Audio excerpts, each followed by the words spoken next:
Hey everyone, how are you guys doing? We're getting ready for the final round of the Canadian Zonal Tournament. Just getting the camera ready from Canada, and then we are ready to go.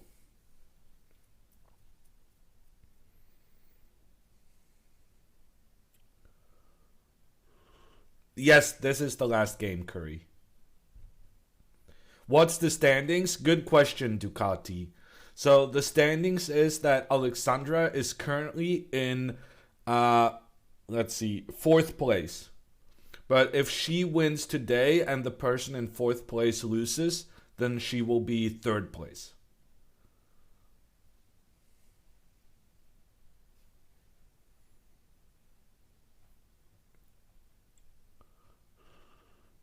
Svitlana in second place, yeah. So Miley already won the tournament. Svitlana already came in second.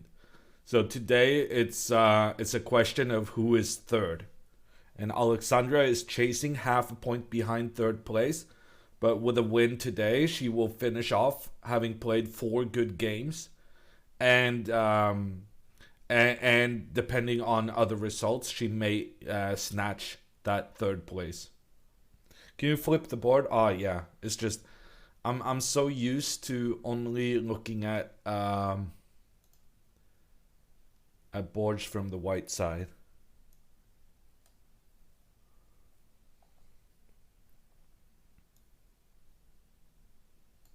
Okay, there you go.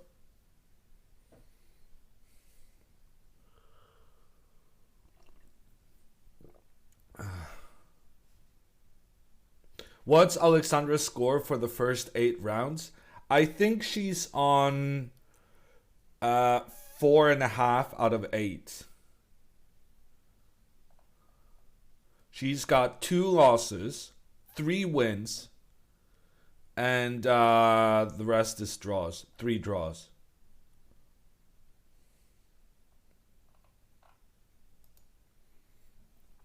Okay, I'm getting the camera in from Canada. Let's take a look. Yep, the camera is being put in its tripod, and we are ready for the round. Alexandra playing with the white pieces today. No, black pieces, sorry. And not playing a kid. First game of the tournament, not playing a kid. And right now they're applauding, probably they are applauding Miley, who secured first place 1 round before the end yesterday.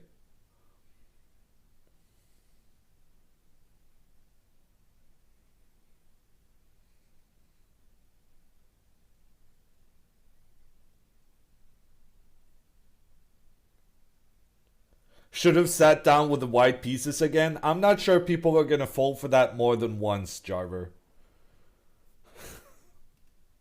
How strong is her opponent today? Her opponent today is 1800.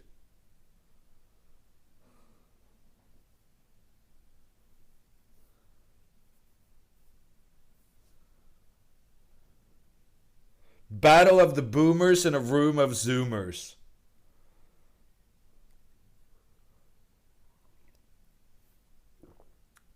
Um, do we need to zoom in a little bit? I think this is an okay. Maybe I can try to zoom in a little. I'm kind of scared of doing stream adjustments on the fly.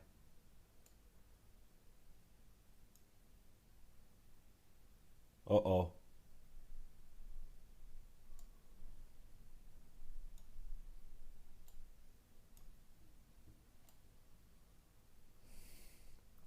Okay, I think I zoomed in a little bit.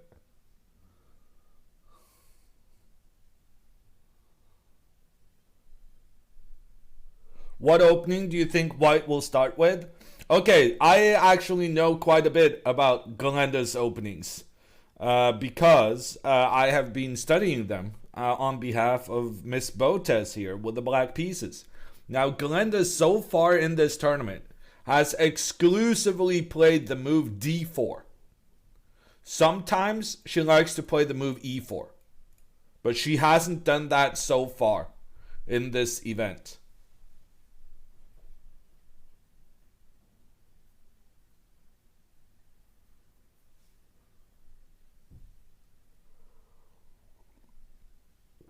The opponent is rated 1800. Okay, more applause. Very enthusiastic this time. Maybe this is the Miley applause.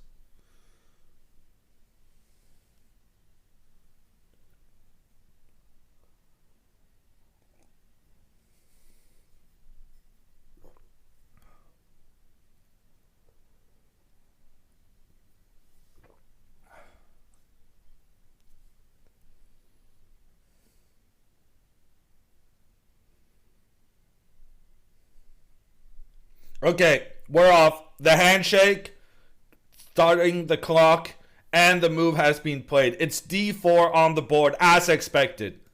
Alexandra moving her knight out, like she always does. Alexandra is going to go for the King's Indian. Glenda c4 played.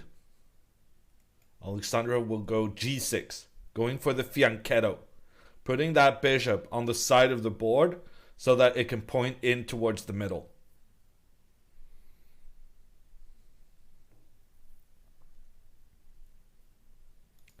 So far, so good. Everything expected to this point. The knight comes out from white. That was unexpected. No, wait. Huh? Did I miss a move? Alexandra goes d6? That's very unusual.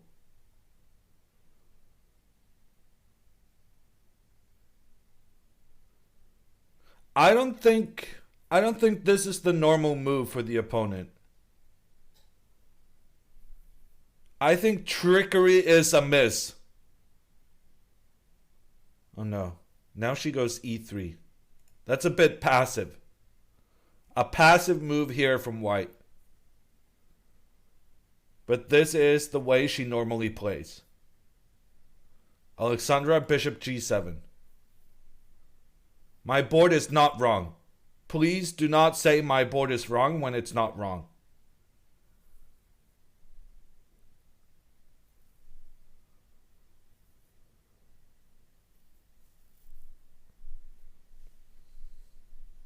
d6 is your usual move in that position. Hearing that it's unusual concerns you. I think normally you just get the bishop out before you start moving your pawns. But it's all fine. Oh no. She's playing it properly. So knight f3 was played. Alexandra has castled. And here white goes bishop to e2. This is what you're supposed to do in this position. But in all the previous games she has had, she always played the bishop to d3, which is a mistake. So the white player has improved her opening compared to what she usually does. And I did not prepare Alexandra for this. I probably should have, come to think of it. It's bad to kind of expect your opponent to continue making the same mistakes. So normally she would develop this bishop to d3. This is a mistake. The reason it's a mistake is because it makes it very easy for black to push their pawn in the middle, trying to get that fork, trying to get that double attack on the knight and on the bishop. Which is why you're not always supposed to move the bishop up as kind of aggressively as you can. Sometimes moving the bishop just one square is better. This is one of those situations. And it's what Balon here has done with the white pieces. And Alexandra is thinking because we did not analyze this.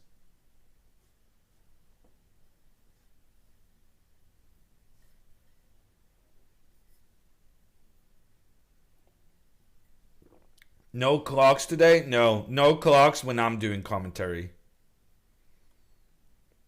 Hammer is a boomer. Doesn't have the tech skills for clocks. Alexandra plays knight to d7. Good move. This is a very good move. The reason is you want to go and push your pawn up in the middle. But even though you wanted to go, if this bishop came out, you wanted to move the rook because it's supporting the pawn moving forward. However, when the bishop only goes one step, moving the rook is a mistake. Because after castles and you push the pawn up, white can now make the trade of pawns in the middle, open up between the queens, make the queen trade as well, and the rook then is stuck doing two jobs. The rook was both defending the pawn in the middle and defending the queen. And when you recapture, you lose the pawn in the middle. That's why, moving back, if white goes bishop d3, which we had planned, then rook e8 is good.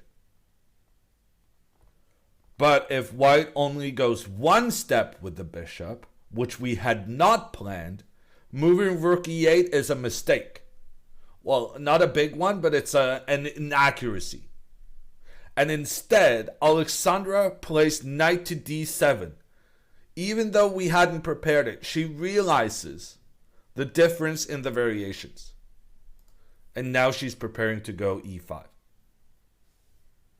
So good attentiveness right there. Castles from white, and Alexandra is going to go e5.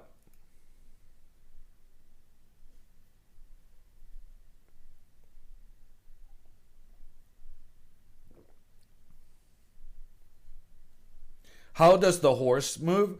Honestly, that could be a legitimate question. So I'm going to answer it legitimately. Because we got a lot of new viewers. We did a poll earlier, and 50% of you was watching a real life tournament for the first time. So the horsies, they move like an L. 2 to the side and 1 up.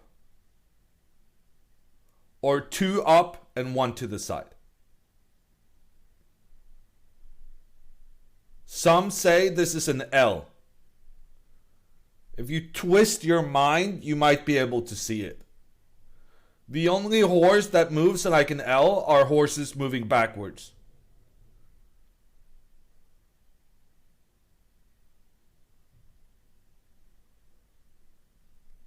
This is why people say moving a knight looks like an L.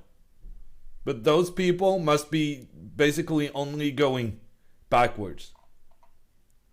This is a better comment from chat. Storm says it's a gamma. Much better reference. It's an L if you often take the L and go backwards. It's a gamma if you move forward.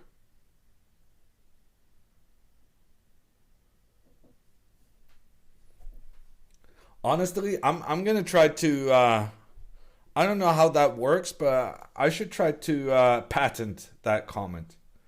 It's an L if you take the L and go backwards. That is one of my top comments ever, I think. E5 played, yeah. So that's how the knight moves. Very important to know playing chess. The knight is kind of the trickiest piece. Because the knight, unlike any of the other pieces, can jump. So the knight doesn't care if there's lots of other pieces standing in the way. Because it just jumps past them.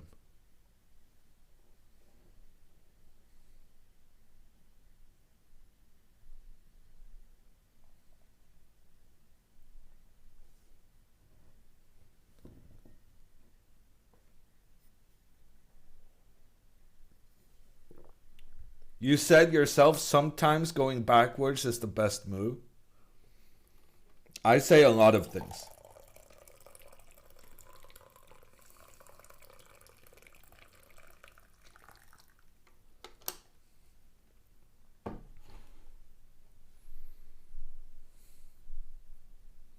Are we not allowed to see the time? No, kid.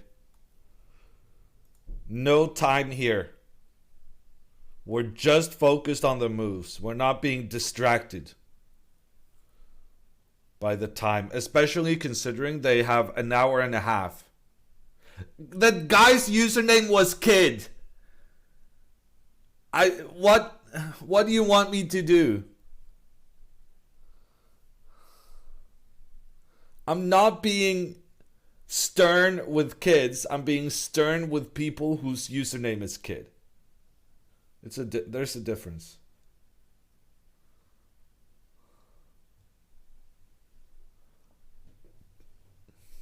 Okay, but Alexandra has pushed e5. Good move.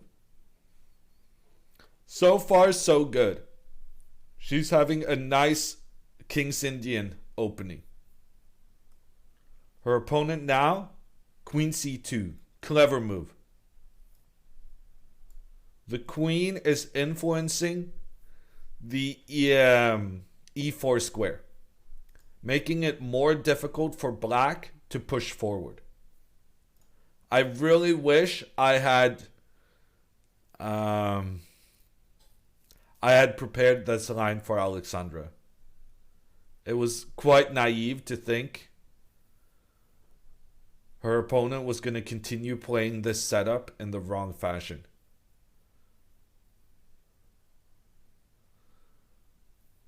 But that is the chess regrets. You always regret the line, not studying the line that happened in the game more. But on the other hand, you can't study everything. Alexandra plays c6. Logical move. And part of the plan of this c6 move is to push e4 later on. So now, for example, if white goes rook d1, pointing it down towards the black queen, black goes rook e8. And now, if pawn comes up on the side to attack, Alexandra, because she has played this c6 move, she can now push forward in the center, attack the knight retreats, pawn up in the middle, and you have these pawns defending each other up the board.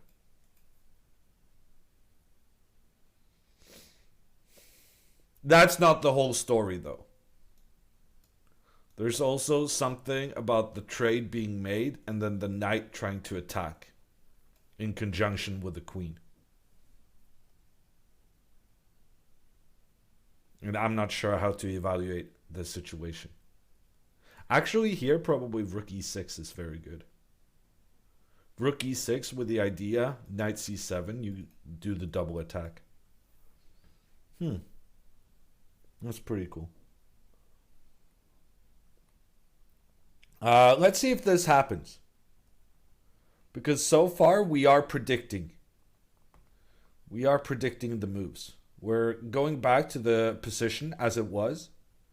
Alexandra just played c6. It's a move trying to prepare an advance in the middle. And white has indeed played rook d1. Is Andrea coming on today? No, she's not, Shannon. Andrea is sleeping right now. And then she has something she has to do this morning. So it's all me today.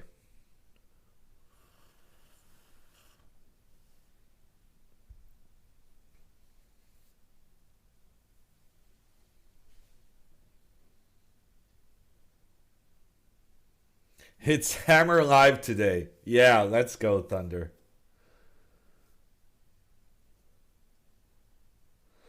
Okay, so Alexandra has moved, and she doesn't move her rook, which makes sense. Very often, when the opponent puts their rook on the same file as your queen, even though there are lots of pieces kind of blocking the path, you often feel a little bit uncomfortable having that pressure. And here, for instance, if Alexandra is careless, say if Alexandra moves her pawn up on the side, then white can exploit the placement of the rook on the same file as the queen, despite there being 3 pieces in the way. And that's because after the trade, the knight can come in and capture. And even though this pawn was protected by black's knight, we cannot recapture, because that would open up the attack between the rook and queen, and you would lose your queen. Fridges! Registering for your first tournament. That is so cool. Any tips? Keep in mind that if you've only played online previously, over the board, you people who play online, they've never done an illegal move their whole life, because the software just prevents you from doing it. So I guess my tip would be to kind of just expect it to be difficult, because playing in real life is a very different experience than playing online. And kind of you need to anticipate for it to be rough the first time, but the second time is going to be so much better. But you can't have a second time before you've had a first time. So the quicker you kind of pass that hurdle of it being your first time playing over the board in real life, the quicker you get your second tourney, when it's all much easier. Okay, so Alexandra, because of this pressure that was uncomfortable from the white rook to the black queen, she's moved her queen forward, and now she's preparing to push her pawn in the middle.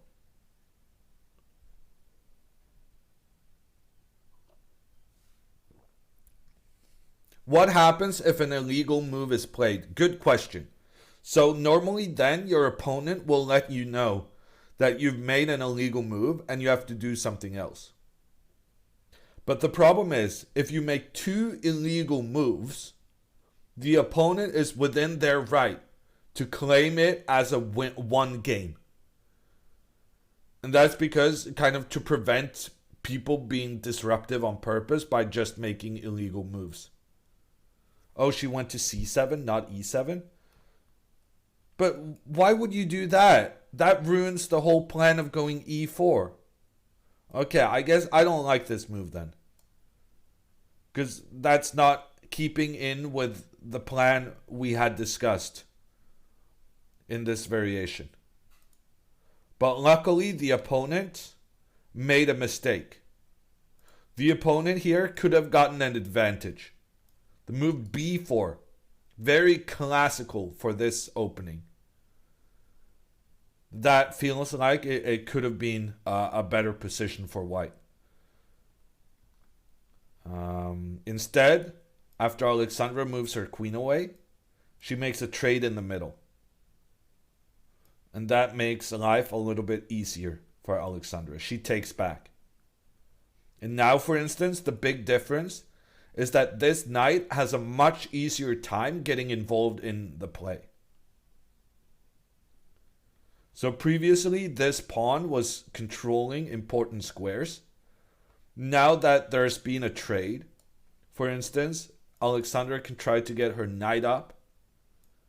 And when the knight moves, it's also easy to get the bishop out. And here, black's pieces are very working in harmony.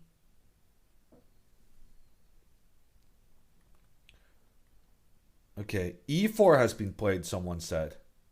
Is that really right? Okay, e4 has been played. This is, I would say this is often a mistake in this opening.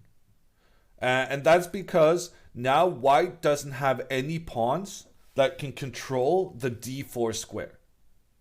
So Alexandra's long-term plan now will be to maneuver her knight into this square that cannot be protected by any pawns.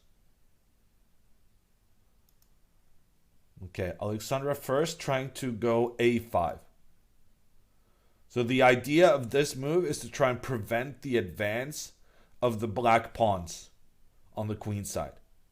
But in doing so, she also creates some weaknesses of her own. And if white now goes, for instance, h3, and Alexandra follows up with her plan of moving the knight up, and then trying to maneuver the knight towards this d4 square, then here knight a4 is a very good move. Attacking towards the b6 square, a square that would not have been available for white if not for the fact that you pushed your pawn on the side of the board.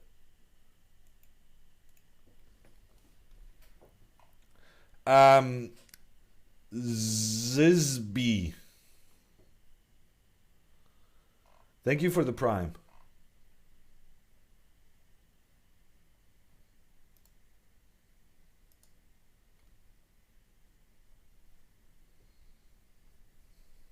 Can you make a move then undo it if you didn't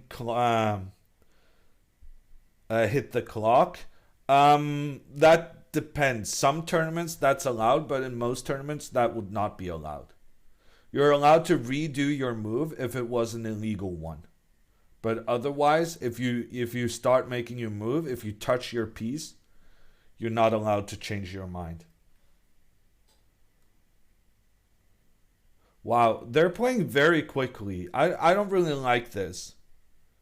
Because I feel like both of them are making some inaccuracies and they're playing very quickly. When you're playing at this pace, you really shouldn't be making any mistakes. Otherwise, if you're playing quickly, you better be sure that what you're doing is 100% right. Cricket coming in with a first time sub. Thank you, Cricket.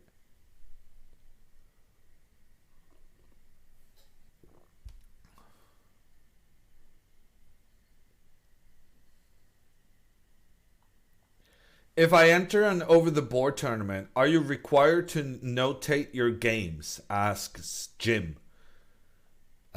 My chess notation is not great, he says. For tournaments where the time control is more than an hour per player, you normally have to write down your moves, yeah. And also, it's kind of, if you're an improving player, it's very, very useful to have that notation because that's how you save your game. And saving the game means that you can go through with it. If you have a coach, for instance, later on. So, yeah, it's usually required. What I'm trying to say, it's also a very good idea to do so.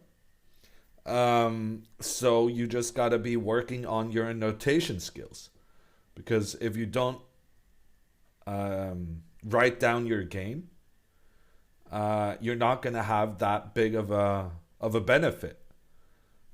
From playing it because you're not going to be able to learn from it afterwards. Okay, knight g4 on the board. This is a good move. And this is why I thought white should play h3 at this point. White really wants to place the bishop here on e3, but doing so immediately allowed Alexandra to chase the bishop in a good manner. So that this knight g4 move should have been prevented. And now that the bishop is attacked, it's not really clear where it wants to go. It doesn't really have any good squares. And part of the problem here is that, yes, the bishop would like to move back and then if you don't do anything sensible, then the knight is attacked, chased, and the bishop can return. This is what white is hoping for at this stage. That you can kind of recoup your mistake by chasing away the bishop, the knight, afterwards. But instead, here Alexandra can try to exploit the fact that her knight is in an aggressive position. And so queen b6 could be an interesting move. Attacking together with the knight, forcing white to go on defense. But when the bishop goes on defense, it's more difficult to get the bishop to the square you want to get it.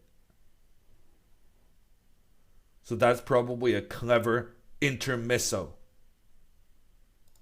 That's what we call this, an in-between move. It has a lot of names in chess. It's an in-between move, it's an intermezzo, and it's also a Zwischenzug. Zwischenzug. How many German speakers in the chat?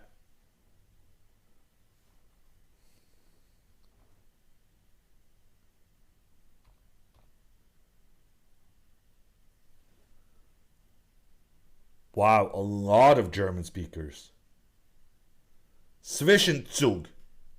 I'm pretty sure I'm pronouncing it right.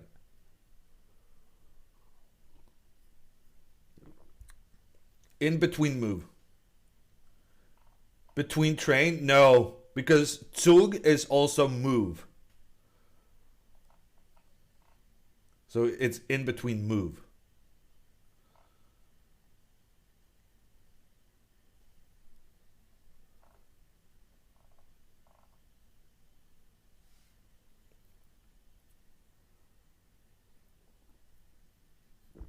Very well pronounced. Thank you, Gobo. Okay, where did the bishop move?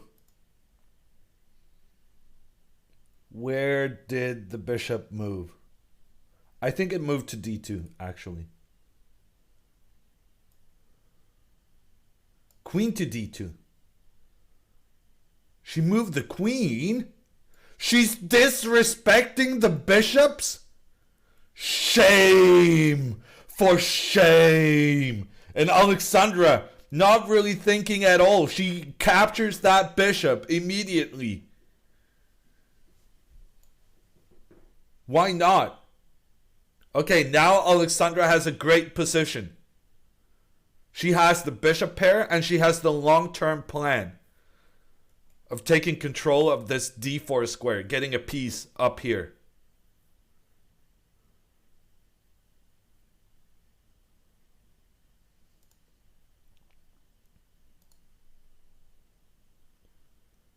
Queen Nyland says, Hammer, I think not moving the bishop there is the best.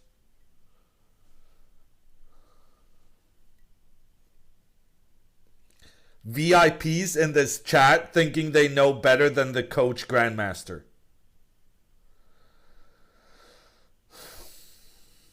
What are you going to do?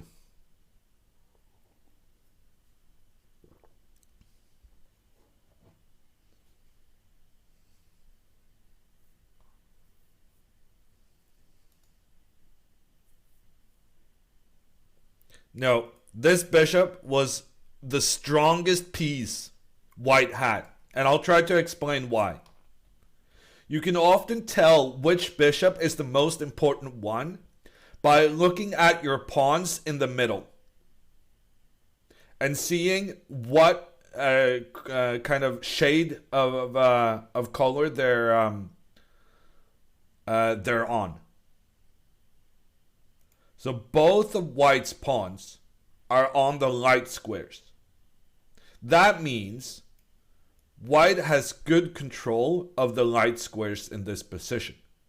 But when your pawns are on the light squares, it usually means that you have some problems on the dark squares. Because you can't really have it both ways. Often it's one or the other. And when both of your central pawns are on the light squares, it means that the dark squares are suffering a little bit. And that is why the dark squared bishop was the most important piece white had in this position.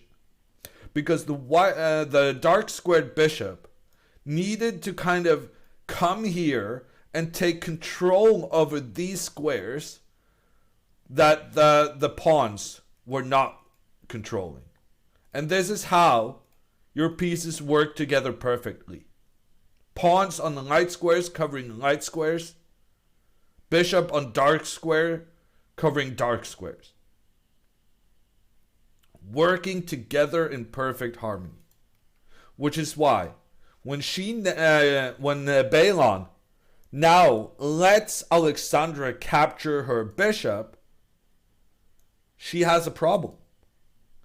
Because now these dark squares doesn't have the bishop to help out. And as such, Alexandra has the much better position. And Alexandra also has a very nice plan here. Rook e8. Interesting move.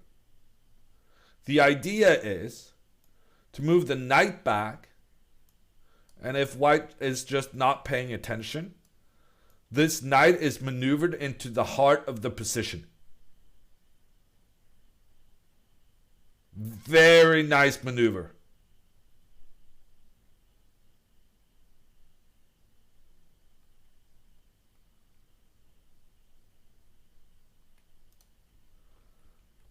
So moving the rook could be a good idea here. Not because we're trying to improve the positioning of the rook, but because we're trying to improve the positioning of the knight.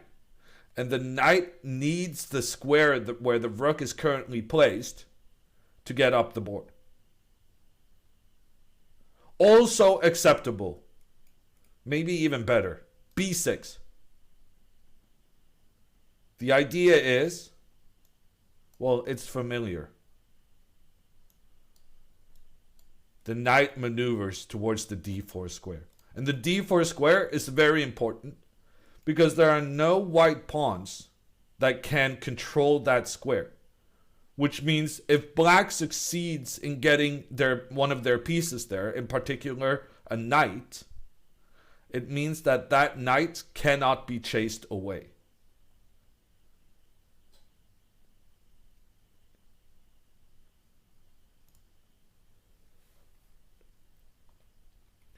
So things are looking very good. Why is b6 better? It's kind of complicated. But basically, if you do this rook maneuver, then white can maybe try to attack the dark squares on the queen side. White can come here and attack. But if you do b6 instead, you move your knight up while preventing this idea. That's the short explanation.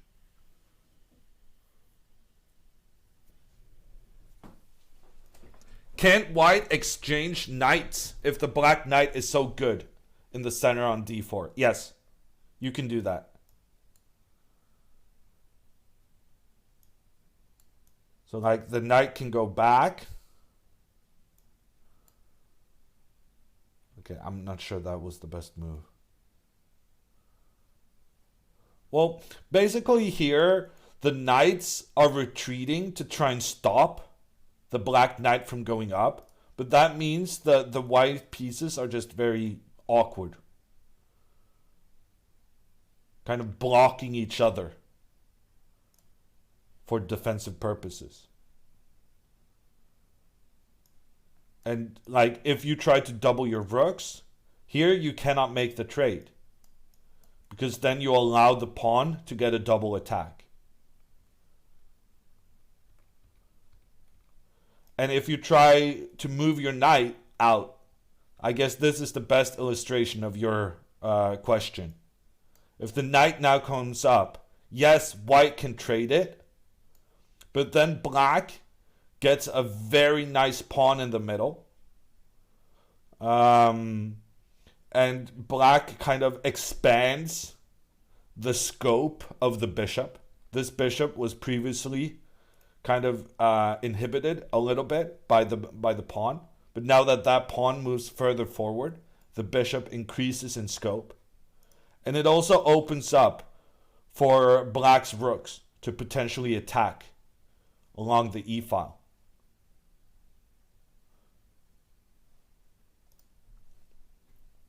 Yeah, people are saying I mispronounced black.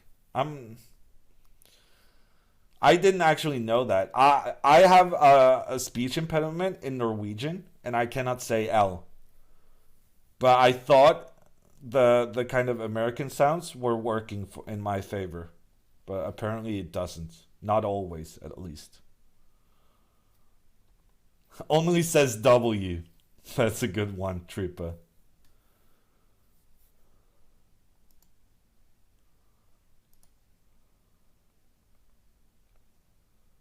Okay, so, oh, that's not good. Bottom line, Alexandra has captured the bishop pair, and she has a much superior position.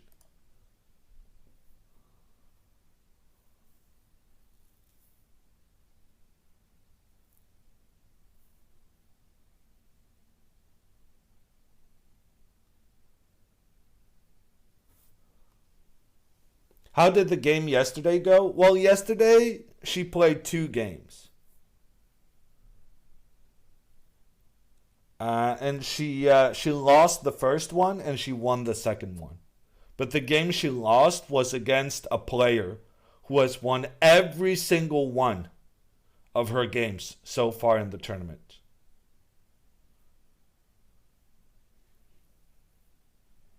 What if Glenda's coach doesn't believe in the bishop pair? Well, Tagbon, in that case, I guess Glenda's coach will be happy to see her lose. And then he will wonder, how did this happen?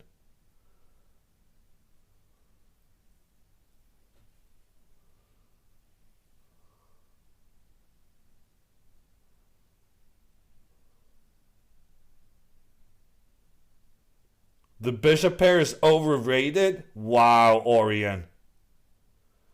You are so lucky I don't have a mod badge. That would be an automatic timeout when I'm doing commentary.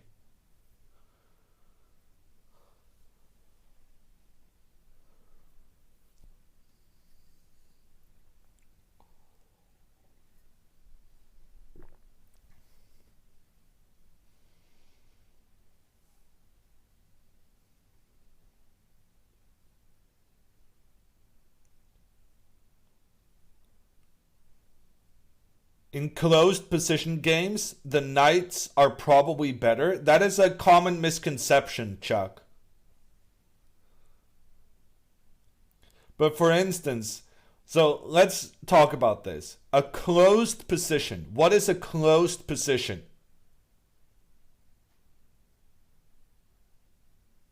B6 has been played. Alexandra playing the best moves right now. Well done. A lot of pawns. Well done, Joppy. A closed position is a position where there are a lot of pawns. Such as this one. This is a position where there are 7 pawns for each of the players. Why is a position with lots of pawns considered a closed position? Well, because there are not that many open files and diagonals. Because the pawns keep standing in the way of these long distance pieces trying to influence the game. So a lot of people think that because the pawns are in the way, bishops are not as good in closed positions with a lot of pawns.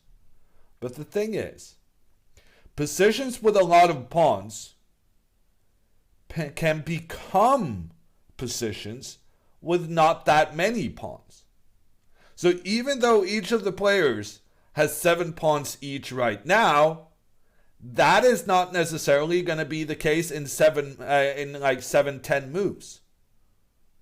Especially because Alexandra who right now does have the 2 bishops, she's going to actively try to get fewer pawns on the board so that her strength, the bishops, is more visible.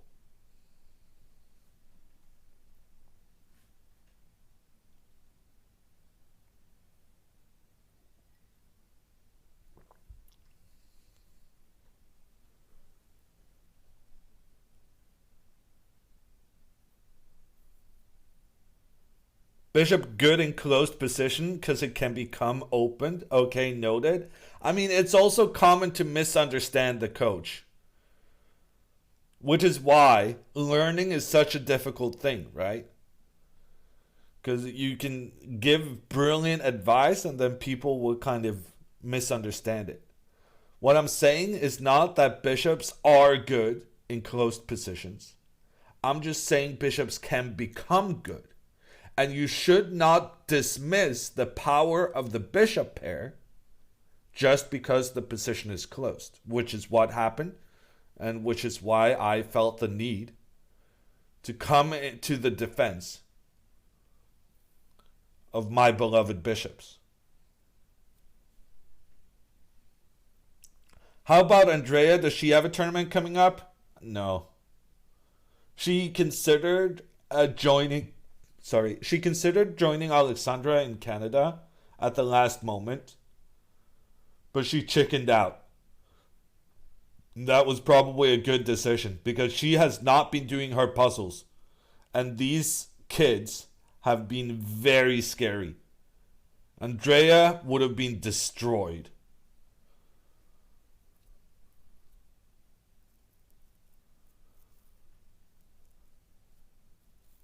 But you would think that watching her big sister get into trouble against the kids, you would think that inspired Andrea to do more training. But no.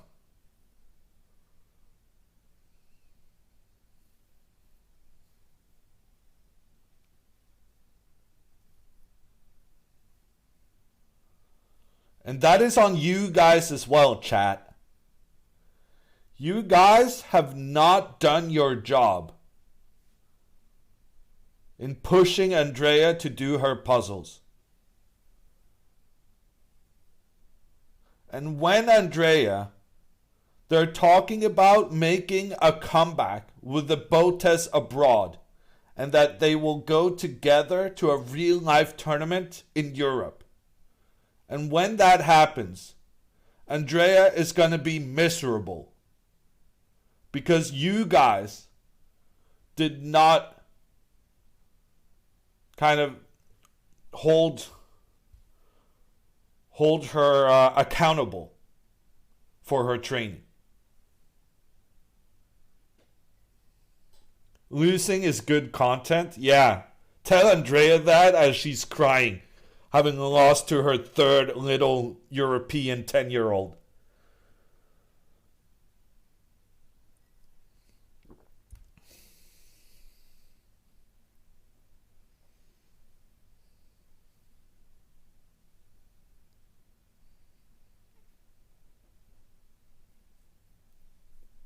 You need to inspire her, coach? I mean, I tried her best. You guys have been watching.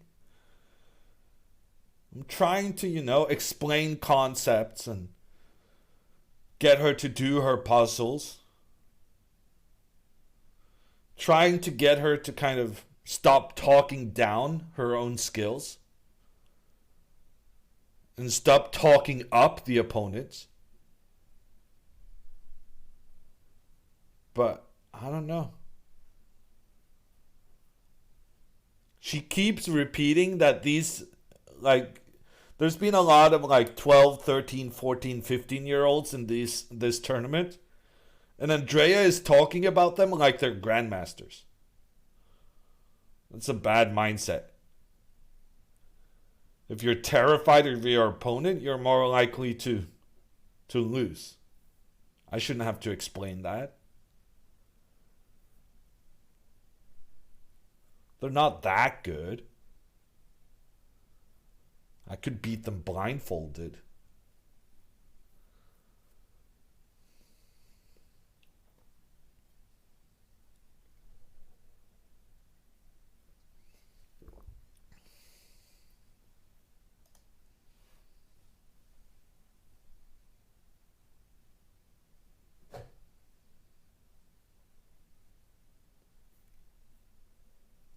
Hammer has done his puzzles. In fact, just an hour ago, before starting this stream, I did a little puzzle rush just to test that, I was right in testing Andrea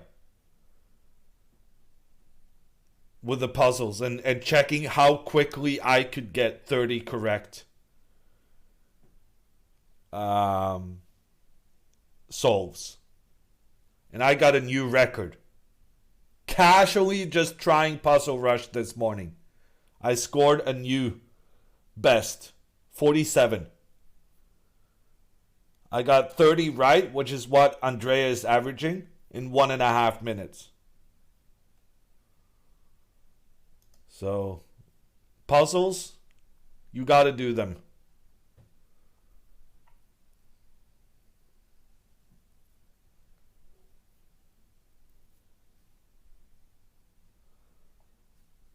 Okay, we have a move. I believe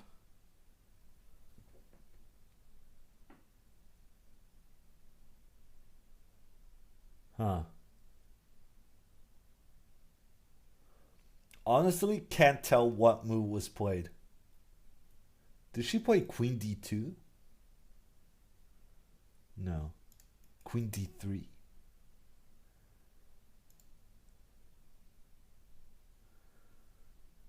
Queen D3, huh? Well, that's kind of playing into Alexandra's hands. Alexandra wanted to go Knight C5 anyway. Now she can do it and attack the queen. The idea for white is to try to make the queen exchange. But Alexandra, now this is the moment for you to showcase that you're not afraid of endgames. Don't be afraid of Alexandra has this thing. She needs to attack. But she's good enough to win endgames.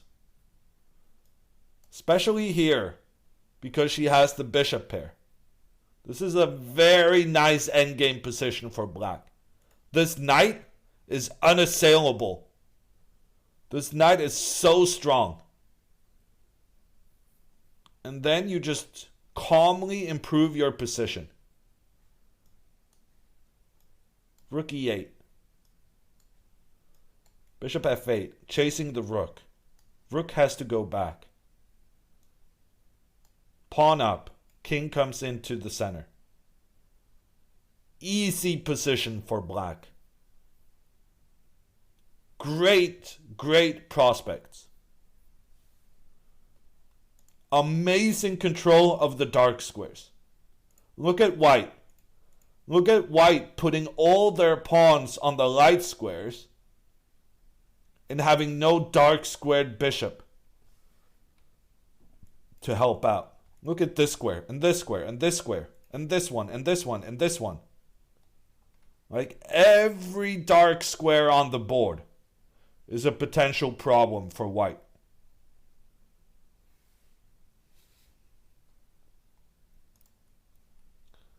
So yeah, Alexandra just needs to realize endgames are not her enemy. She's good enough to win endgames. She had a brilliant maneuvering game against Michelle Hua earlier.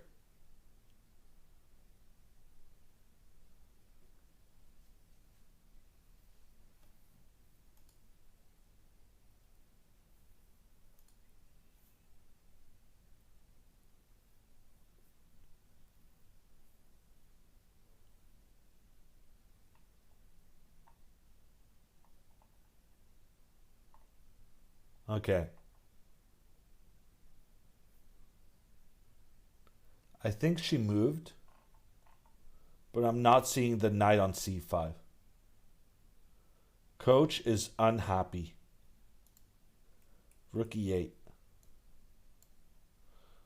Okay. The rook is protecting the pawn extra. The idea of this move is to prepare bishop f8, I'm pretty sure. And Alexandra's plan is that if queen to d6, offering the trade, She's going to move her queen away. Alexandra is terrified of queen exchanges.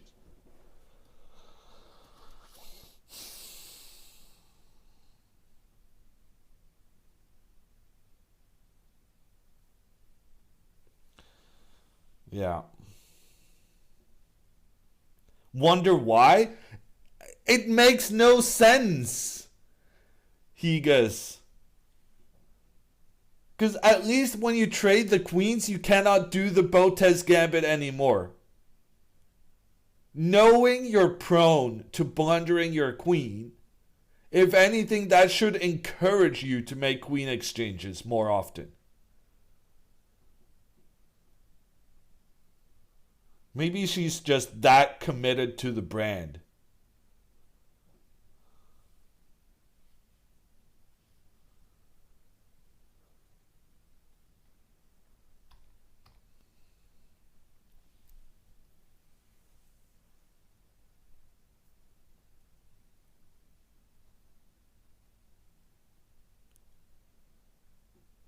Remember when she traded queens earlier in the tournament and you were mad about it?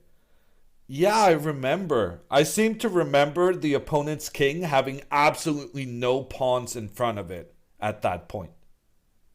Can we agree that trading queens when the opponent's king is safe and trading queens here, well, in that previous situation when the opponent's king had no shelter whatsoever, let's just say that's two very different situations.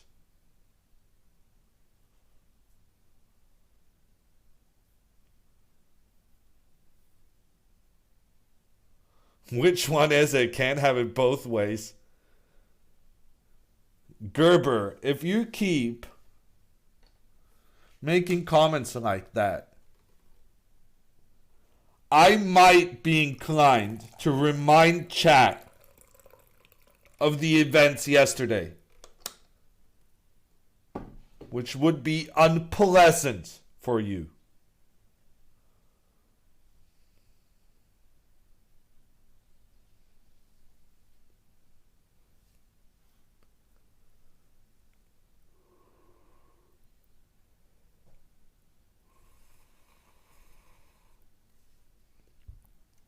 Cactus, thank you for the 1,000 bits.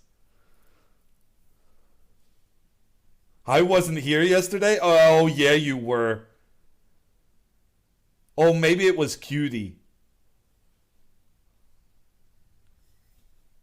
At least one of the VIPs was gracious, became much richer after Gerber's actions. It may have been Cutie Jelly. Winter coming in with 100 bits. Thank you. All mods look the same to Hammer. Everyone with a special badge. Mods and VIPs. I don't discriminate.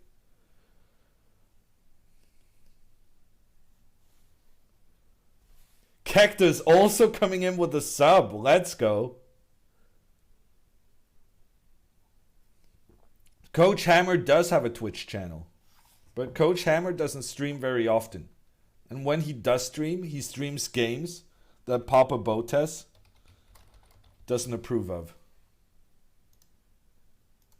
Like Civilization, Old School RuneScape, Puzzle Pirates, Football Manager.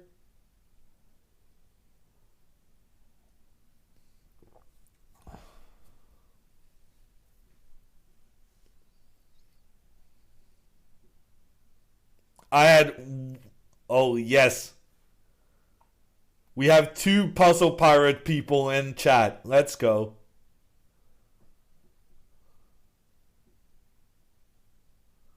My long-term goal. This whole commentary gig is a long-term scam. The goal ultimately is to revive Puzzle Pirates by it being the #1 played game on the Botes Live channel.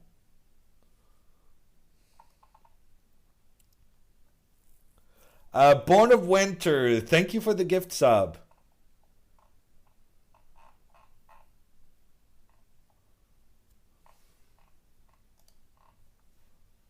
I also tried to get Alexandra into Civilization. That did not work. But Puzzle Pirates is a superior game because of its multiplay ability.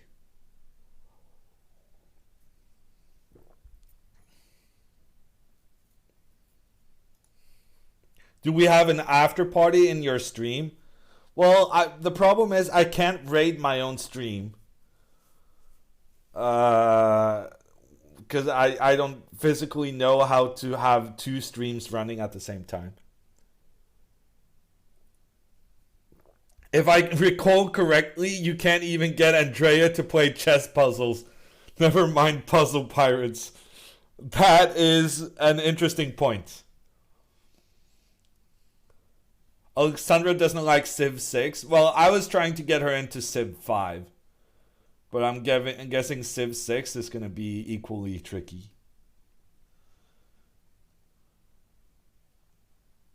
What's your favorite puzzle? Bilging. Bilging was by far my best. But I'm really fascinated by carpentry. I tried to get better at that. Didn't really succeed. And also these days, it seems like everyone on Puzzle Pirates is cheating. Because like I was nowhere near my normal level in bilging. I don't know if I got old or if just the average got higher because everyone's cheating. But yeah, Puzzle Pirates has such an amazing potential. But it's not being updated. And then later on, I started playing some RuneScape again. And that made me so disappointed, even more disappointed in Puzzle Pirates. Because RuneScape kind of proves that these old Java something games still kind of can have a future. Where you can load it from Steam and so on. Okay, I missed a lot of comments.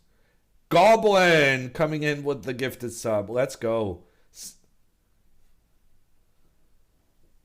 Kasiski as well. Let's go.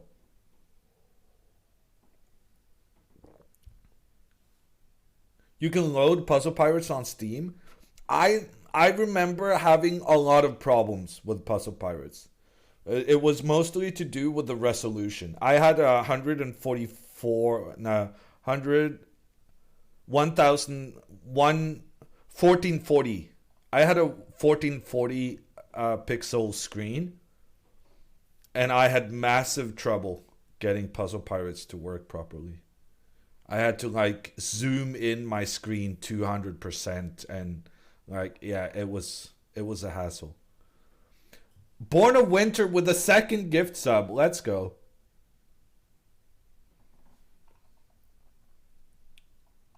What is Vila saying? If Among Us can become the hottest game for months, then any game still has chances. I mean, honestly, Puzzle Pirates would be amazing if you had like a huge community playing it.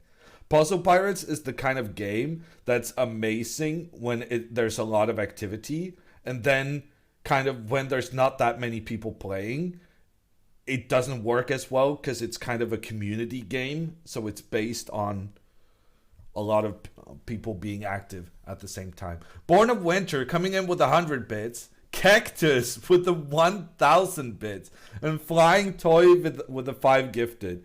Let's go, people. And Jal also coming in with the first time sub.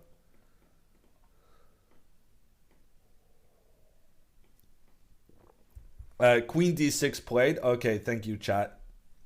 So White is trying to trade the queens, and Alexandra is going to move her queen away. Goblin, another 100 bits for Alexandra. I'll let you in on a little secret.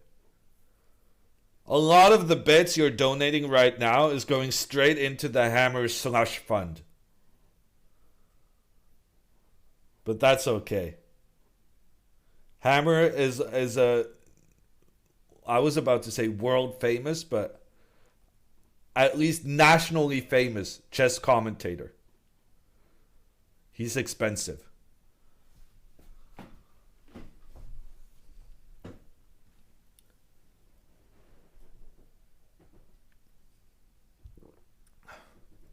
Okay, queen b7 has been played. So she's keeping on the queens on because she believes she can checkmate the white king. I don't know. I think she's just keeping the queens on the board because she doesn't believe in herself. She doesn't believe she can play an endgame. She doesn't believe she can win a game without attacking. I don't know. I feel like this is just it's been a repeating pattern. Like when she played the h5 move in the French exchange thing, when she played h6 to go g5, she's just all the time going for these attacking plans. Queen h4 yesterday.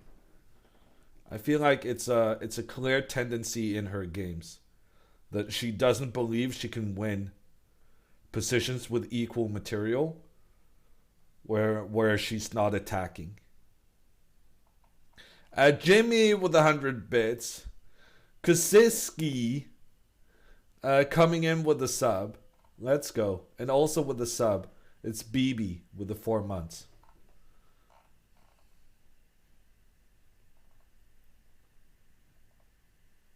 And Jess with the 100 bits. Where's Andrea? Andrea is sleeping. Hammer, queen b7 is the best engine move. Well, it was the best move in this position because her previous move created the circumstance where trading off the queens would lead to an attack on the bishop, no, on the pawn, which the bishop could not defend because the bishop needed to protect the knight. So she had to play queen b7 here. But the reason she had to play queen b7 here is because she played rook e8 here. And so had she played instead knight c5, which was better than rook e8, when the queen now comes in, now she has to make the trade.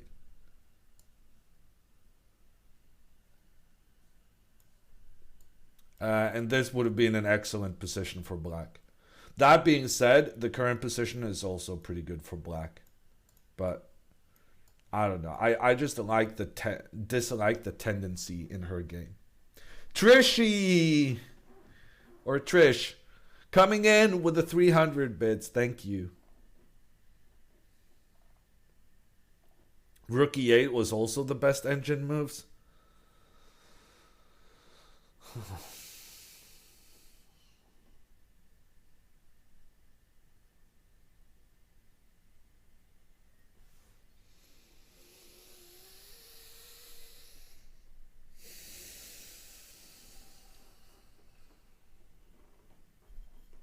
You are testing my patience right now, chat.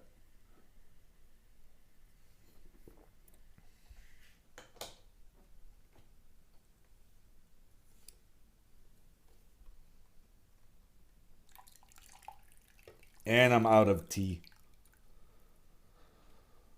Oh, this day just took a turn for the worse.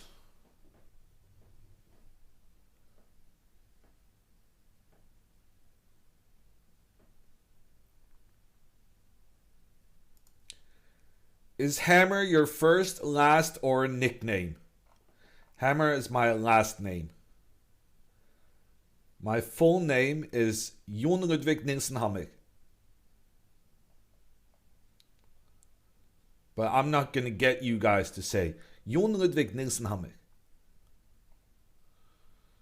Because you guys don't have the attention span for that.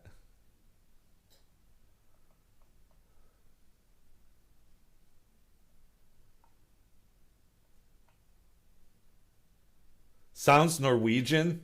Go figure.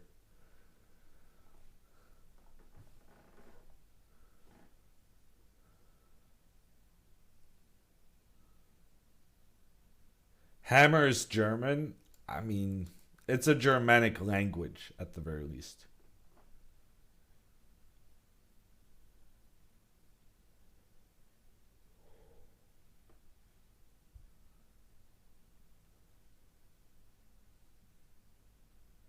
How did you learn English? My family lived a year in Berkeley, California, when I was 9 years old. That was a good Kickstarter.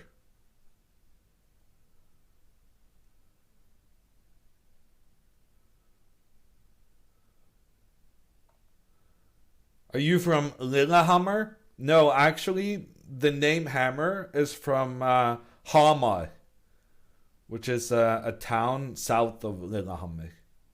So basically, Lillehammer means small hammer or small hammer, in if you kind of read between the lines.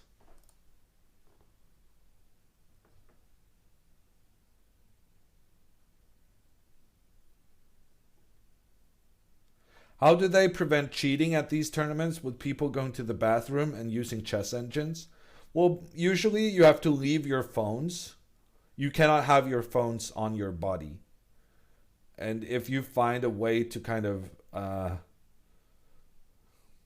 avoid that, well, people will be very suspicious if you constantly go to the bathroom and constantly play the perfect moves.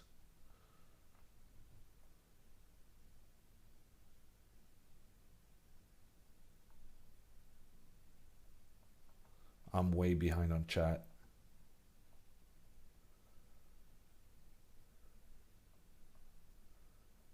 Wow, I'm so behind on chat.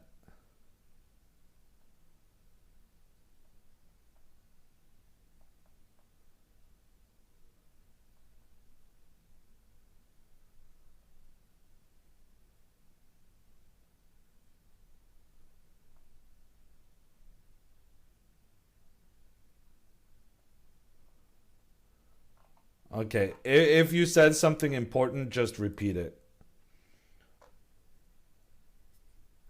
There are ways of cheating in chess. Yes, El Doctor. It's quite a big problem because basically the computers are now so good at playing chess that any computer you have like on your cell phone, even your cell phone is strong enough to beat the best players in the world. So like chess is a game of full information, which means there is an objective truth. And computers, while they haven't solved the game entirely, they're now so good that they can in most cases tell us what the best move is. How hard would you say it is to learn Norwegian? Well, let's just say that learning your mother tongue is rather easy. So I'm not sure I'm the most competent person at telling you how difficult it is to learn. For me, it was rather easy. It came naturally, I would even say. But do we have any non native Norwegian speakers in chat?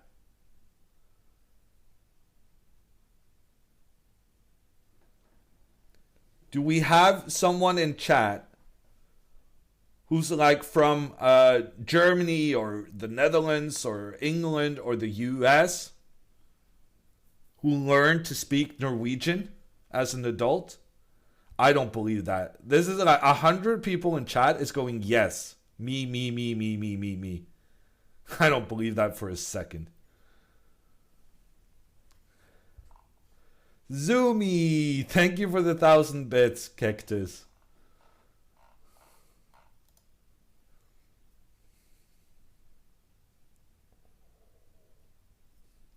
Okay, but apparently there's 200 people in chat who can tell you whether Norwegian is difficult to learn or not.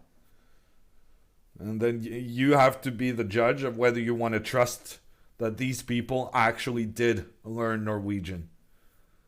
I am skeptical.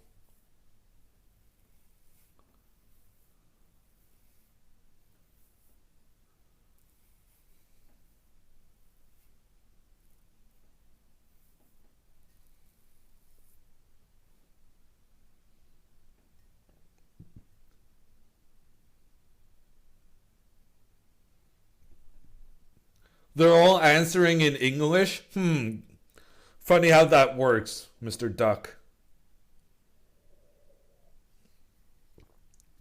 And then we have a lot of people writing in Danish and Swedish, trying to pretend they know Norwegian.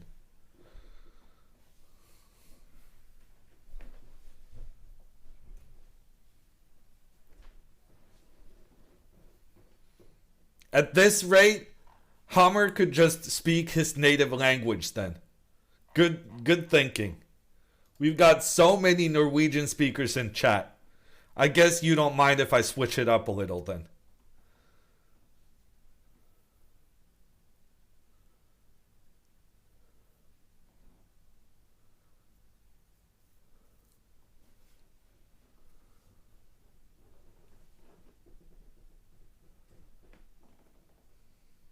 Why aren't they moving?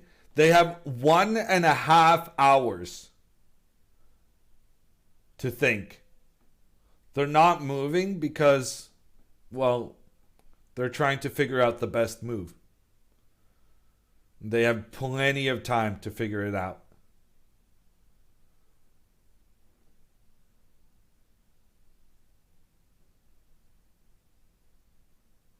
Can you give us some insight on the actual game? I did do that. I told you Alexandra should have traded queens. And she has this reluctance to trade queens. And then chat came in and told me I was wrong and that Alexandra was playing the best moves and that she is the superior player. And that kind of pissed me off. So now we're talking about Norway instead. This is my 15 minutes of fame. I might as well use it talking about myself instead of Alexandra. Especially if you think she's just a stronger player anyway.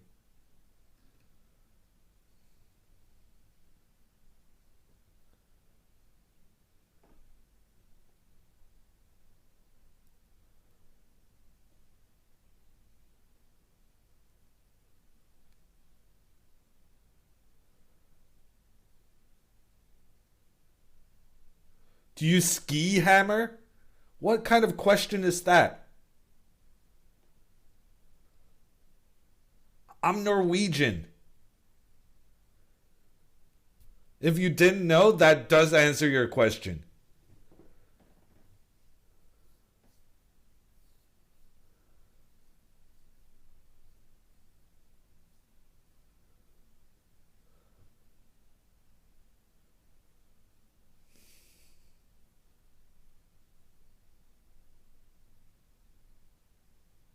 Wow, someone actually believes I cannot ski.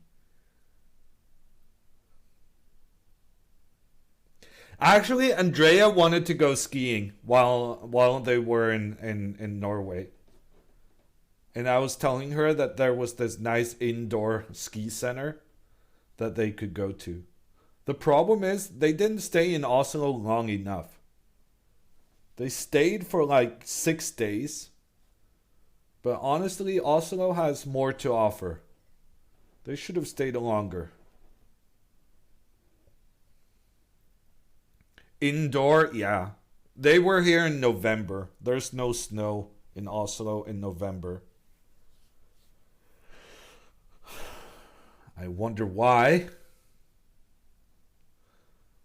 The seasons have become a little bit mixed up the last couple of years.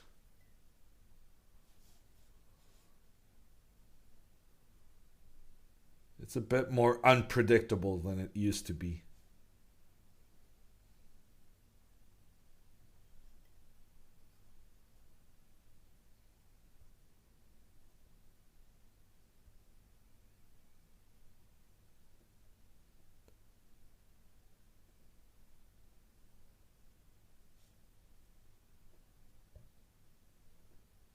What should black and white aim for in their next few moves? Well, Alexandra, she's going to chase away this queen. So, for instance, if white tries to double the rooks, Alexandra will probably try to chase the queen. um, and kind of get her pieces in better positions. And she will do something along these lines, where she just has a very, very nice position, with the knight potentially coming into the middle soon. As for white, well, I've really been hating the white position ever since she gave away the bishop pair. I don't have anything nice to say about white's position.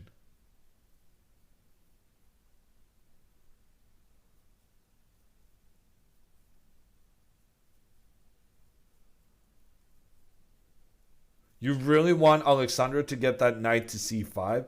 Yeah. But it's coming. It's definitely coming.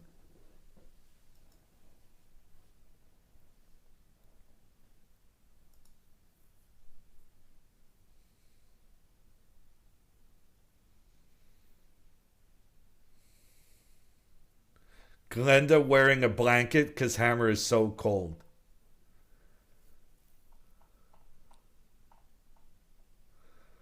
Well, if she didn't want me to be this cold, she should have respected her bishops. Hivbad coming in with the 2-month resub. Thank you.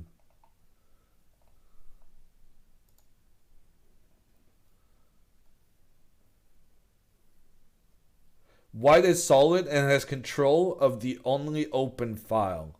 Wow, look at Bazinga coming in with the actual legitimate comments.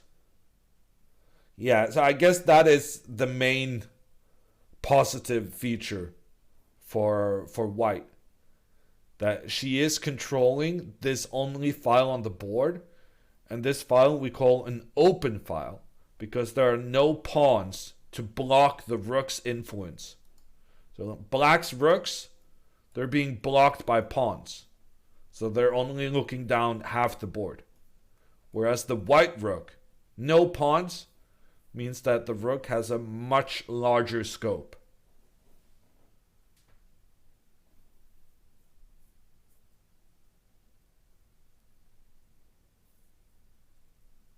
Why is there no time limit? There is a time limit, but it's so long that I can't be bothered to get the clocks running. They start out with 1.5 hours each.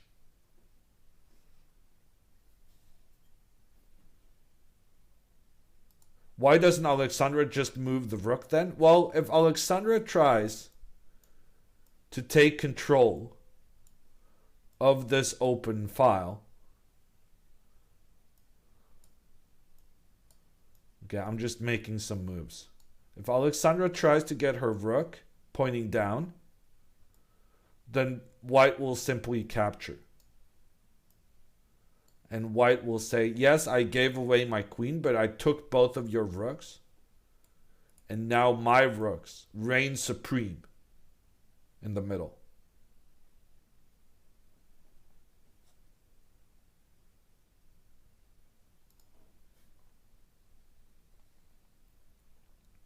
Who's in third place? It's Guo. I'm sure I'm mispronouncing it. But it's the girl Alexandra lost to in the first round. She's been doing very, very well. So we need Guo to lose this round so that Alexandra can win and get third place.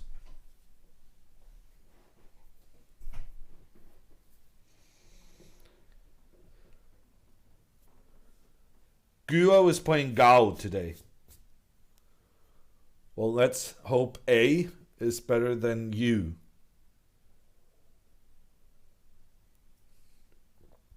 Guo is winning. Yeah, well, go. That's kind of no surprise because she's been playing really, really well this tournament. Well, she's one of the only ones who has beaten Alexandra.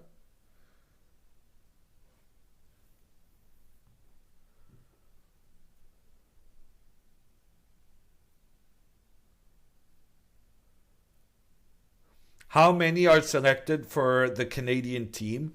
So each team has 5 players. So Alexandra is not top 5 among the Canadian women, but she might still get an invite if a lot of the others decline. Maybe because Chennai, India is too far to travel.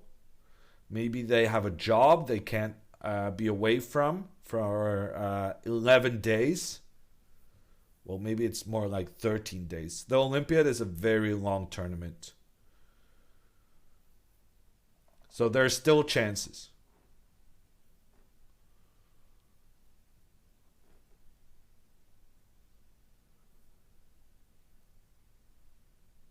A job, they're all 12. True that. But Alexandra's advantage against all the 12-year-olds is that she has higher ratings. So these kids still need a year or two to pass Alexandra in the numbers game. So I said this earlier, an earlier stream, but I'll repeat it. This is going to be based on what we've seen in this tournament and based on how many incredibly talented teenagers Canada now has on the girls' side. This is going to be the last ever chance Alexandra has to represent Team Canada in the chess Olympiad. Because once these 12 and 13, 14, 15-year-olds, once they get another 2 years of playing and training, Alexandra isn't going to stand a chance. So this is the last chance.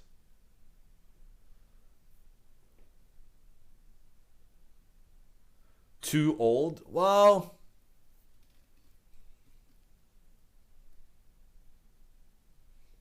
that's not a completely accurate description.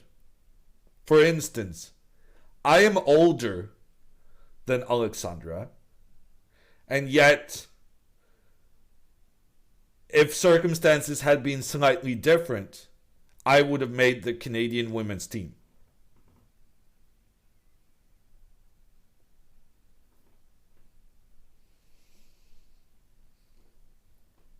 So it's not just about age, is what I'm saying.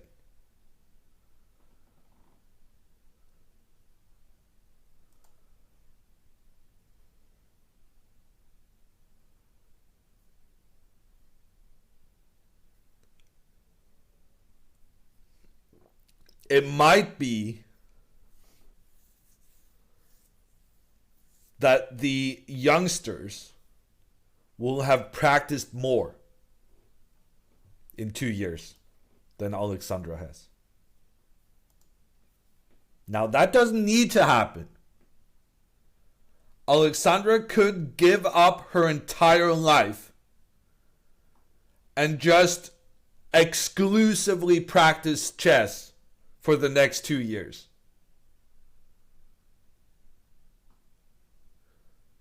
In which case, she would make the team.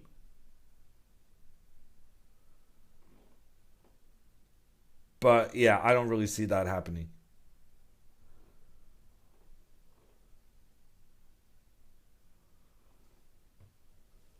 And fish might fly. I mean, I have seen flying fish. Things can happen. There were these poker players on Twitter. Basically, poker people are crazy. Let me just start out saying that. And there were some poker guys discussing a bet whether one of them could become a grandmaster at age, like, he was like 30 years old. And he was asking, like, he was saying, like, he was willing to do a bet that he would become a grandmaster within 10 or 15 years. and he would bet like $1 million on it. But then he would win $20 million if he made it. And I kind of got involved in the conversation. This is Mike McDonald, Timex. I got involved in the conversation.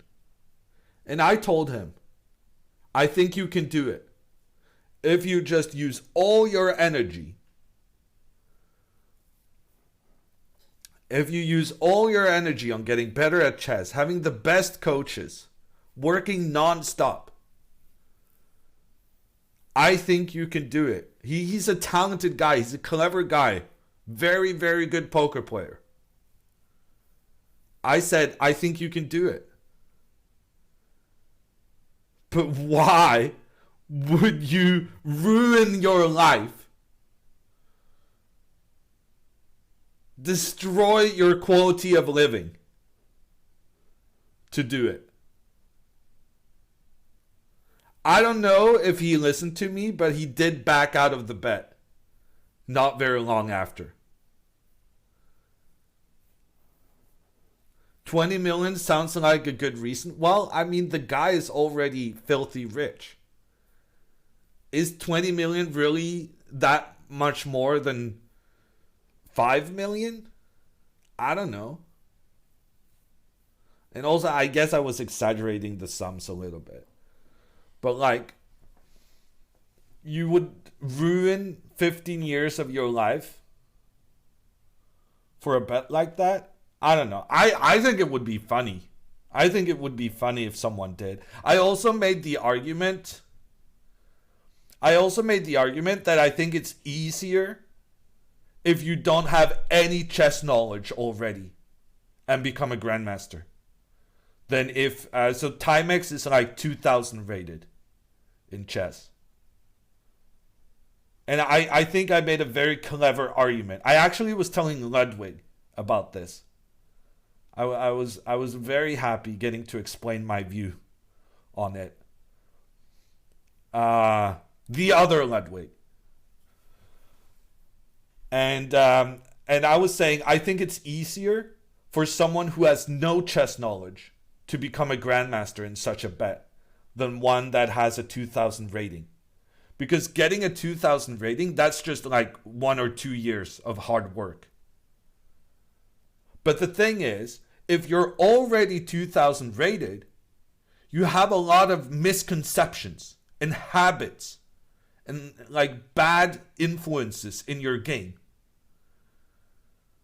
which is very difficult to correct. Correcting your play is much more difficult than learning how to play properly from the get-go. And so I think for someone to become a grandmaster and just dedicate their entire life to it, and if they have some kind of, monetary incentive, such as crazy poker bet, I think it would be better if you just hadn't played chess previously. Because then you can be coached correctly from the get-go, instead of trying to correct mistakes you already have in your game. Okay, people are unhappy we haven't been following the game. The moves have been queen to d2 and knight to c5. Alexandra holds a good advantage here. And she's doing the knight maneuver. Her knight is coming in to the dark square in the center. How long to get to 2,000 if you're coaching them? I mean, it depends, right? If I'm coaching them every single day for 4 hours a day, I think you can do it in a year or two, max. I was coaching Benji Fishy 1 hour a day. And he got to 1,500 chess.com rapid in 2 months. And that's with, he was doing 1 hour a day, which is It's much more than normal, but it's still not an insane amount.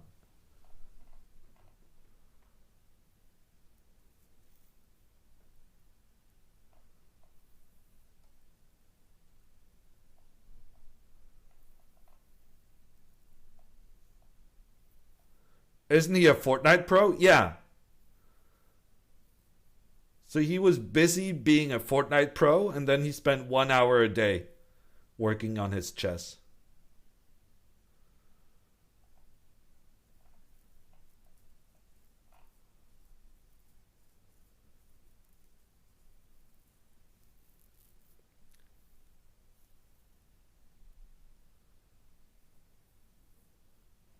You're 1500 rapid just from watching PogChamps? That's pretty good. That's pretty good at level 1. How many hours a day do you spend coaching? Well, in a normal month, I do maybe 2 hours of coaching. I don't do a lot of coaching. Did you give him any opening to learn? Yeah, of course I did. Actually, there's 2 videos on my YouTube channel, which is about the openings I taught Benji Fishy. How long to get Gerber to be a grandmaster? Well, I believe in a lot of people. And that getting good at chess is really... Most people can do it if they just exert themselves. But I'm not sure if that applies to Gerber. Actually, I have to be nice to Gerber now, because Gerber is linking to my YouTube channel in chat. Okay, I'll say, yes, I can definitely make Gerber a grandmaster.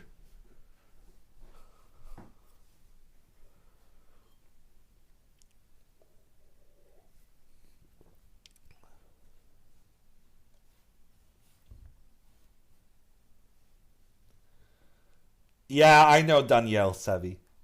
I played against him a couple of times.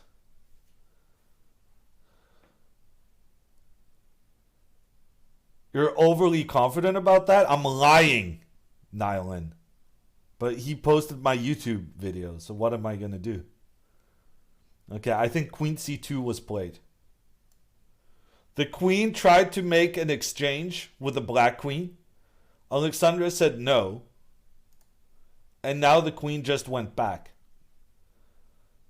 This queen is having a bad game. This queen started out here on the D1 square, went up to the side, and then back, and that's 1, 2, 3, 4, 5, 6 moves with the queen, only to end up 1 square away from her starting position. This queen is not having a good time.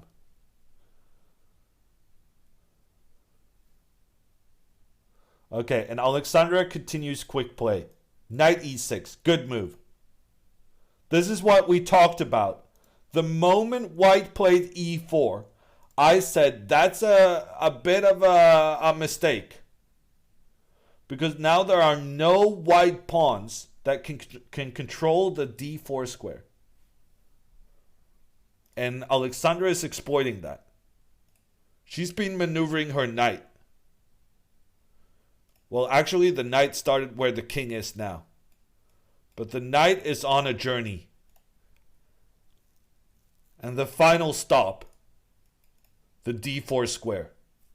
It's coming in there next.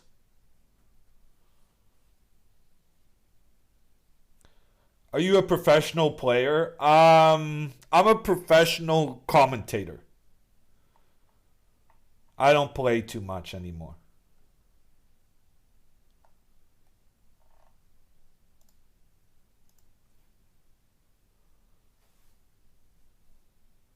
I started learning chess at, I think, 7.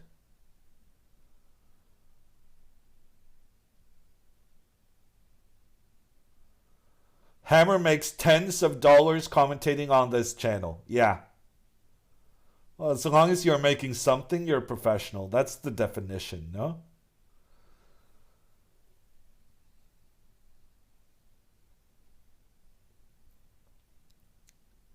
He praises black's 6-move knight rerouting, but not white's 6-move queen dance. Well, there's a difference. The knight is ending up on a great square. The queen is ending up on a square where it could have moved in 1 move instead of spending 6 moves.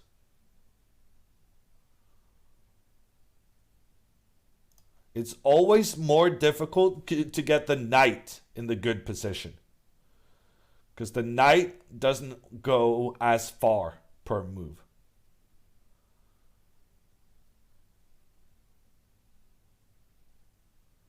When did you get your Grandmaster title? I was 18, Pavon. Knight could have moved there in 3 as well. Well, yeah. But circumstances has changed during the course of the game. Not 13, slacker? Yeah. All the Grandmasters seems to be 13 these days, huh? But when I became a Grandmaster at 18, that was... I think that was a decent achievement. I was rated the number 10 junior player in the world, behind some names you may be familiar with. Behind Carlsen, behind Wesley So, behind Maxime Bachir-Lagrave, behind Anish Giri, Dmitry Andreikin. The very top players of the world today were my colleagues of sorts on the under 20 ranking list. Okay, we have another move. I suspect... Okay, bishop d3 I think was played. Bishop d3. Alexandra jumps in with her knight. There's a trade. And then this was the point of bishop d3. This move was clever because it offers extra protection to the e4 pawn. And it also offers the knight a good retreat afterwards. So given the circumstances, this was the best thing white could do. And now Alexandra continues pushing her pawn forward.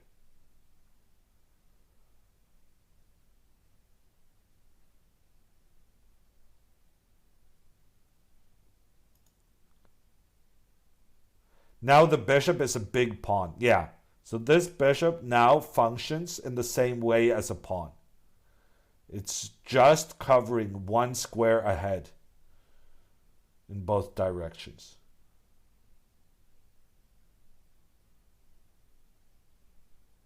Was it a mistake to jump with the knight to d4 for Alexandra?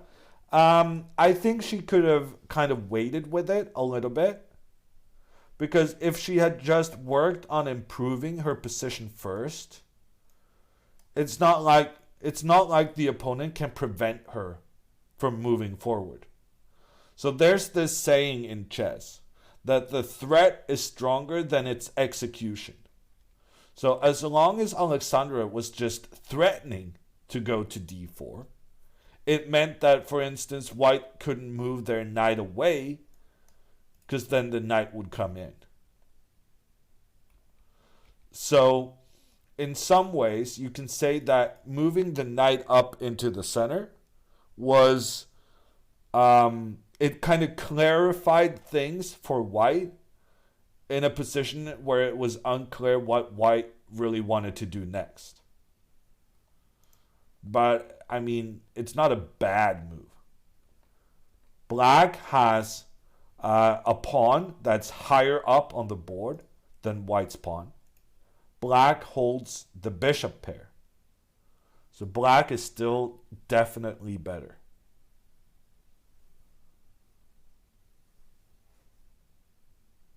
Knight getting to d5 though. Oh, that's actually, yeah, that's a good point. I hadn't even thought about that. I thought white here needs to play f4. This is kind of like the sensible way of playing.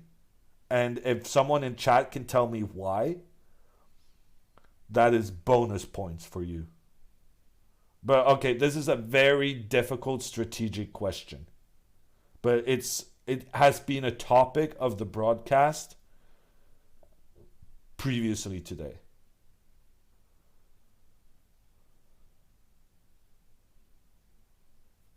Hyataman, I think, was the first one to be on point.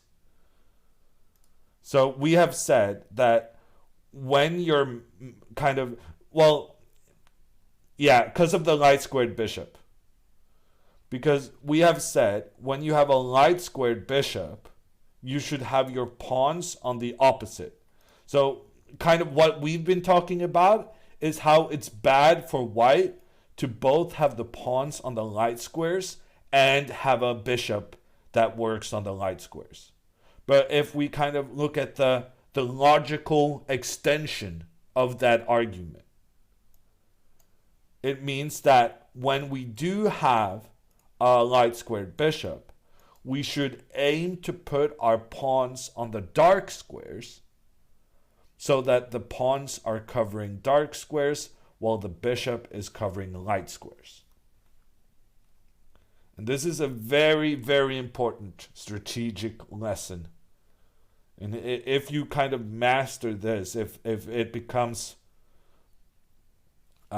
second nature to you to think like this, that means that is like leveling up 3 levels in chess.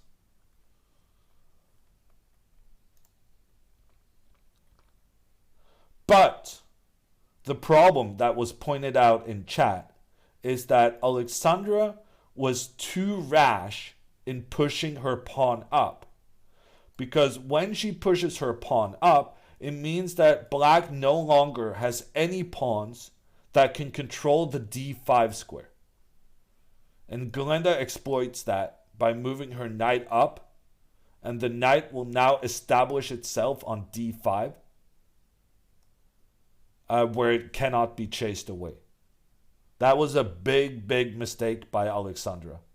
Massive mistake, allowing this knight to come up like that. And now Alexandra is worse. Because basically what white can do is you put your knight here in the middle, and then you do this plan. Then you do this plan of putting the pawns on the dark squares, with the bishop controlling the light squares. And this is very good for white. Yeah, that's unfortunate. I didn't even see that as an opportunity. I thought white needed to go with the pawn, but that would have still been good for black.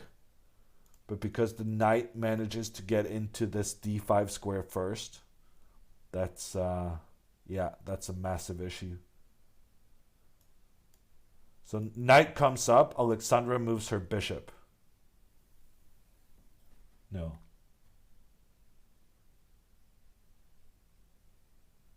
I'm honestly not sure what she did.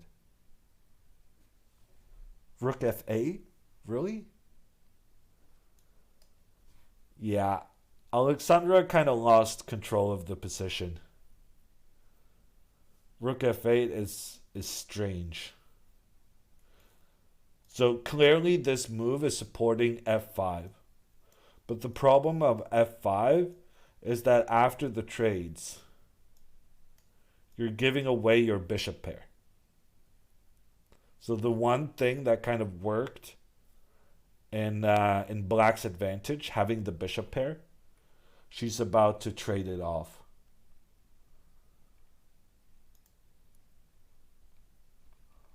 Which I'm not a fan of. But honestly, it was already a tricky position for black. Like, I would probably play bishop e6 and make a trade. But even then, like, this is probably very dangerous for black. Like, white's bishop is superior to the black bishop because the black bishop is being blocked by its own pawn, whereas the white bishop has potential to infiltrate.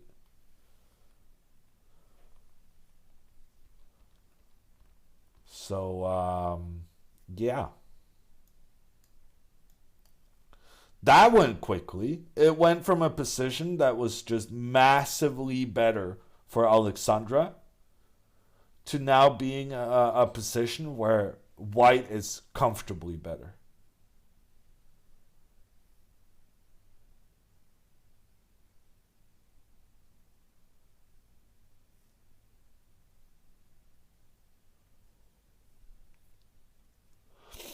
Why is f3 e5 a good plan? Doesn't it enable black's bishop to become active from c6?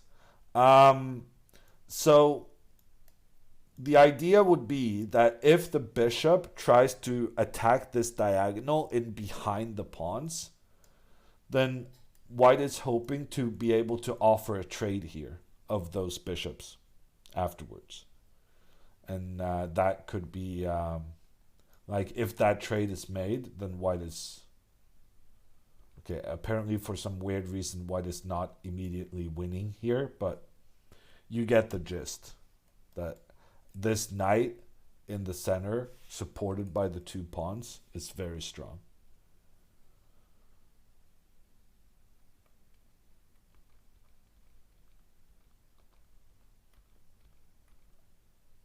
So yeah, c5, huh? It wasn't obvious how bad it was, but now that the opponent has moved her knight forward, we understand that this was actually a massive mistake. And Alexandra should have done something like queen c7, so that the queen controlled the square the knight wanted to use. And now if the pawn moves forward, then we do what Alexandra did.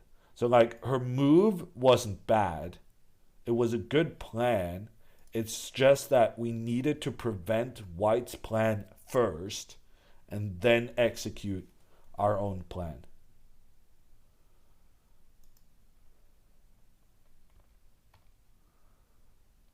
Okay, so c5, knight up, rook moves. At this point, I think Alexandra is just... She feels like the opponent is playing very slowly, and she's kind of playing quickly to stress out the opponent. And sometimes that's a good strat, but here she had a good position and she kind of wasted it through playing too quickly. And now the opponent is feeling more optimistic. And so she's playing quicker as well because it's easier to find the good plans. Rook e1 is a pretty good move. Because now if Alexandra plays f5, then you make the trade and you open up for the rook. So this rook e1 move is trying to discourage what was obviously Alexandra's plan with her previous move. Alexandra now, I think she played bishop d7. So she's ready to get her rook into the game.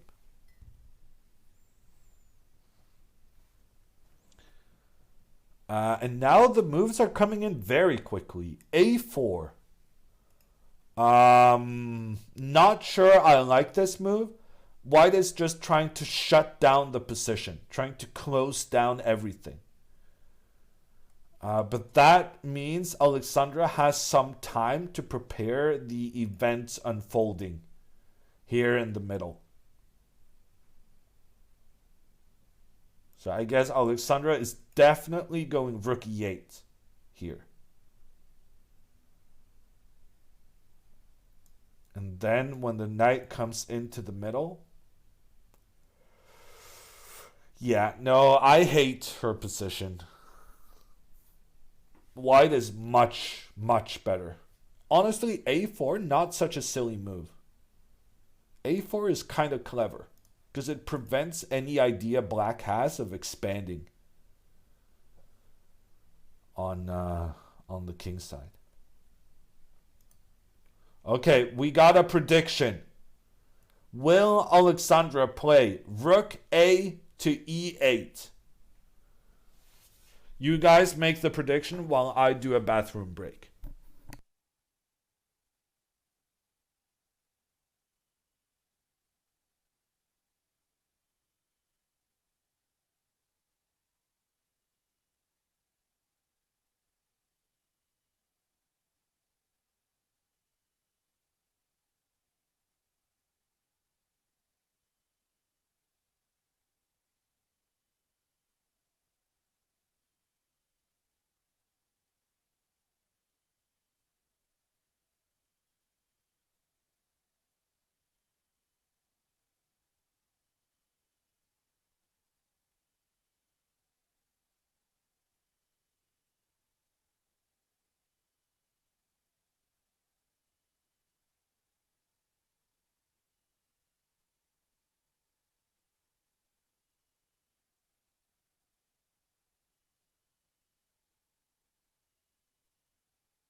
Okay, who's making money on the predictions? Who dared do the predictions when Gerber is the one in charge? That's my real question.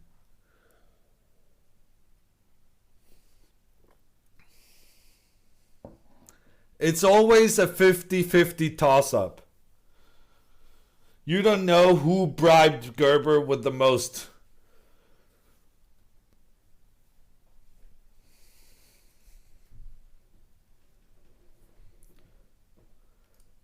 Ooh, Chessfish is reporting from one of the other games.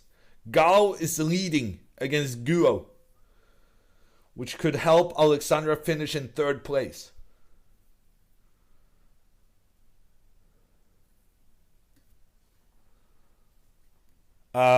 People are saying that did not happen.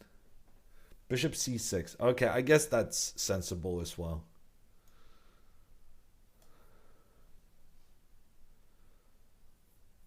Okay, Bishop c6 was played.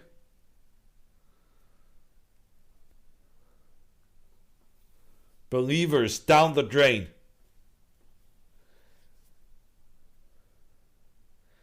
Now I am being accused of scamming?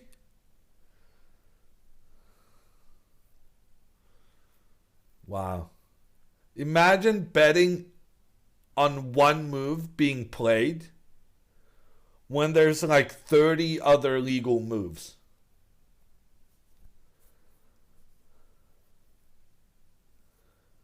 You can call me a scammer, but I don't know what that says about you guys.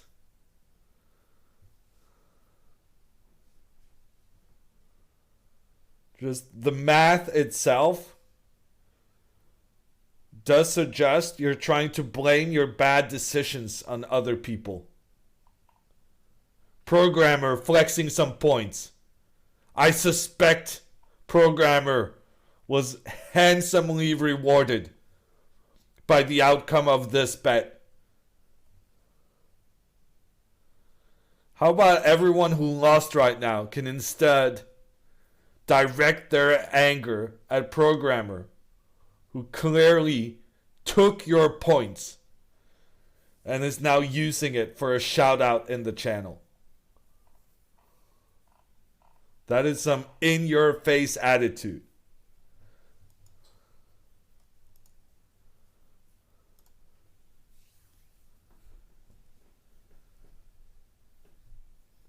Who's in third place right now? Right now, the third place is Guo.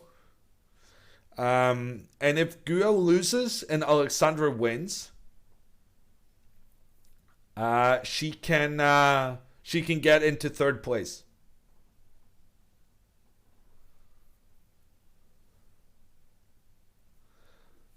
I'm from Norway, Rumpel.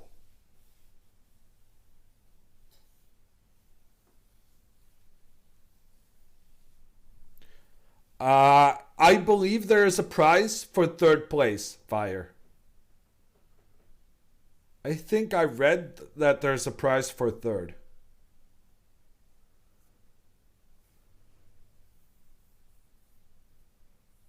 Can someone look that up?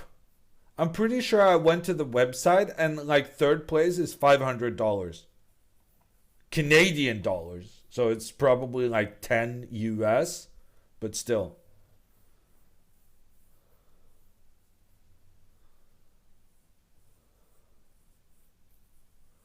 Okay, this is where we find out whether there are more Canadians or Americans or USians watching.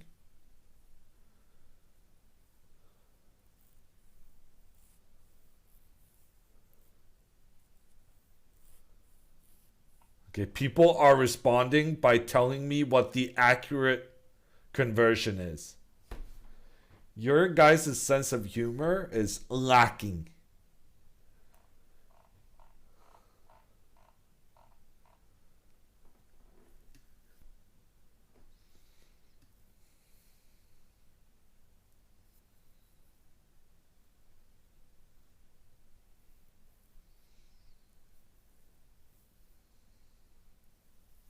Okay, a move has been made.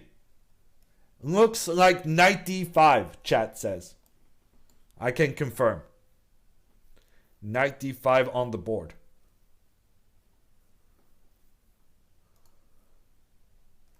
Okay, who wants to go a second time? New prediction, Gerber. Rook A to e8. We go again.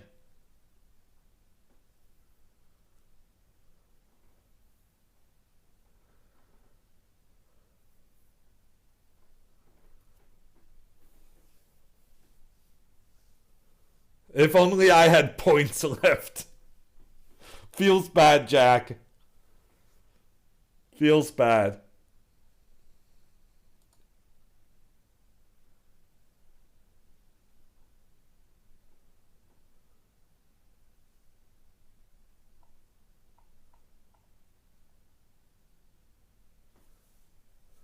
Third place is $1,000? I mean, that cannot be right. Really? Then we got serious stakes on this game.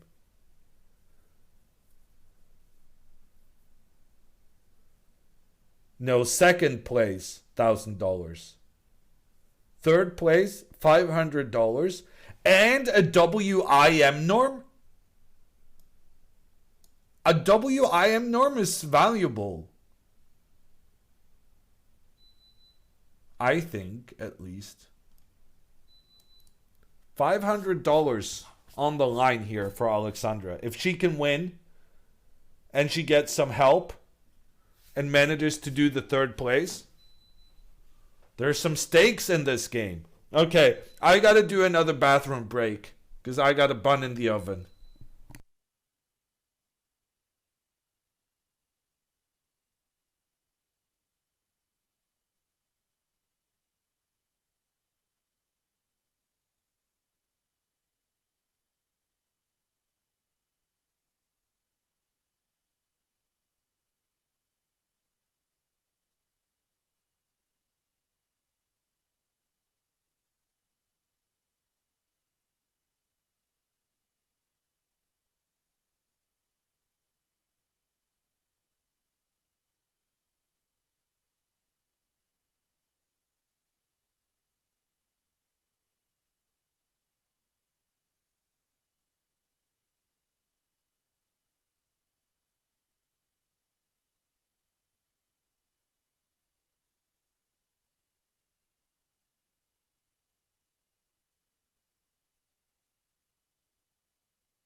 Forgot the microphone? Believers down real bad here, huh? Rook b8. I have no idea what the intention behind this move is.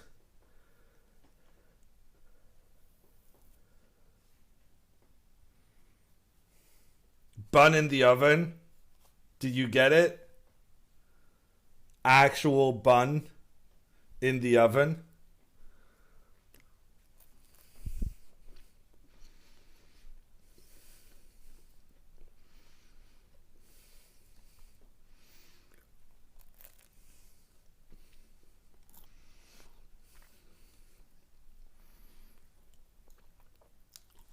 B3 played.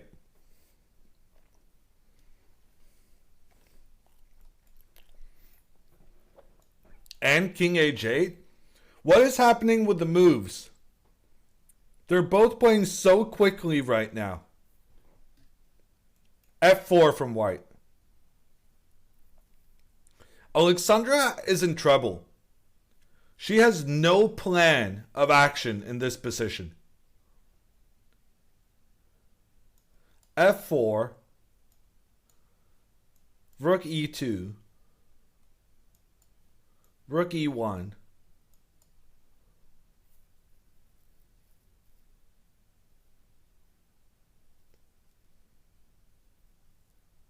I guess her plan is that it's impossible for white to push up this pawn, because then she wins a pawn in the center. But if I'm a bit more accurate, like if here white goes G3 and then Queen G2, Rook E2, Rook E1, E5. This is what white should be aiming for. And this is devastating for Alexandra.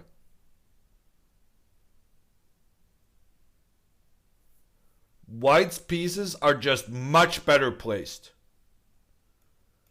This bishop being blocked by the pawn. Knight blocking the bishop. And in time, white will start an attack and open up around the white and black king.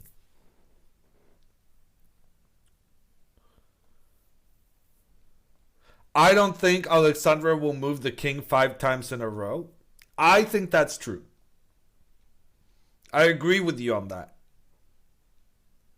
But at the same time, can you suggest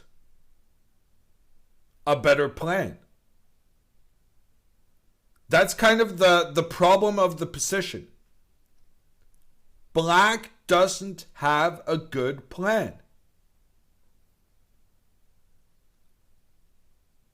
And when you don't have a good plan, you kind of end up going back and forth.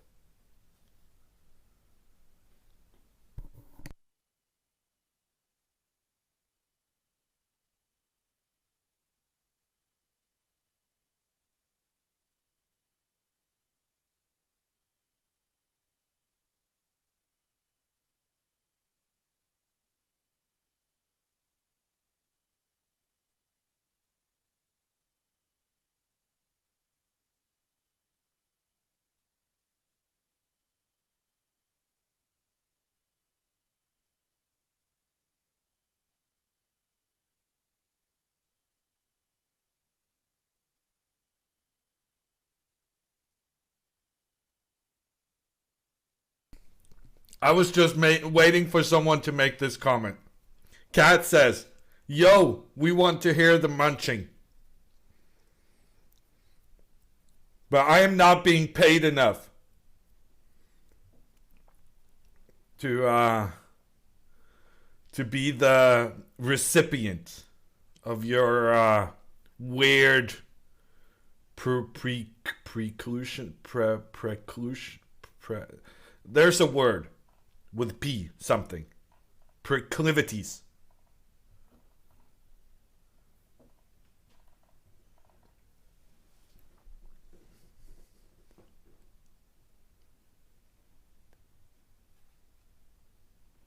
Perversion, I guess, also a possible word.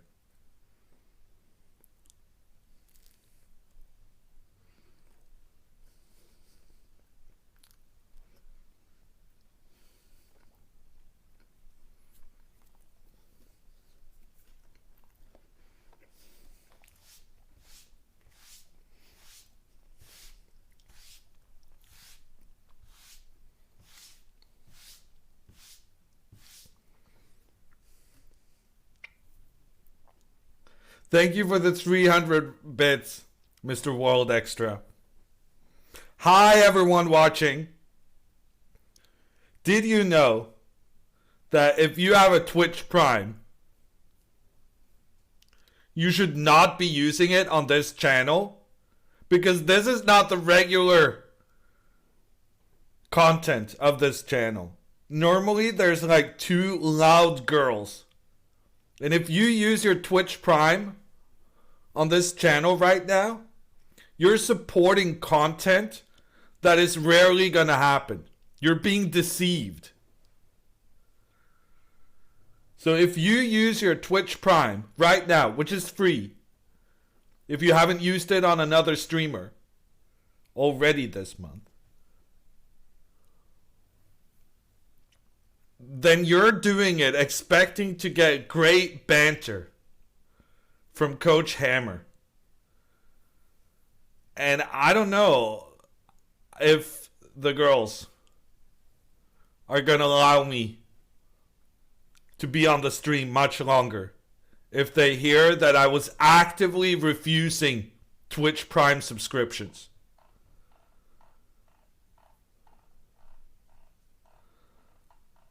So to the suckers like Arod and Such and Danny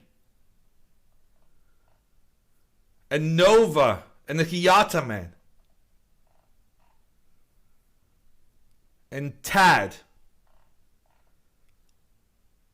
and Dragon and Stan, you guys are being defrauded right now. Okay, phone kinda shut down. Unfortunate moment. Rakalan gifting. Thank you, Rakalan. And Sterling also coming in with the gift sub.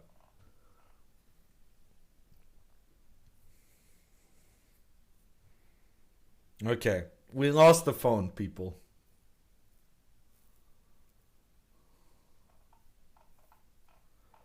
Oh, Sterling coming in with the gift sub as well. Thank you. Okay, we're gonna have to reorganize.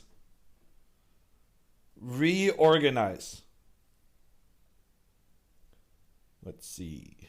Add source. So what did we do last time this phone shut down? I think we moved this one in. Because I'm a sellout. The sponsors of the stream is very happy about the phone malfunctioning. If you go to chess.com and play chess, you're supporting malfunctioning phones. And then we're going to do some text.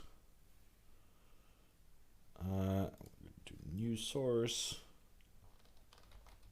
Phone died. Add source.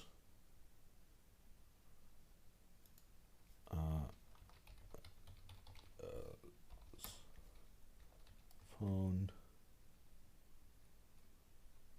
died. Sag.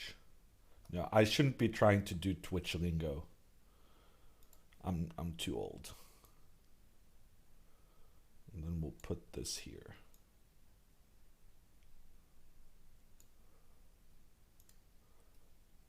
And then I need to figure out where I can find the upcoming moves.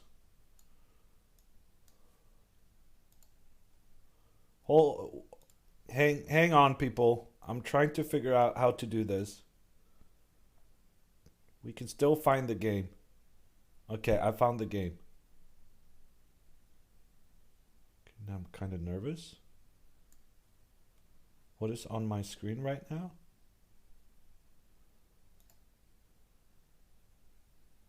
Wow. What is this part? Okay, let's get that away. Okay, I think I fixed it.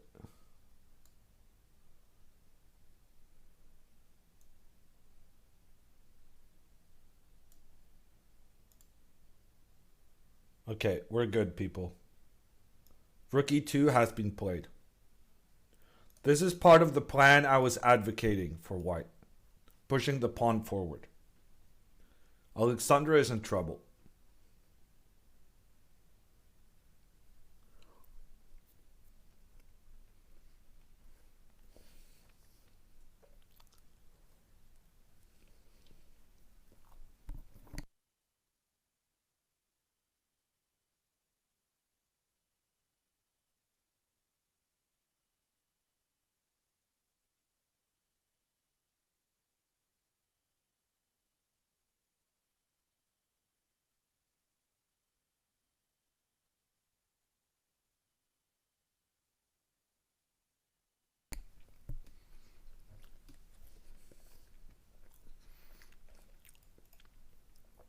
Rook to e8. A lot of people with the predictions thought I was scamming them. But who's the real scammer now? Alexandra refusing to make the obvious move. So much so she steps one square with the rook before continuing forward. Just to ruin everything for the believers.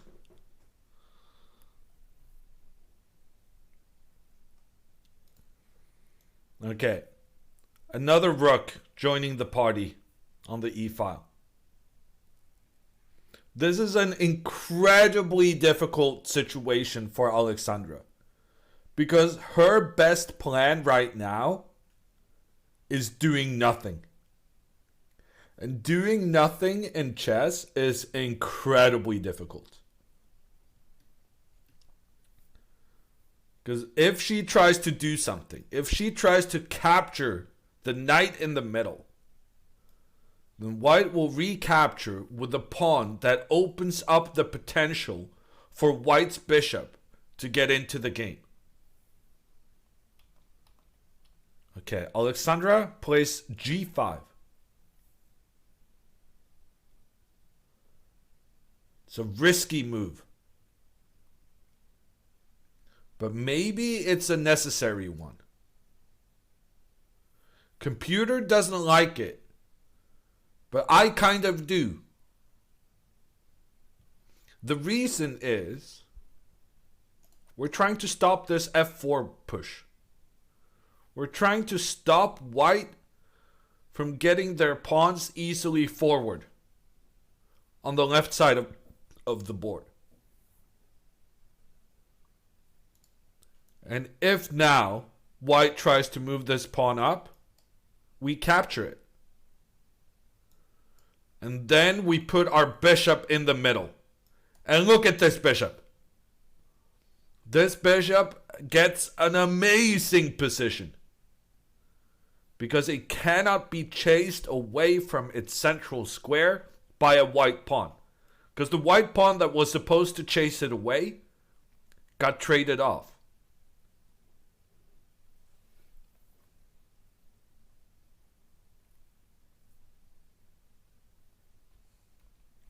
Is rook e6 followed by rook e8 a plan? Asked Bored Chessbots. And the answer is yes. I suspect you knew the answer to that. If you have chess in your username on Twitch, you probably know. Okay, queen d2 has been played, attacking the pawn. What now? Ooh, phone is back on. How do you guys know before I know? Wow, phone is back on.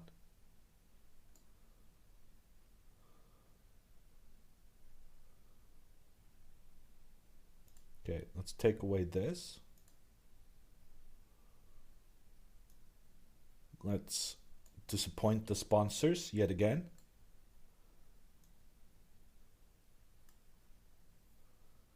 And then boom.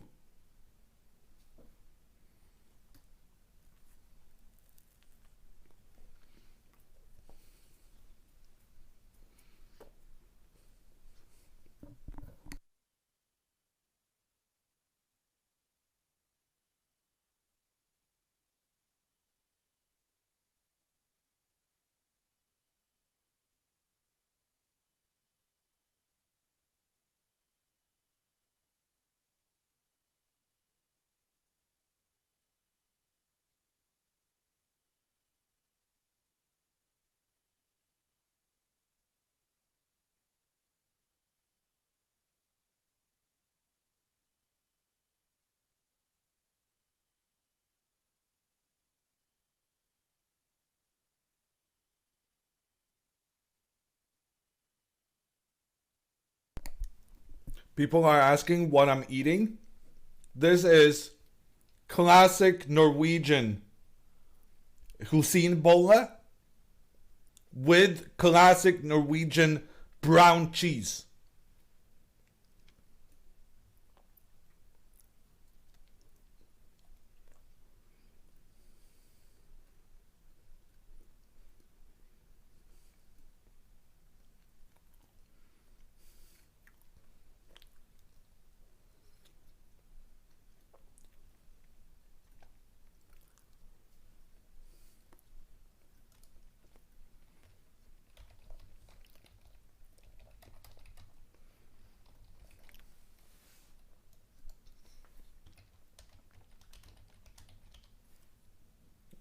Okay, I wrote it in chat.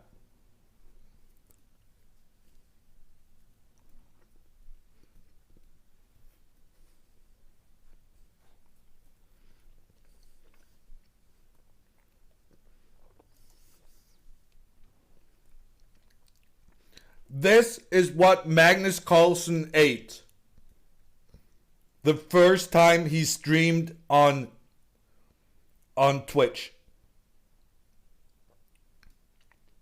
This, and he ate some Spaghetti.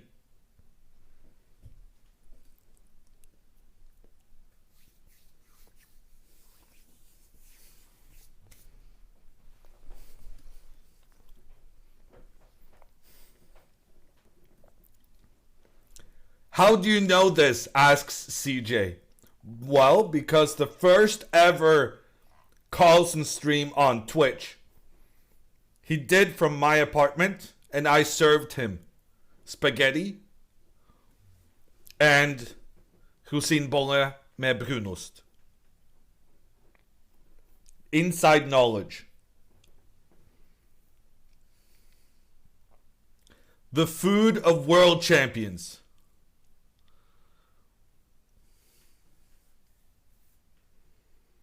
Does it have raisins?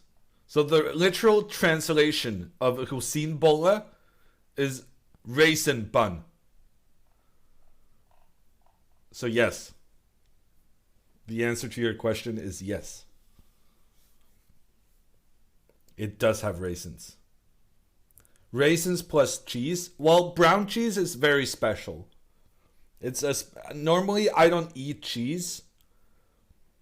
But brown cheese is this kind of sweet thing.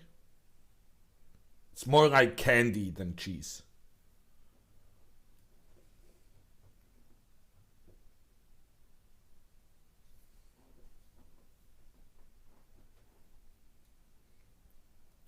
Okay, did someone say H4 has been played? Wow, that is a dramatic move. Okay, I actually gotta pay some attention to the chess game. It was very slow for a long time, but Balon with the white pieces, she's really started speeding up.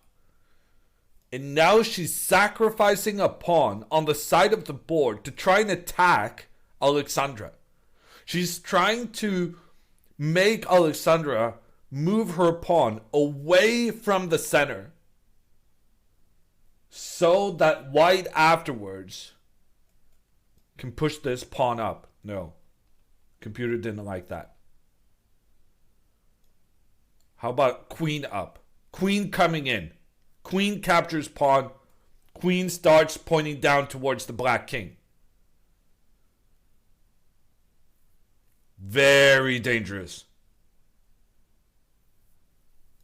But her opponent only has 10 minutes left. This is why the moves are coming in so quickly. White is very low on time.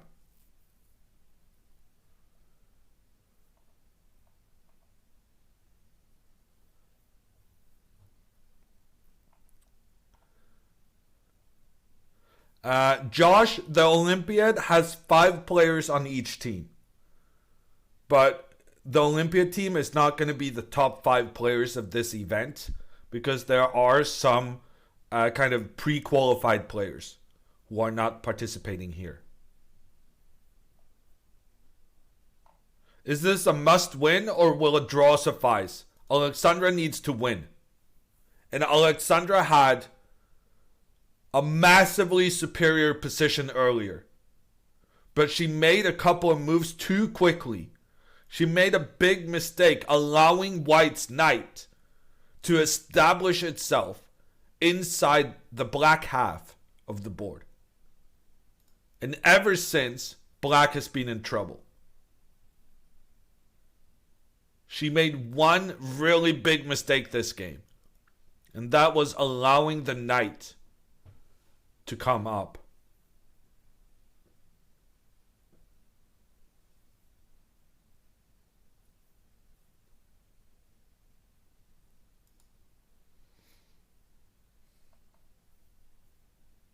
Can Alexandra still get one of those 5 spots? Yeah. But she needs a lot of other players to decline their invitation. She wasn't able to secure one of the 5 spots through this tournament. So now she needs other people who maybe, has jobs to say, no, I cannot spend 13 days in India. With travel, it's probably more like 15 days.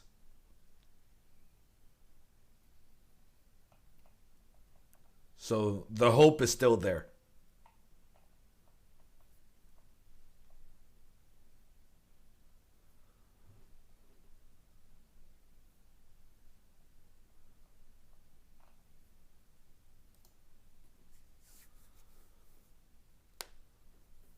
"12-year-olds having jobs." Well, the good news is that Alexandra is higher rated than the 12-year-olds. So her main competition is going to be people who are somewhat older and who actually does in fact have jobs.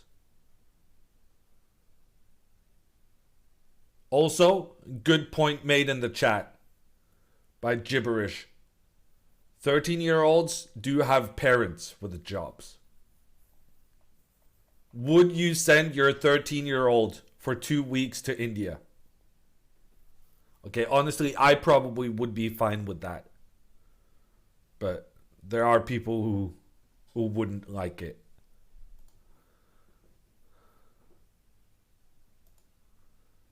Okay, a lot of people in chat saying yes, from which we can deduce they are not parents.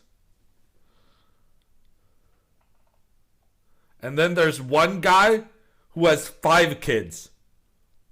Tim, who just comments, "one-way ticket." A lot of the people saying yes probably don't have kids. The guy saying I would send her on a one-way ticket probably has too many of them.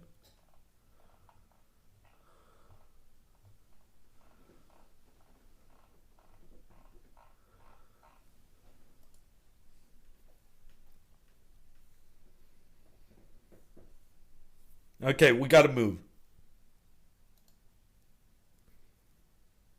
What was the move?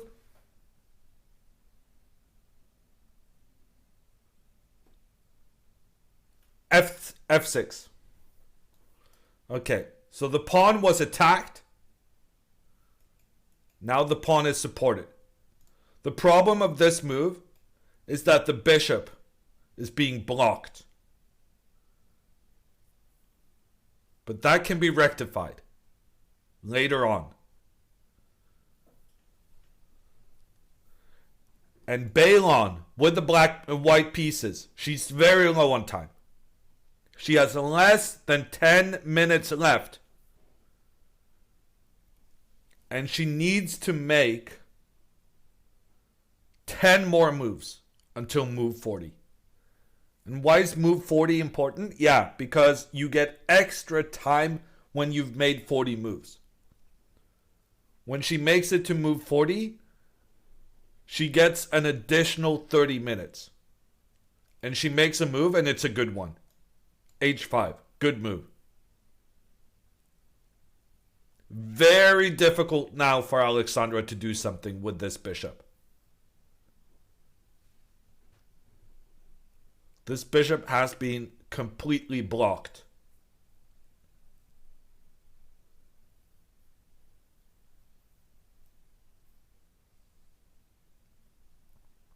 Okay, maybe not a good move, but it's not a bad one either.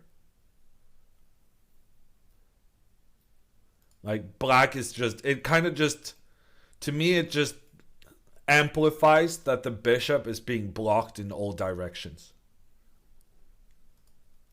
Chad is wondering rook e5. The problem with rook e5 is f4.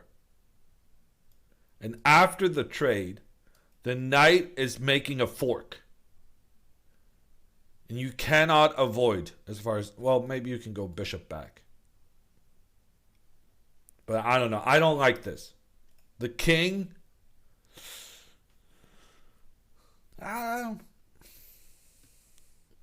Maybe you can survive this. But it's very unpleasant. Very unpleasant for black.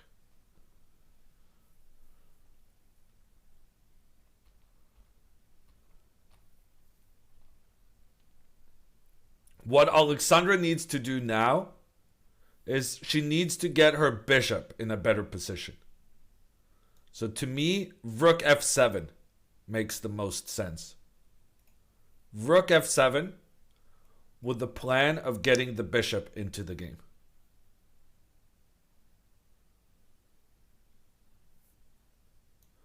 The problem is, then white can start moving their pawns forward.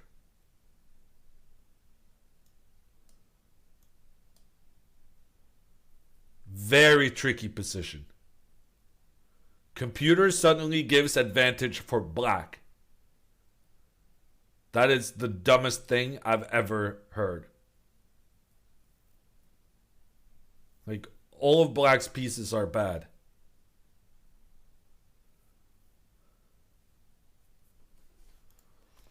Okay. Anything could happen now. I keep making what I believe to be sensible moves for white, and the computers keep saying it's okay for black. That's good news for Alexandra. I was close to declaring her game as hopeless. But the computer says there's hope. And the opponent is very low on time.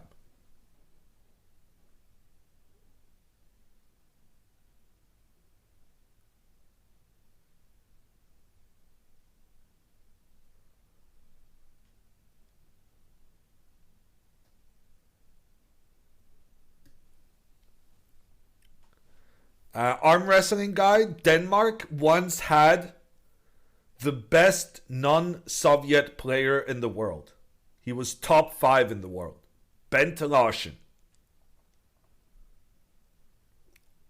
Greg coming in with the 300 bits in support of Alexandra. Thank you, Greg.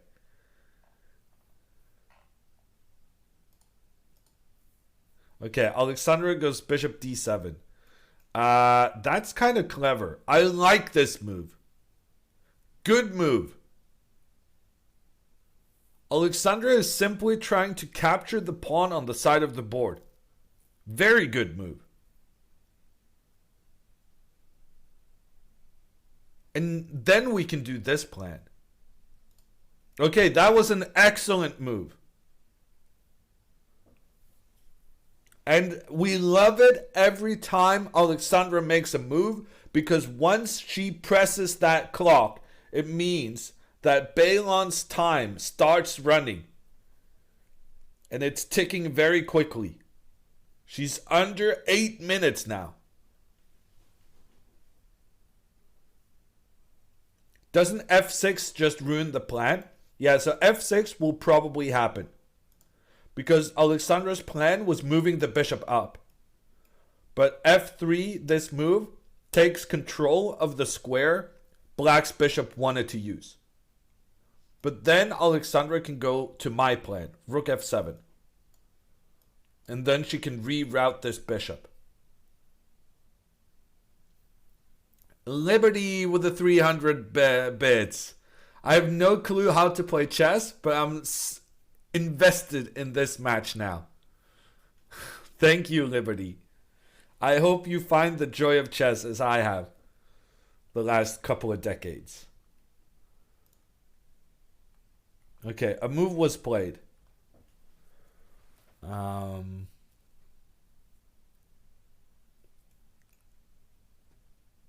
think it was f3. And now rook f7. Good move.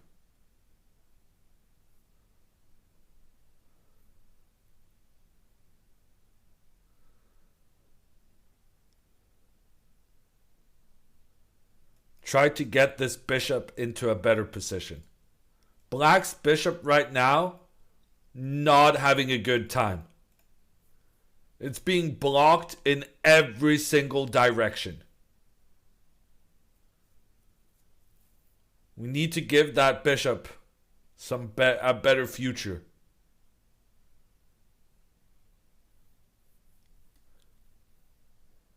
Did she go Rook g8?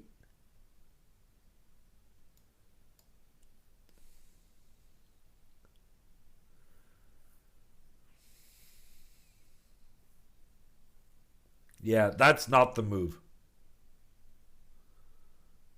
The problem is, the idea is the same that we were discussing, that the bishop can get into a better positioning. The problem is just that if we now move the bishop, there's no pieces defending the pawn on f6. So the knight can capture the pawn and do a double attack on the two black rooks. So we're not going to be able to get the bishop redirected. Okay, white goes g4. The good news about this move is that white is clearly trying to make a draw in a position where she's, well, winning. So that's often the advantage of being the higher rated player. Often your opponent is happy with a draw despite having a good position. And I think that's what's happening here now. Alexandra should just move her rook up in the middle and everything is blocked.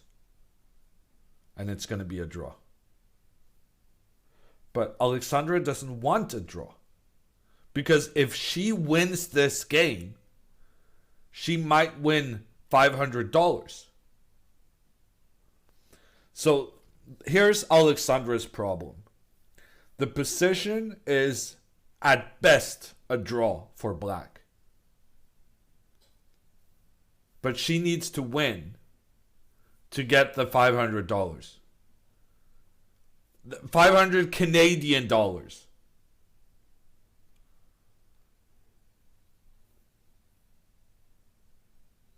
And I don't see how she can win here. But she's probably going to try.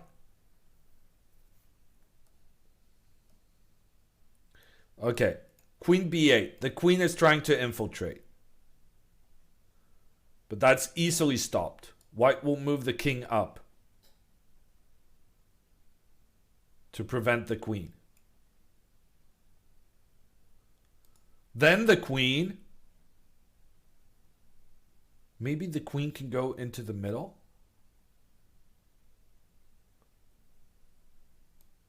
And if the knight captures pawn, we move our bishop. And if the queen captures pawn on the side, something bad happens. Bishop f8 maybe.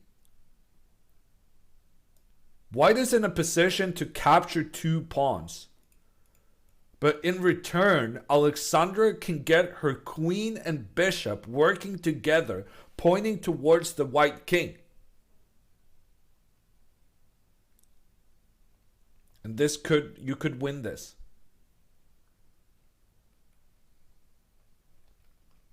But the opponent is clever, more clever than this. Rook g2. Safer move than pushing the king up. But Alexandra still has the potential of this diagonal. Alexandra should now get her bishop to d6. But she can't do it immediately. If the bishop moves now, the knight will come in and attack a lot of black pieces at the same time. So now she needs to defend this pawn and then move the bishop. She needs to go rook e6. I think she's going to do it. No. Bishop c6.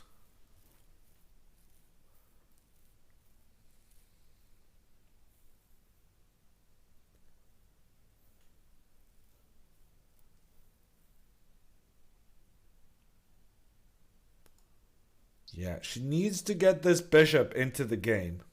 She's not really succeeding so far.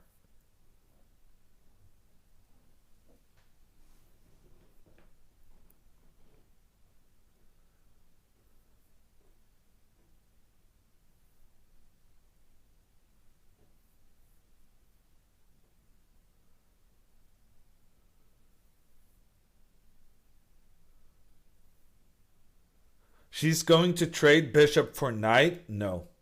That would be a big mistake. She's not going to do that. Because if she makes this trade, right now, white's bishop is being restricted by its own pawns. But if she makes this trade, she's opening up for the white bishop. Honestly, maybe even like this. So that you can point down here. Okay, computer didn't like that. But at least this way, you can have the bishop on this diagonal instead. I don't think she's going to make the trade just yet. I think she should try to get her bishop in a better position.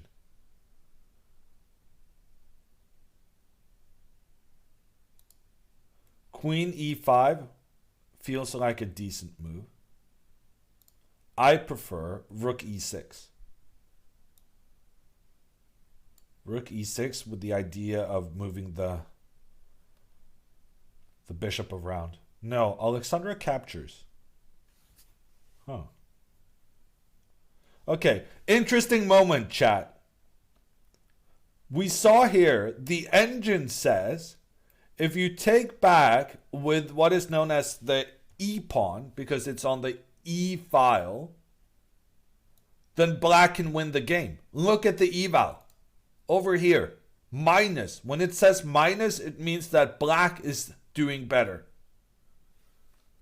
Probably because here, black's rook can infiltrate. So that would be a mistake to take with the e-pawn. If you think Balon with the white pieces is going to make a mistake, prediction not in time. Balon moves too quickly for the prediction. She doesn't make the mistake. She captures in a way that keeps the black rook in its place, being blocked off by the white pawn.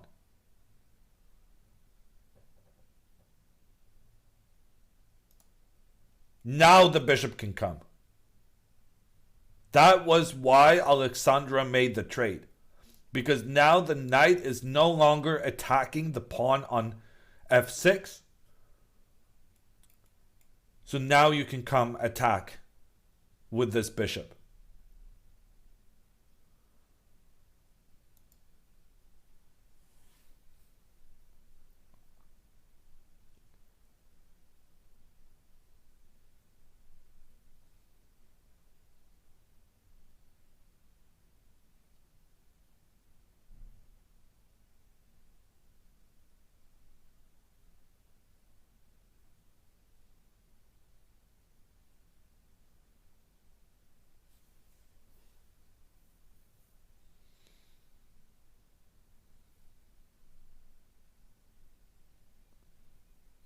Unfortunately, the last couple of moves have gone pretty quickly.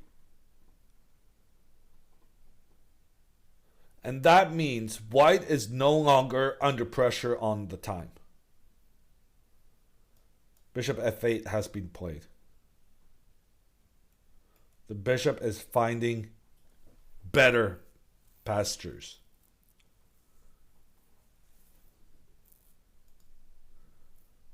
If white does not go f4 right now, if white doesn't do this move,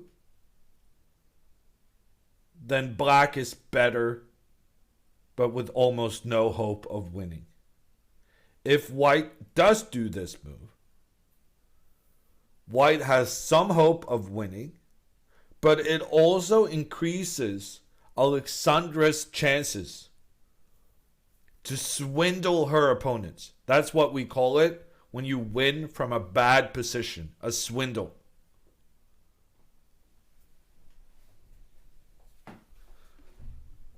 So being a swindler is a bad thing, which is unfortunate for the 8-time Russian champion, Peter Svidler.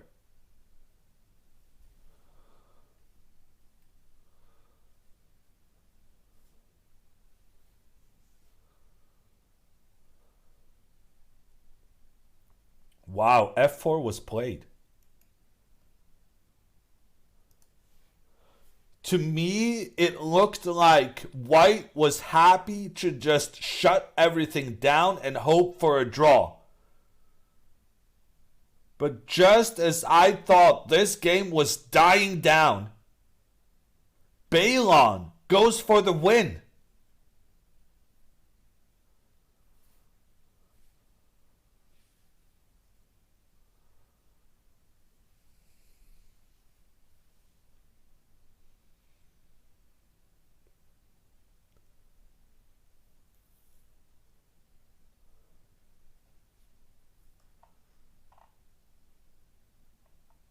Is Hammer a streamer too? Yes. Sometimes. But I don't stream a lot of chess. I stream superior games. Like Civilization, old school RuneScape, and Puzzle Pirates. Oh, and Fortnite sometimes. But I haven't played Fortnite in many, many months.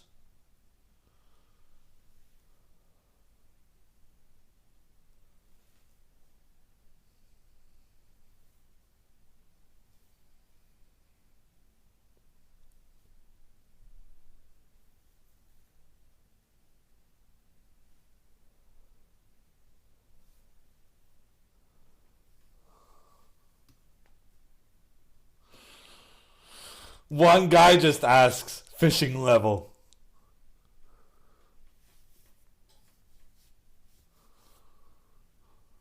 Uh,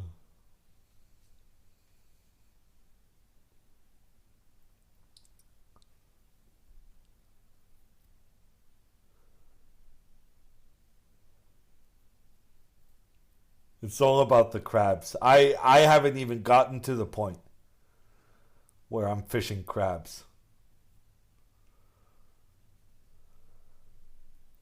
I'm just sitting in the Lum River getting some salmon like the good Norwegian I am.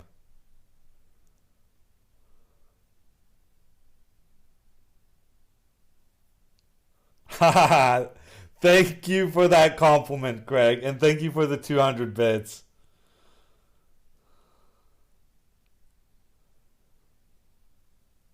Okay, Alexandra is under pressure now. But even so, she didn't take very long to make her move. And the move she made, rather controversially, moving the bishop back from where it came, is that correct?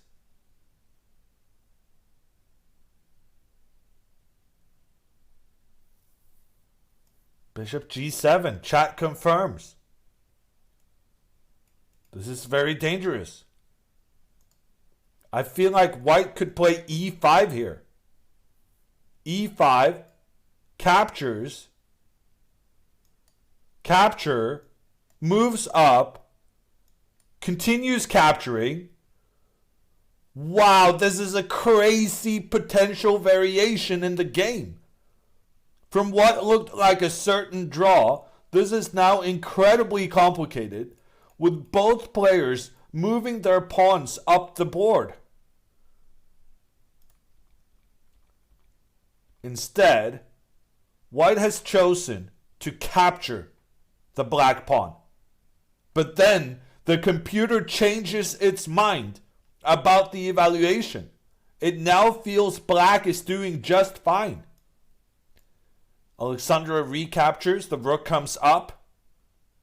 This is a good rook, no doubt about it. But since it's a good rook, we can try to trade it off. The rook can come, make a trade. And if white comes with the other rook to help out, boom! Queen. Infiltrating. Check on the king. This is winnable. It's turning around, people. It's turning around. Alexandra has been in trouble for the last hour. But now she's fighting back.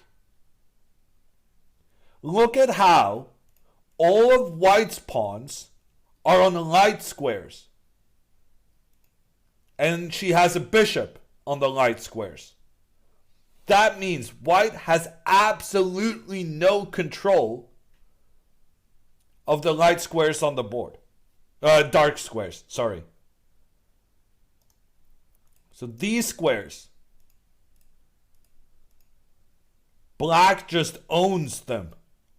With her queen, with her bishop, with her pawn. Conversely, look at all of black's pawns. All of the black pawns are on the dark squares, and our bishop is on the dark squares.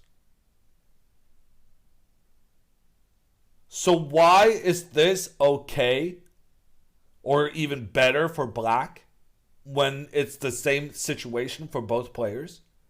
It's because the black pawns are closer to the black king. The white pawns are more advanced, which means they are doing less of a good job offering protection around the white king. She played bishop e5. Okay. I don't like that. She's probably about to play bishop f4, and that would be a big mistake.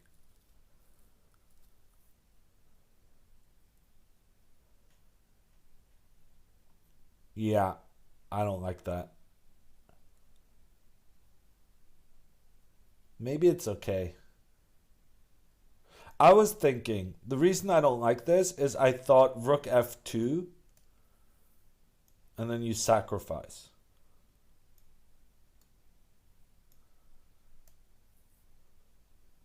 Okay, computer didn't like that.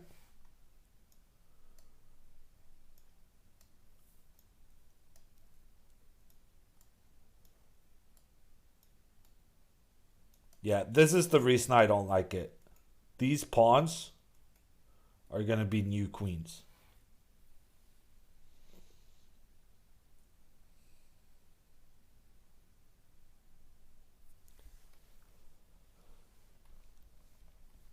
It's a tense game still. Where are we on the move counter?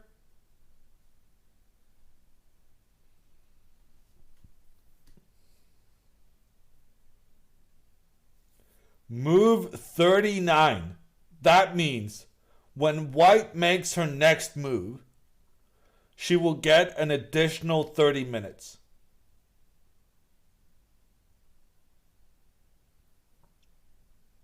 So we're going to be sitting here for a while.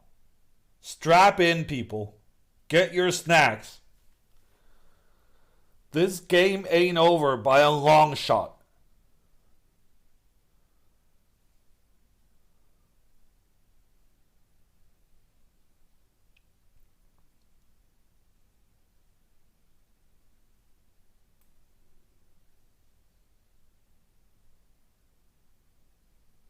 Classical chess is so slow, yes. And yet, when you're sitting there yourself,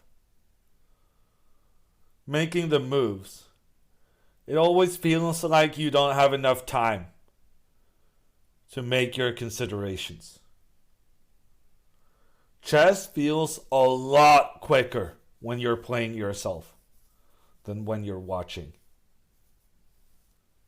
Queen c2.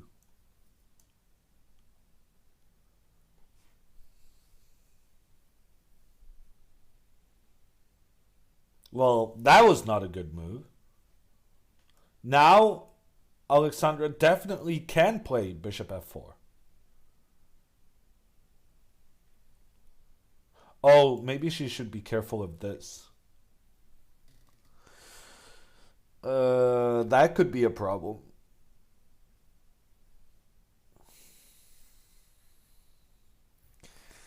Yeah, that's kind of an issue.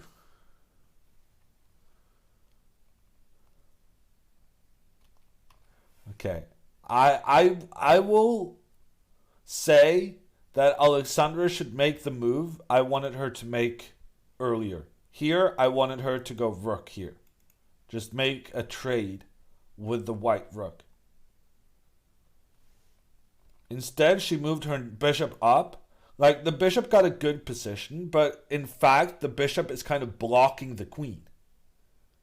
Because now, if the rook moves, earlier we had the queen that could move up into the attack, but that is no longer an option because the bishop is blocking the queen's path.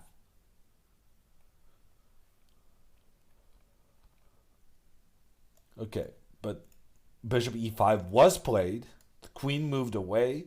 And once again, bishop f8 is the move I'm looking for. Oh, we have a result. We have a result. Shake hands in the game behind Alexandra on the camera.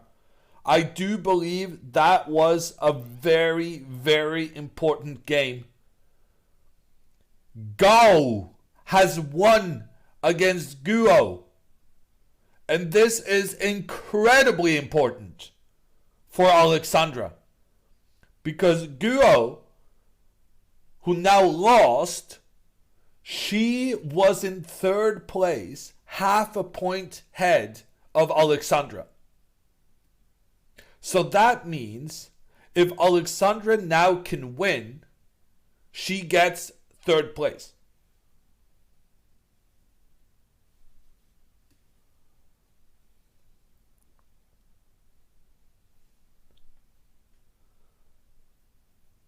Third equals Olympiad? No. Third equals $500.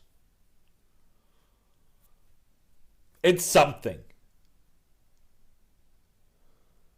5,000 bits. Okay, that's not true. 50,000 bits. Except it's Canadian.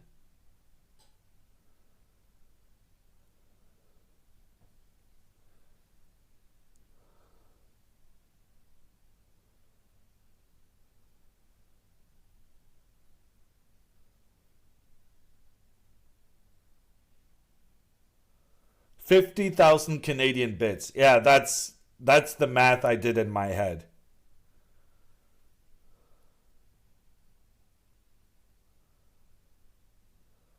Is Musk good at chess? Not to my knowledge. But Peter Thiel is very good. How many Norwegian buns is that? Someone can calculate.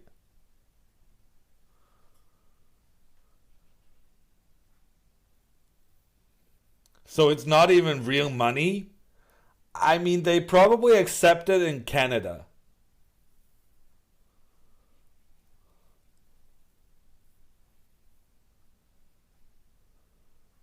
Yeah, that's important information for the calculations. Oh, sorry.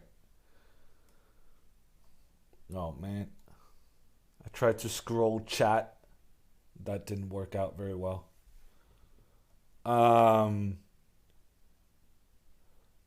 Hussein bolle med brunost. That's what we're talking.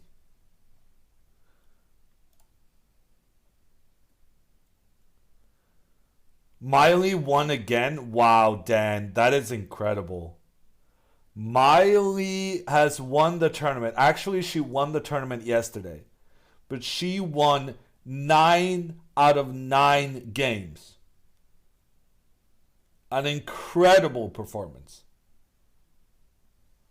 Okay. Rook f8 was played, people are saying.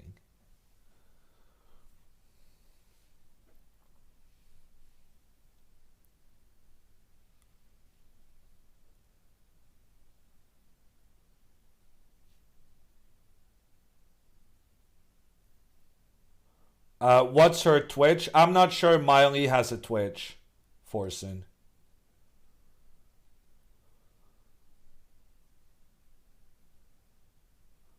How much has Papa Bota spent flying his kids to chess tournaments?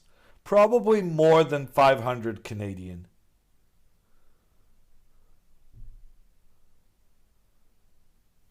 Wow, Queen c4. That looks like a very bad move. Look at this, people. Look at this. This on the left-hand side is known as the evaluation bar. It is linked with the chess computer calculating the situation. Look what happens with this bar when I input the latest move Glenda made. Right now it says 0.00. That means completely equal. No one is doing better than the other. But when I input this move, I really hope I'm right. When I input this move, I suspect something will happen. Boom! Boom! Alexandra! Okay, it was more optimistic in the beginning. And then it kind of went back to being not so optimistic. But the important thing to note is that when we go over here now, it says minus 0.5. And that minus means that black is doing better. On this side, on the bar, basically there's more black than white, which indicates that black is doing better. Alexandra can win this game. And she makes the trade. Good move. Good move here by Alexandra making the trade. Okay, computer didn't really like that, but I think it's a good move. I think the white queen is making a big mistake moving over to the right side of the board because the kings are on the opposite side. And Alexandra will now try to exploit that the white queen has left her king poorly defended. The white queen is having an affair on the other side of the kingdom.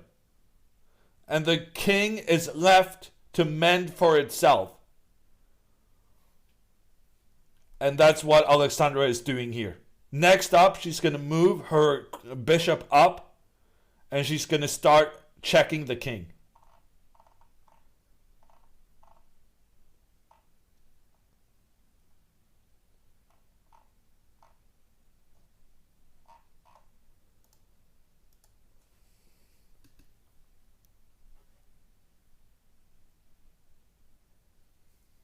This is very winnable, Rice Farmer.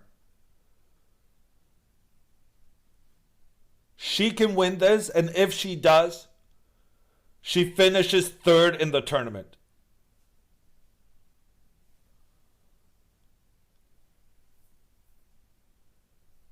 Balon thinking here? Yeah, let her. The more she's thinking now, Dolan, the lower she will be on time. When Alexandra comes in with her queen to give the checkmate. Is third good? Third is okay. Third is what Alexandra was ranked before the tournament. And Alexandra was playing poorly at the beginning, but she's played much better here towards the end.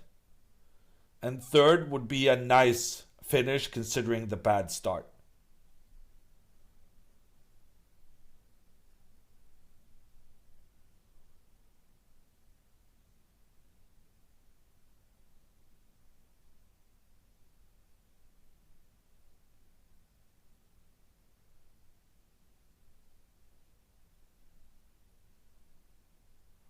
Why is someone saying that Guo versus Gao was a draw?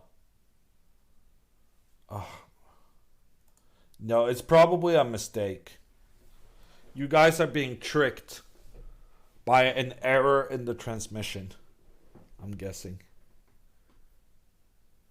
Website says draw. Unless it says draw on chess results, I don't believe.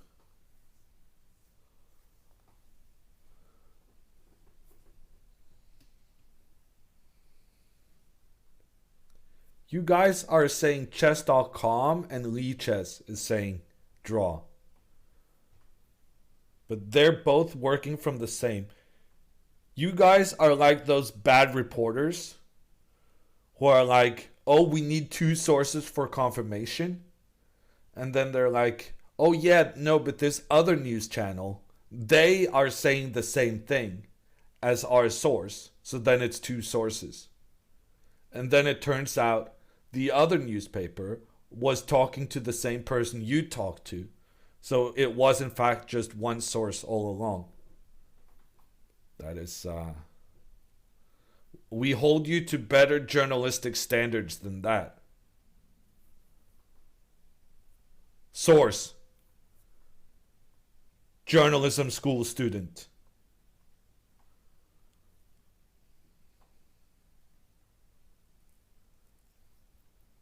Okay, a move was made.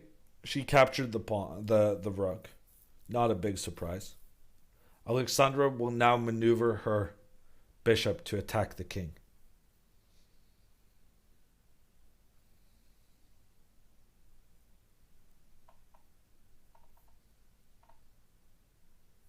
Does Mama Botes play chess? Not a lot, Casper. But she's going to start playing chess now because her passion for chess has been well, I don't know if rekindled is the right word, but it's she has gotten passion for chess watching the Hammer commentary. That's how good I am. I can get Mama Botes to play chess. And she's learning Norwegian so that she can catch my Norwegian commentary. True story. I'm not lying. Gotham Levy coming in with a raid of 2,429. How's everyone doing? My name is Hammer. I am a chess commentator from Norway. And right now I have been hired by the Botes sisters. Because Andrea is sleeping her nice West Coast slumber, while Alexandra is busy in Canada, of all places, playing a real life over the board chess tournament like Levy just did. And Alexandra can get third place if she wins this game. It's 10 a.m. West Coast. Don't question the sleep patterns of streamers. They're not like the rest of us. They're special people.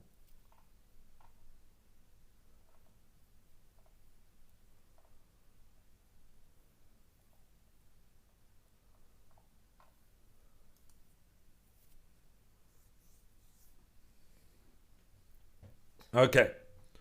Alexandra will definitely move her bishop in to attack the white king.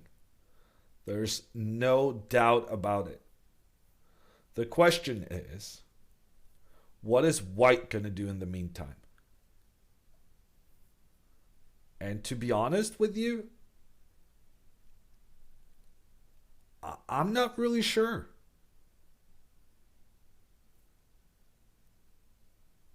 I like Alexandra's chances here. I don't really see what White is planning.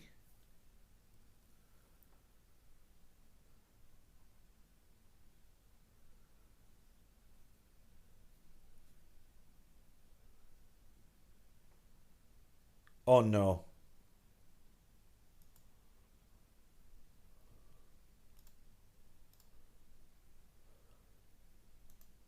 Luckily, we were prepared for this eventuality. Sponsors front and center. That has happened before. We were ready for that.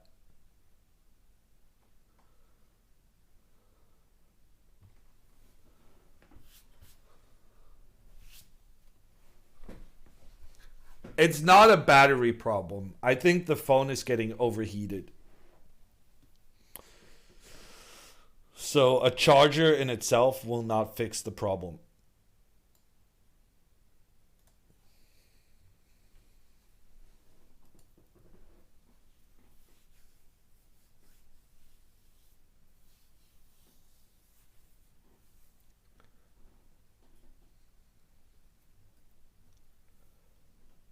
What threat does the rook on g2 pose for the bishop invasion? Nothing. This rook is useless. Cannot contribute well at all. It's kind of just standing there. When Alexandra now plays bishop f4, that bishop is protected by a pawn. And then if white tries to get the queen back into defense, the bishop comes in and gives a check. Okay, apparently not. Rook here. Ah, rook here. We can also attack with the rook. Yeah, so in general, like, this is a very, very dangerous position for white. It's quite likely Alexandra will win this. You said you were ready for this, so what is the contingency plan? Well, the contingency plan is I have this text to explain what has happened. And then I'm making the sponsor super big. So that even though so we kind of fill the blank space and promote the sponsors. Are you saying this was not enough of a contingency for you? That's a pretty solid plan, if you ask me. Easy money? Yeah. You gotta follow the money.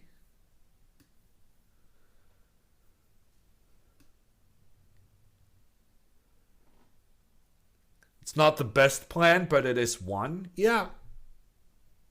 Sounds like me. Sometimes you just need a plan. Alexandra has played bishop f4.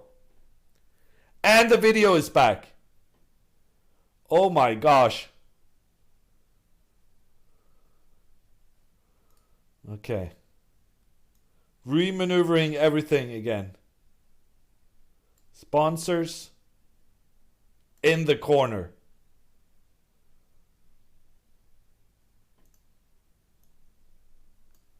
Video back up.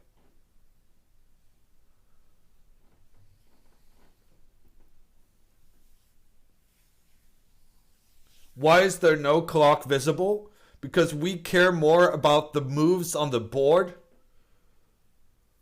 than flagging the opponent. It's quite radical. It's not really in good Botez style, but I'm trying something new on behalf of the stream. The Botez stream used to be all about beating the opponent on time. But when I'm in charge,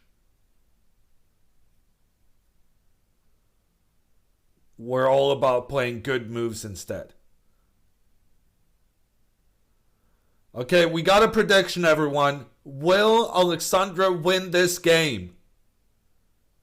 Believers, show yourself.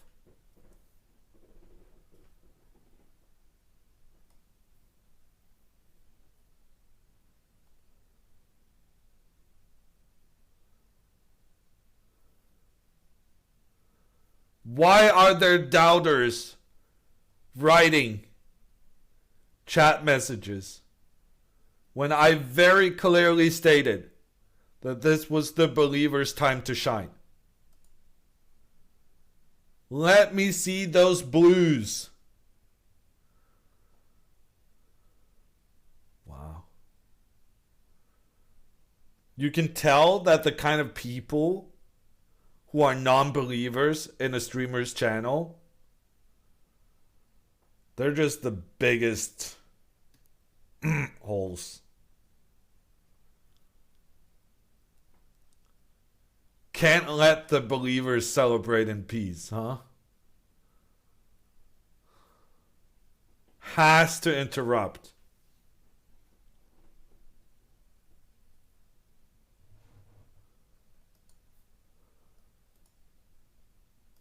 Okay, now only the doubters.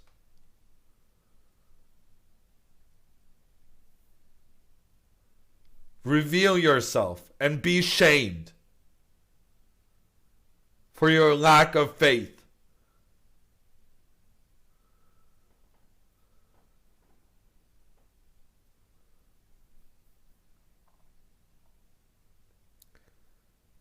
LFC flexing. Channel points. I'm guessing you're a non-believer, sir. Wanting to get some extra attention ahead of all the other non-believers.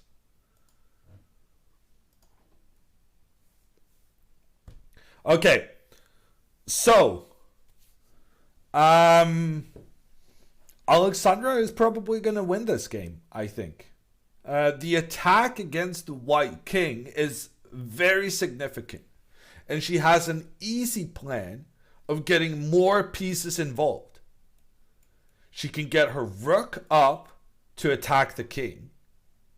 And she can also easily get her queen involved.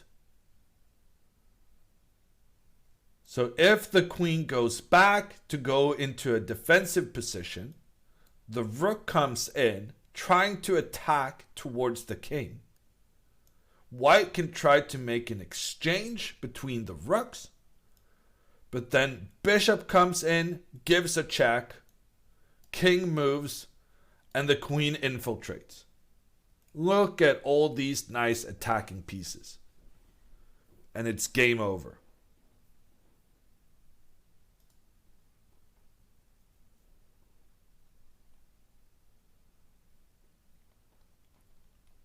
So like it's very easy for white to lose within just a couple of moves. And Balin is taking her time right now, trying to figure out how to stop this aggression.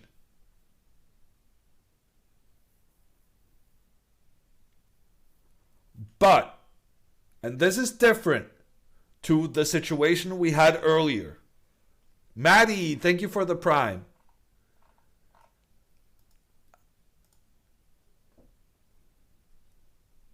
This time, white is not getting any more help on the clock. Previously, we were talking about at move 40, white gets an extra 30 minutes. But we are at move 40. We passed move 40.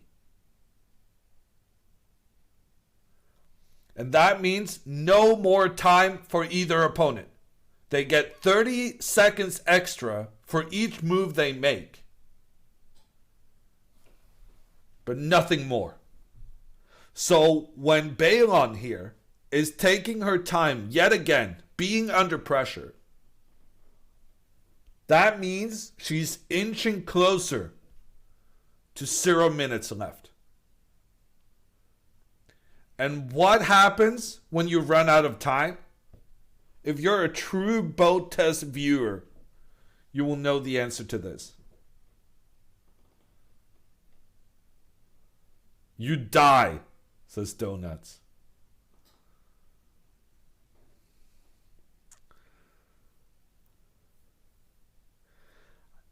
Die is maybe a bit strong, but you lose the game.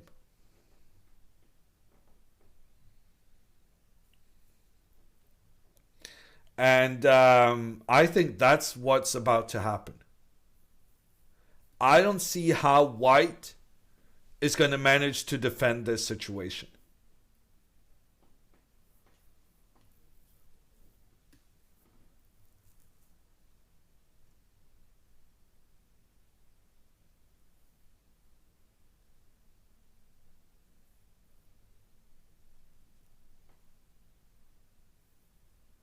What do you think would happen if rook f2 or rook e7? Asks Feder.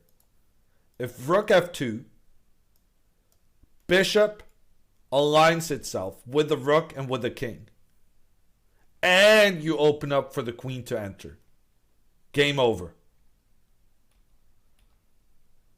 If rook e2, the bishop comes in, gives a check. King can try to hide in the corner, but the queen comes in, supported by the bishop ready to give a checkmate. Balon, she tried to move her king to a light square. Oh no. She didn't? Oh no, she played queen b5. And here, Alexandra could have played rook e1. The computer was suggesting that this rook maneuver was very good earlier. But instead, Alexandra, almost without thinking, goes bishop e3 check. Maybe she should have thought for a little bit more. And she attacks the king. The king tries to hide out in the corner. And now, Alexandra will try to get her queen into the game.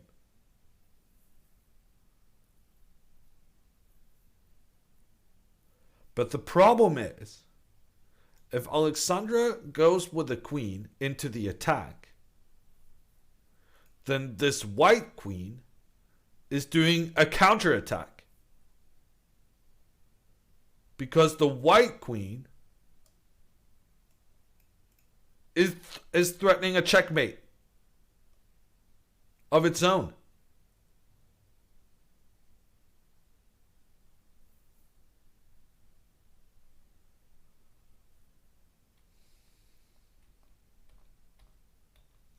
So both players are attacking right now. White is trying to infiltrate with the queen, and as is black. The question is, who will be successful? Right now, potentially neither.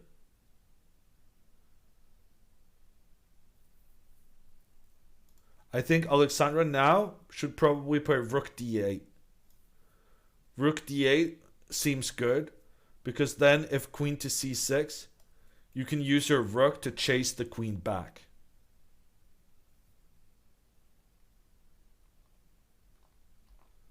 Instead, she played queen d6. And now white will play queen c6. And the queens will be adjacent to each other. And black cannot avoid the trade of queens. Because if you move your queen away, checkmate.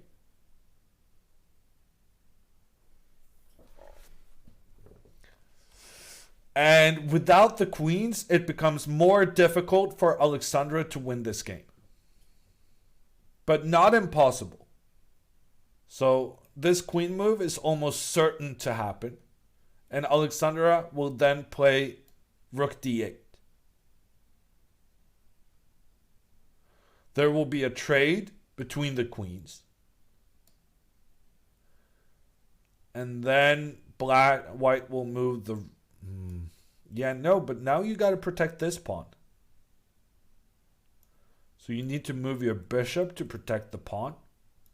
And then the black king. Look at the black king.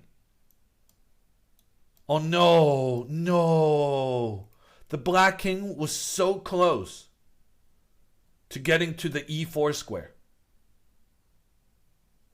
If the black king, if white had been just one step slower, if white had taken a little bit of a detour, boom.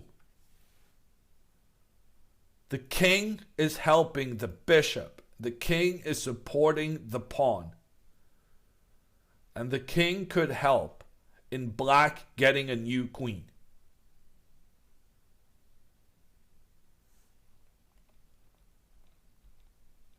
But maybe we're not in time. But this is the plan. This is the plan Alexandra must try to use. She must try to exploit that her king has an easier time getting involved in the game.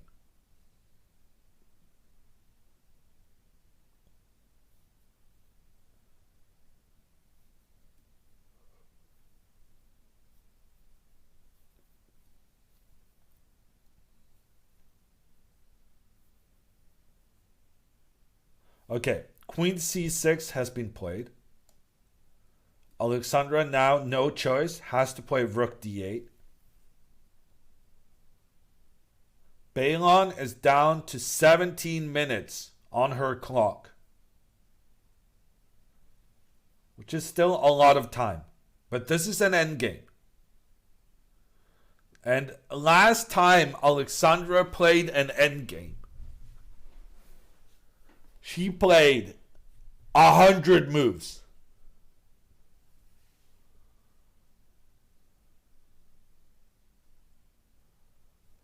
Okay, rook d8 has been played.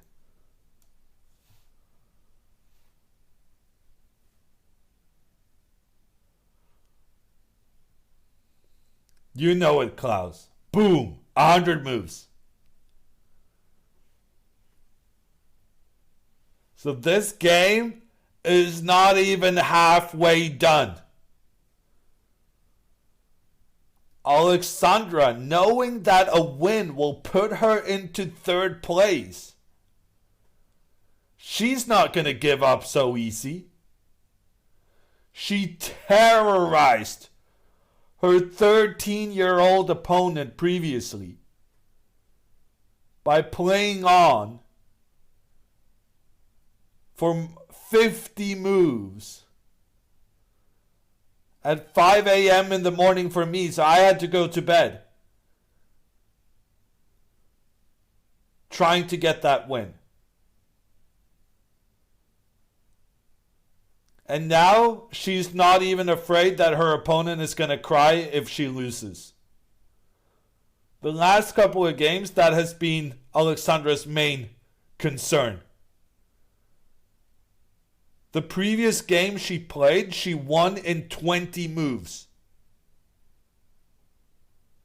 And so we assumed she was going to be happy afterwards. And what Alexandra said was, I can't be happy when the little kids are sad.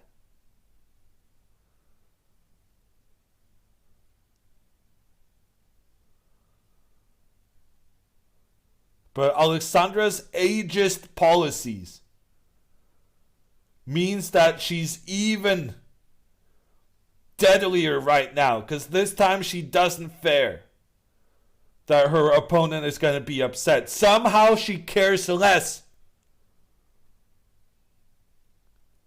about old people's feelings than kids.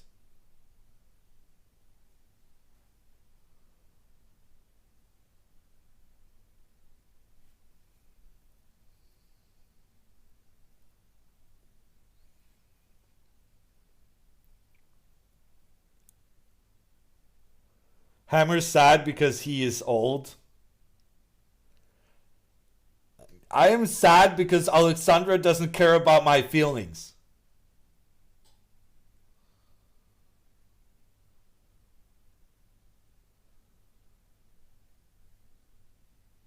And that she doesn't care about my feelings because I'm old, that is just wrong.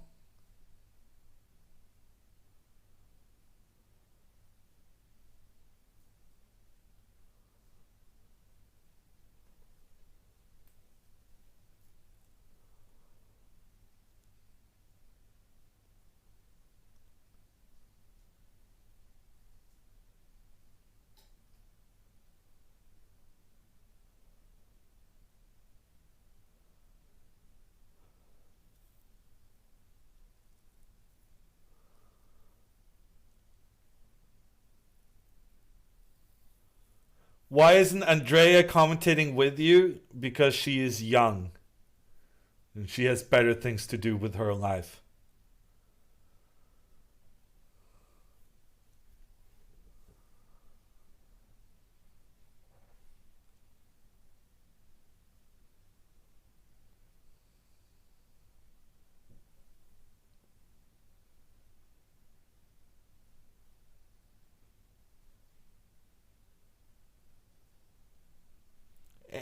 It just seems to me that the Botes sisters are consistently prioritizing teenagers over older people. Okay, a move has been played, and it's a very surprising one. Queen b7. That is unexpected.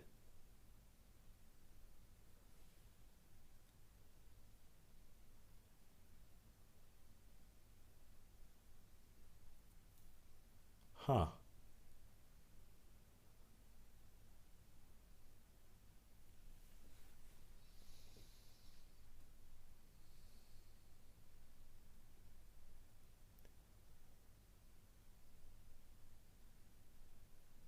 What are we thinking about this move?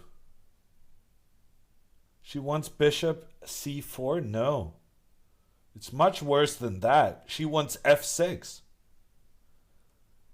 If black doesn't pay attention now, if black tries to get their rook up to give checkmate,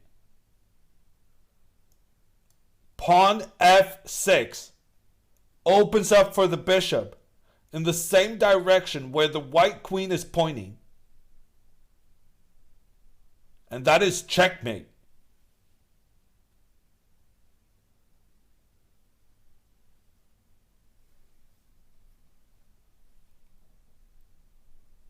I would totally fall for that trap. Says, well, chat was moving too fast. But yeah, this is an easy trap to fall for.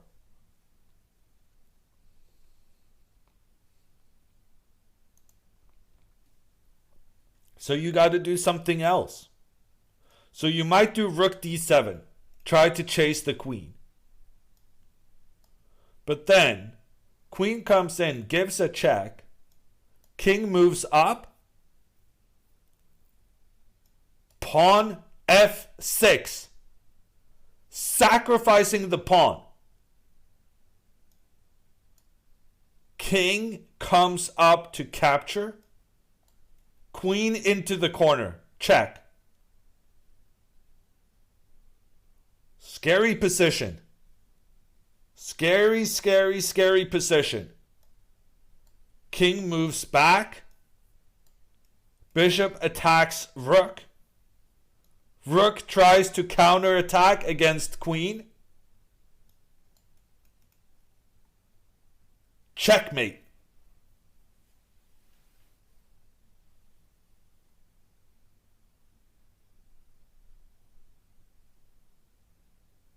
This is very scary.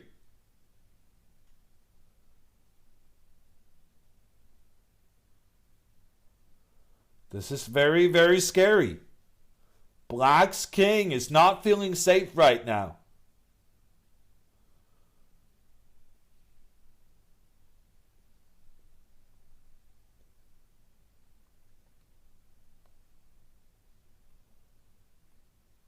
So we got to go back.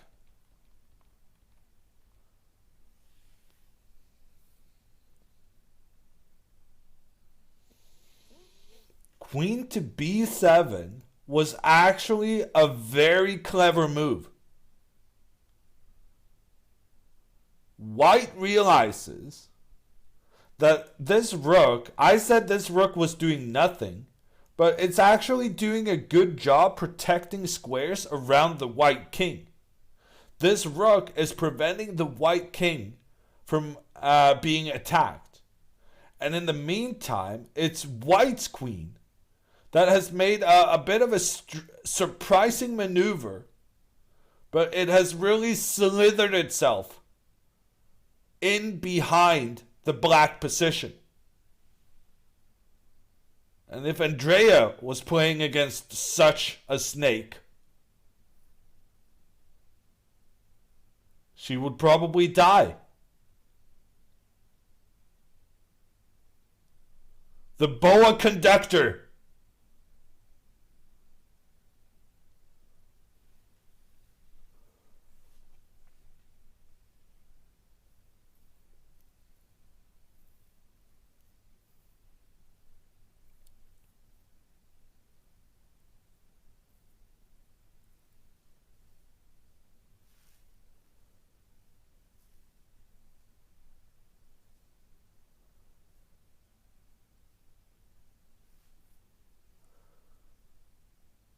Some of you are pointing out that it's called a boa constrictor.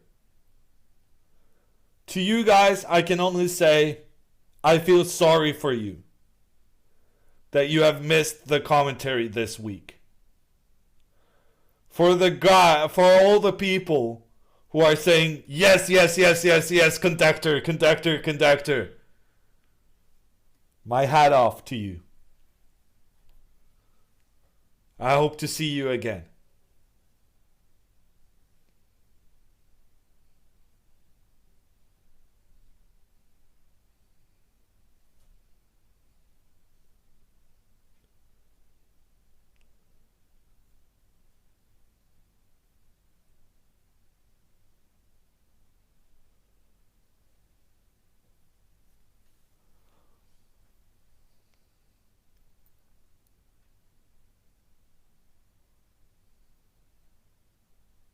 How much do they have per move? So it's not really how much they have per move. They have a total amount of time all together. And so because Alexandra has played faster than her opponent up until this point, she has more time left. And she can choose to spend that time now, or she can choose to keep playing faster than the opponent and kind of build up a time reserve. Can she just take the d-pawn? Asks Zero Follow Through. Well, the problem is, I fear that Balon, in that case, will follow through, sir. Contrary to your abilities. She will capture a pawn and threaten very dangerously along the 6th rank. Instead, Alexandra moves her queen. So the idea of this move is to stop the white pawn from moving forward. And therefore, white's bishop remains restricted by its own pawn. Good move. Good move.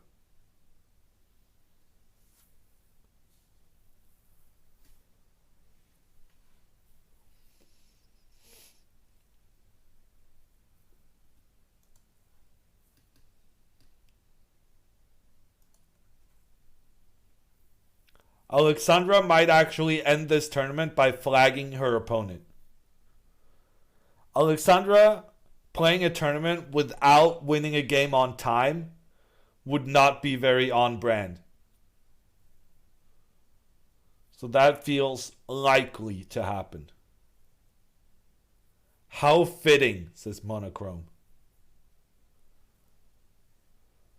That's our Alex, says Lintella.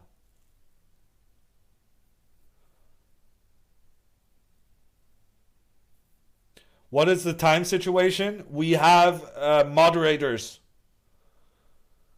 who are in charge of informing us of the times, because the streamer is too old and or is lacking the required number of monitors to update the time situation. All you guys need to know for now is that both players have plenty of time. But that may change in the next half hour.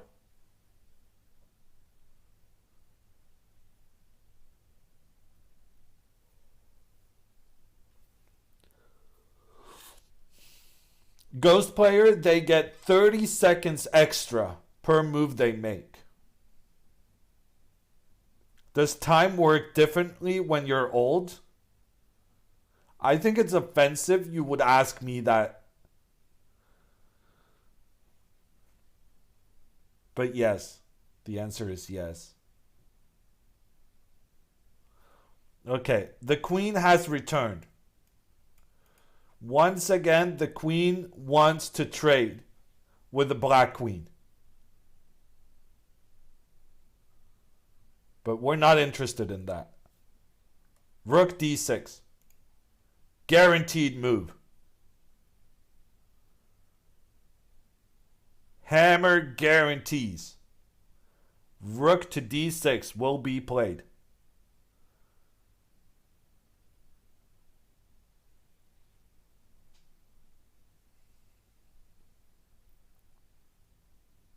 That hammer guarantee, yeah, it hasn't been working great so far. I will give you that.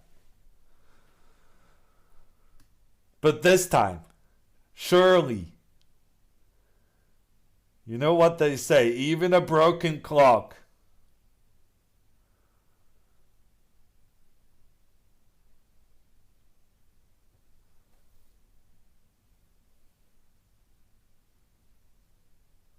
and Alexandra is also, she's also wanting to play quite quickly.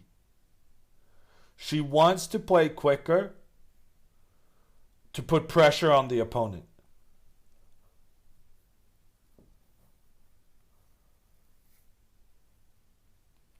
Okay, chat is suggesting King G7, which is actually a better move. I didn't see that. King G7, very good move. Because now, remember how we analyzed how the black king was a bit slow getting into the middle of the board?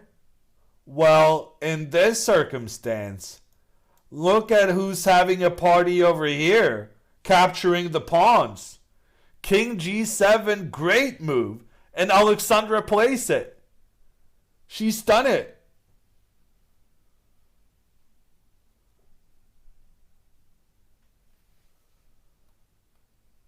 The king coming in behind the white pawns. And once you catch the pawn supporting the others, then the king can just keep on capturing pawns all the way to the bank to cash that $500 Canadian check.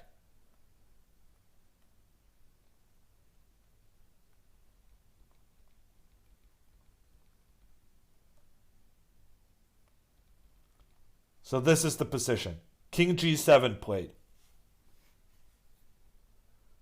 White has been trying to trade the queens, but if she does it right now, she's gonna lose.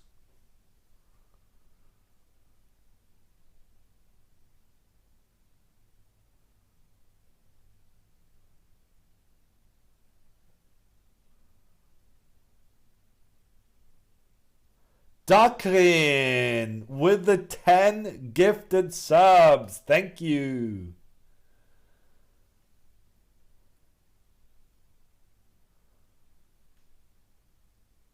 Okay. White moves the rook. Smart. Smart move. Very smart move. Because you're getting ready to get the king into the middle. But are you quick enough? Alexandra now can play the move Queen D6. Queen D6. Excellent move. The idea is boom, boom, boom, boom. We don't even care that the queens are on the board. We're going to use our king to get into the heart of White's position anyway.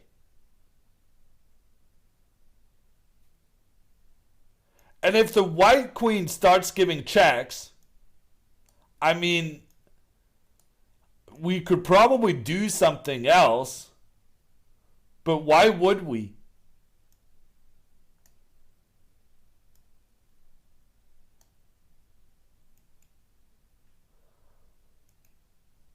The king is kind of getting away from the queen. The queen did like this long journey trying to attack the king. First, the queen was over here. And then she was over here. But the king kind of went into the area where the queen started off.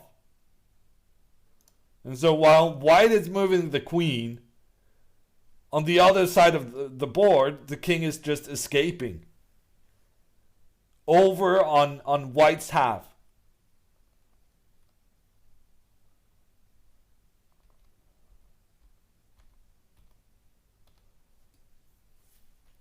Queen d6. Excellent move.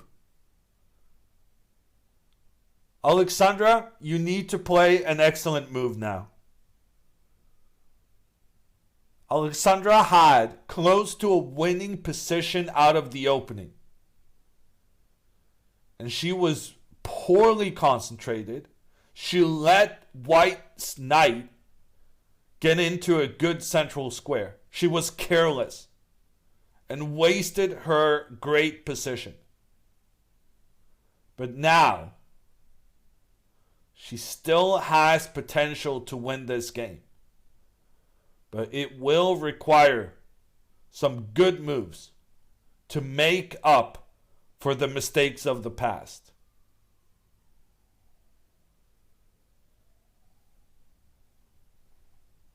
What about queen takes c6 instead of queen d6? Important question, Bernie. And I will answer. Queen takes c6 is a huge mistake. Okay, maybe not huge, but it's not good. Because then white's pawn comes even closer to becoming a new queen. And you notice how the bishops work on opposite colors. So this means black has supreme control of the dark squares. White has incredible control of the light squares. And here, this white pawn, in order to become a new queen, let's put it in blue actually. In order to become a new queen, it has to pass two dark squares, which is almost impossible when you're low on dark square control. But if you make the trade of queens, then this pawn, in order to get promote, it only needs to pass one. Oh, she traded? Oh, that's bad.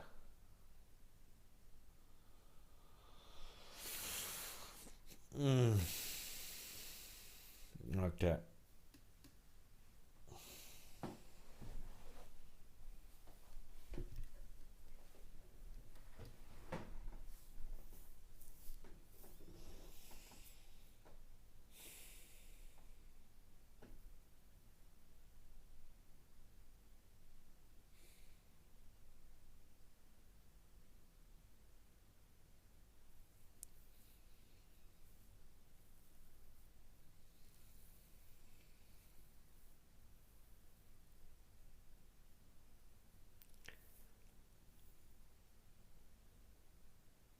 Okay, white made a mistake.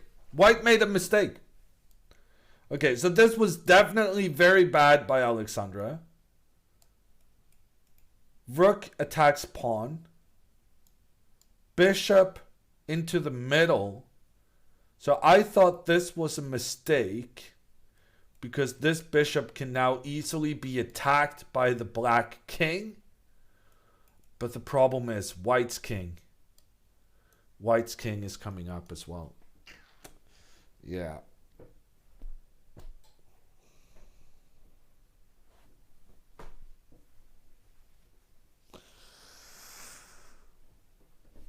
Yeah, that's game over. It's a draw.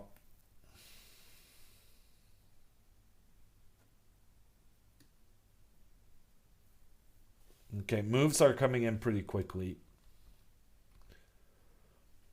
Alexandra did move her king up. The opponent did the same. Alexandra kind of just caught up with our analysis. Unfortunately, the white king comes in time to defend the bishop.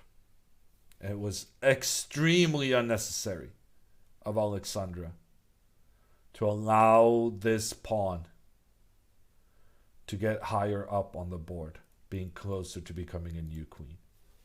So if she had done queen here, like this kind of position, I mean, it would still be difficult, but it's much easier to win this position because the pawns are just so much easier to stop and control. Like, for instance, in such a situation, if Alexandra was allowed to push the c4 move, you can easily see how she can win this game, putting pressure on, for instance, the pawn on a4. But when she's allowing this pawn to get higher up, there's just, you don't have any leeway. There's, like, any time you try to get the rook into a better position, like if the rook goes to the side and you push up, then takes, pawn becomes a new queen. So yeah.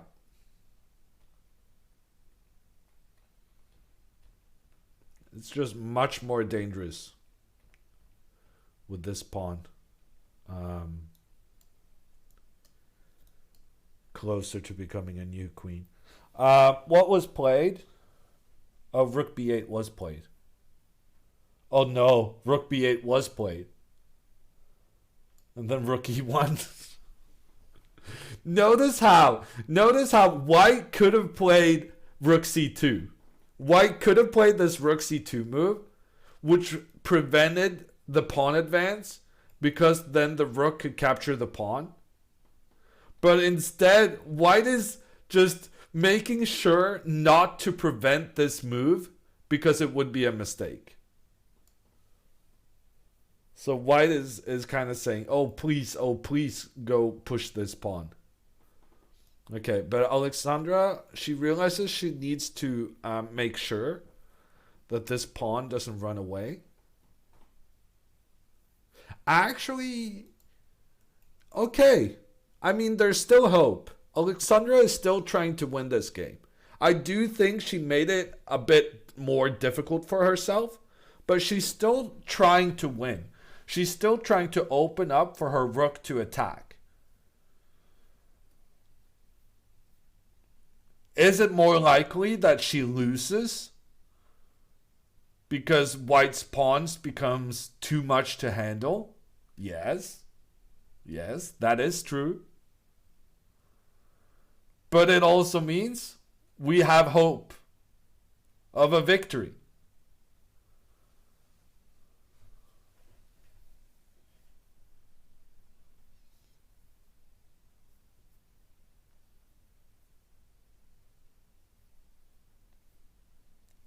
And Balon is thinking, as long as white's clock keeps ticking, there is some optimism.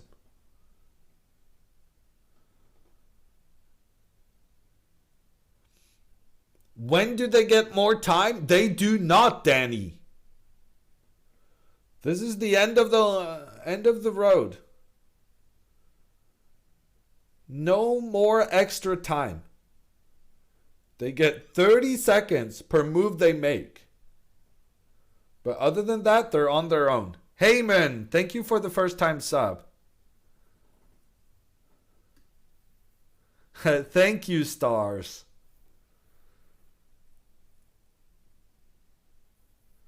Okay.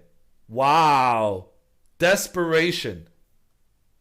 White was so scared Alexandra was going to open up for her rook. White has given away her pawn.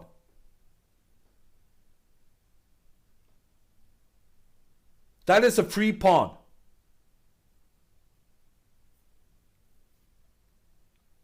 Can I see some copiums in the chat again? This is winnable. Alexandra captures the pawn and she's now a pawn up. Free juicer.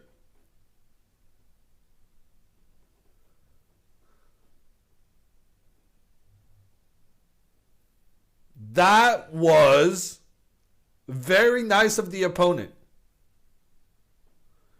The opponent being very generous right now. Rook f1 on the board. It's still difficult to win.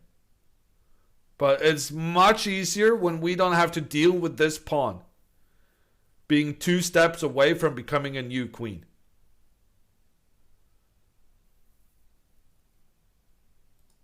But now we got to watch out. What happens if this guy starts moving?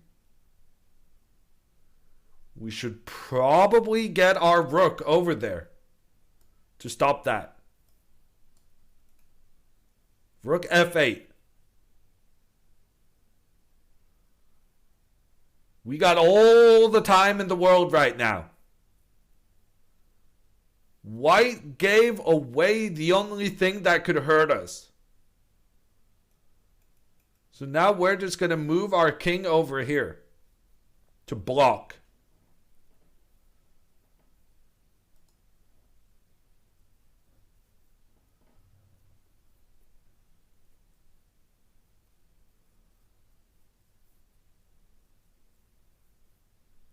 Is Andrea telling you how to farm chat? Rhodes? I don't know what to tell you. Some of us are just natural born performers. The real story is, I taught Andrea everything she knows.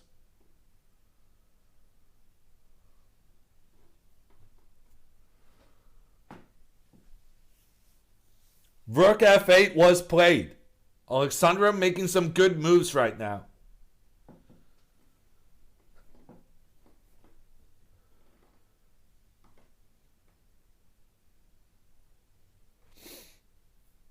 King retreats.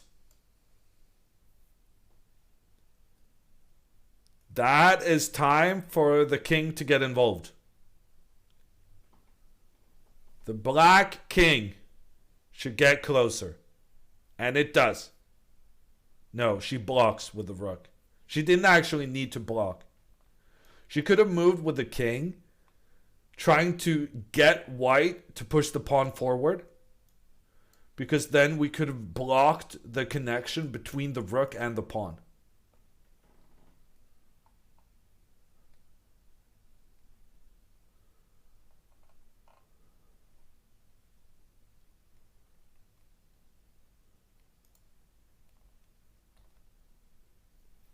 Okay, but she decided to block instead. It's fine. The king is coming up afterwards. Black has incredibly easy moves. So it's easy for Alexandra at this point to move quickly and put more pressure on the clock. Bishop c4 played. King is coming. The problem in this position is as follows. When Alexandra now tries to move her rook so that the king can take over the responsibility of stopping the pawn. Here, white can make the move f6.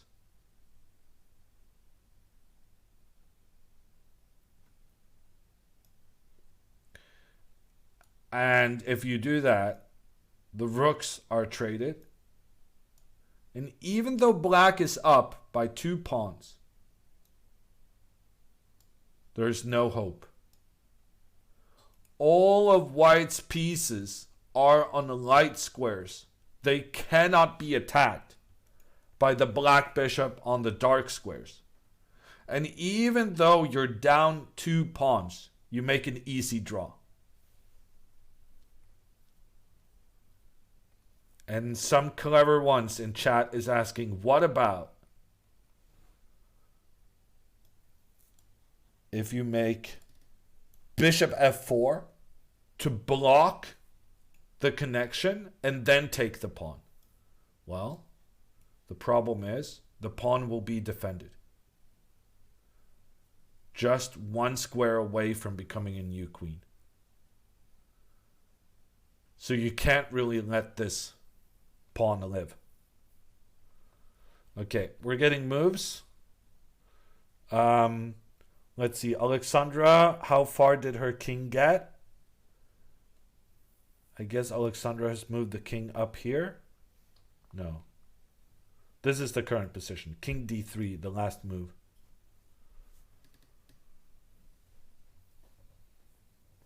Oh, bishop f4 has been played? Wait, I lost the position?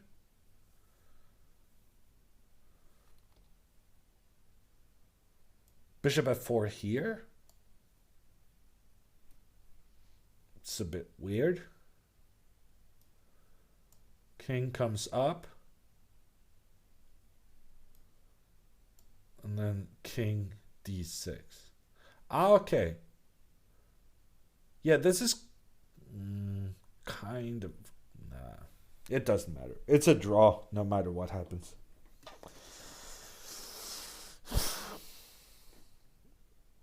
Yeah.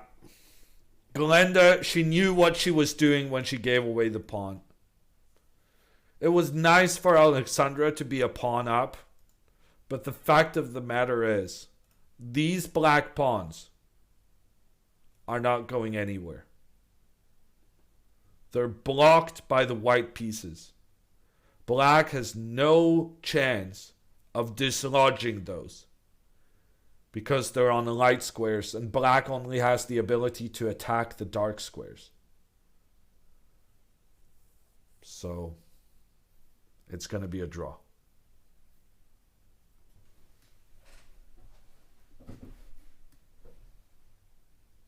Why did she go for the queen exchange? Well, she had to go for the queen exchange at some point. And like I didn't approve of the way Alexandra exchanged the queens, but like afterwards Glenda gave her the pawn for free. So like this position here is better than the one I was hoping for Alexandra. And it's still no hope to win.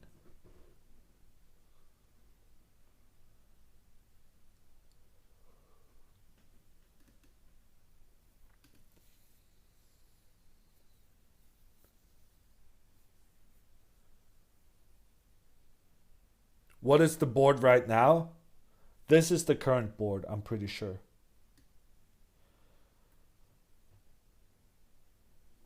Rook to e3. Yeah, if you could magically get your rook up here, then black would win.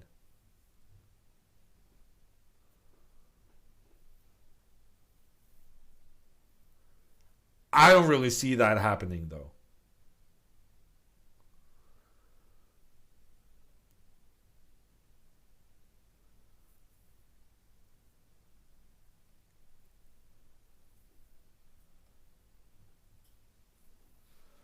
Bishop e3 instead of king d6. Okay. Bishop e6.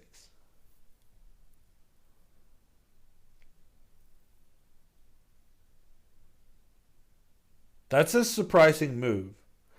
And this move is part of the wrong plan in the position.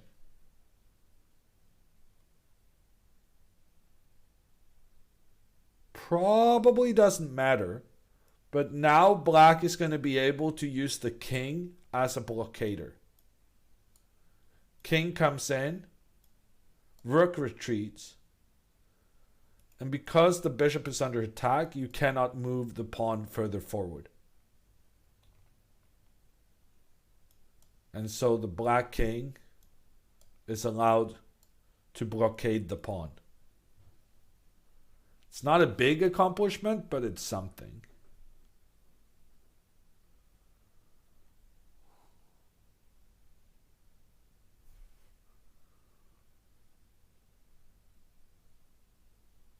Yeah. I guess what Alexandra can hope for is getting her rook here. But white is never gonna allow it. White is always gonna block that this rook can get active. Yeah. There's nothing really going on here. B5, yeah. I don't know. I'm kind of scared that black is going to lose if we do too careless of moves. Like b5 takes, king up in the middle.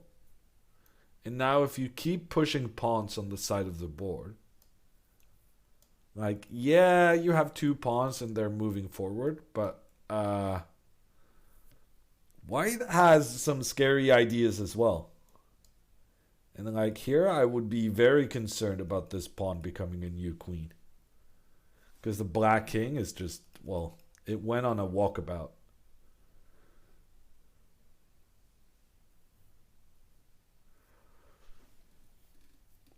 So yeah.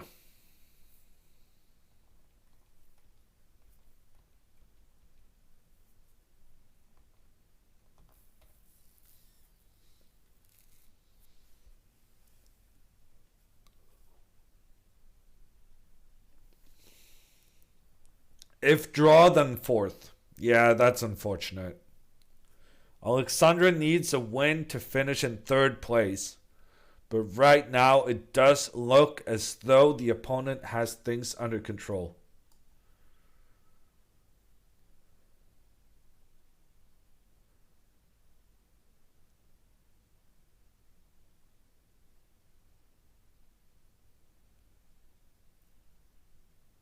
How many more games left? This is the final game, Kilbaz. This is the final game. Everything is gonna be decided here. And if you look at the camera from Canada, you can see there's not a lot of people still playing. This is the last game, or gonna be the last game, of the entire tournament. What's on the clipboard? What is she writing down? She's writing down the moves. So they're writing down the moves so that you can go through the game, for example, with a coach later. Okay, King C4 has been played.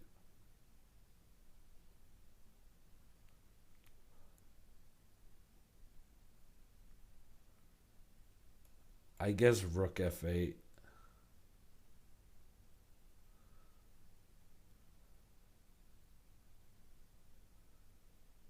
Why is she writing down when they can be recorded? Well, because it's very unusual.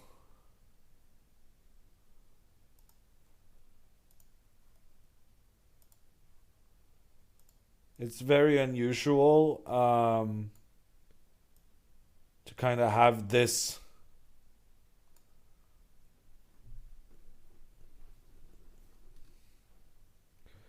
It's unusual to kind of have this kind of setup for the game. That's why, yeah, not being recorded now.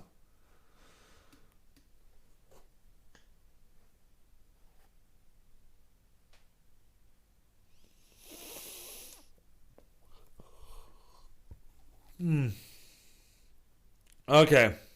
The game has been going on.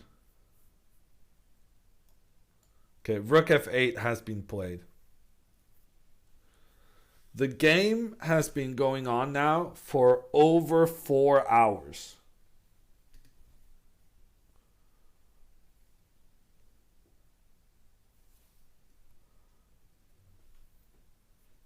And they're still not really close to the end, I suspect.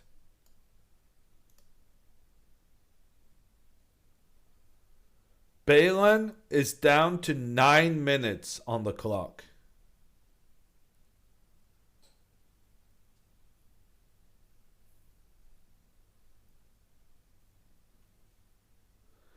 Can we get an external battery? It's not the battery that's the issue. I think it's either that the phone is overheating or that it goes into some kind of hibernation. Alexandra, the camera shut down twice already. And both times Alexandra was able to fix it. So she'll probably be back. For now, we just stay updated on the moves. And more importantly than the moves is the clock.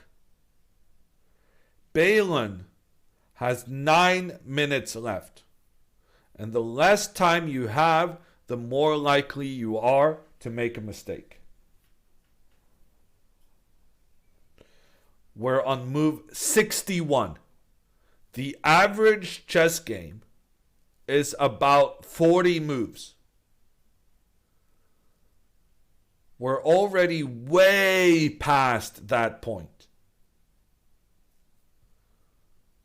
And Alexandra, with an extra pawn, she's going to try to play for a long time, making her opponent stressed out, trying to salvage a draw.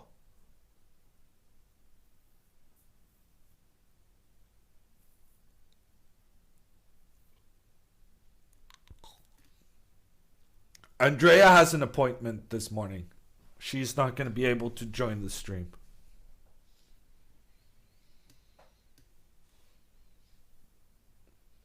Although my feelings are hurt every time you ask for Andrea instead of me. Just FYI.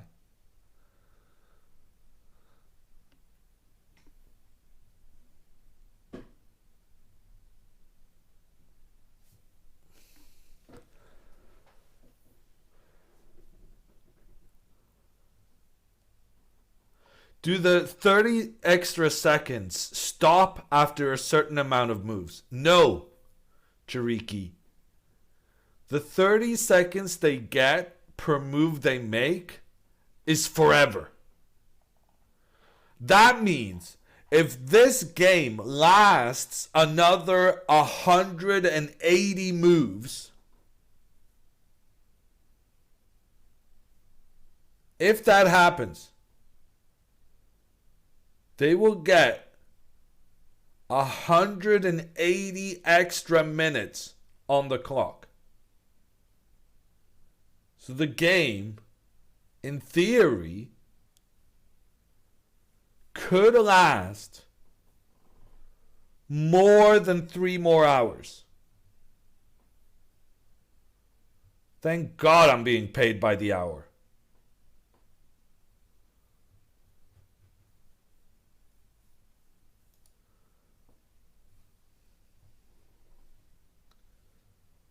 Okay, Alexandra has blocked the pawn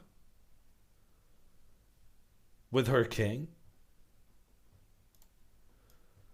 And the bishop comes in.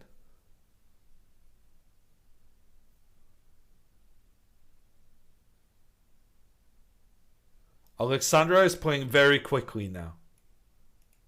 Rook d8. She's trying to freak the opponent out,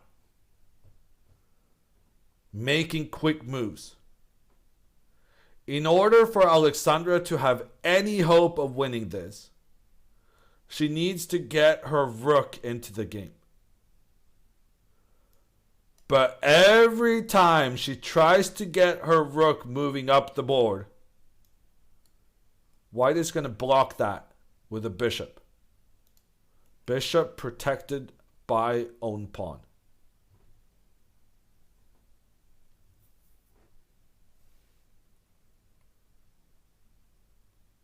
So I don't know, chat.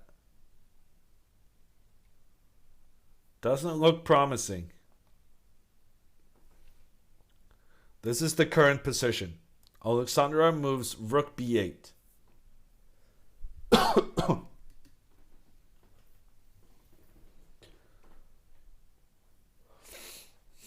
Rook f3. White has more time now than she did 5 moves ago. Because White is moving faster than 30 seconds per move. So White keeps having more time. And if Alexandra's only hope of winning this is beating or kind of stressing out the opponent on time, that's a very bad sign. Her opponent isn't being stressed out at all. In fact, the opponent is just gaining more and more time.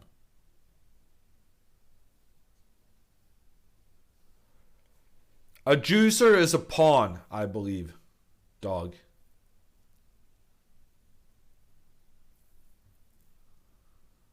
Wow, that is a rough comment from Reiser. Alexandra's phone died, and so did her chances of winning this game. Rip both of them.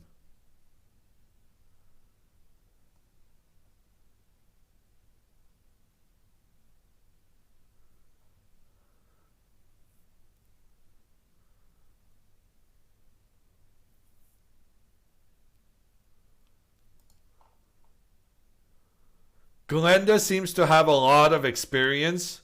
A mistake is not highly likely to happen. Wow. Chatters having the audacity to call people old on stream. You don't fool me. I know what you're thinking.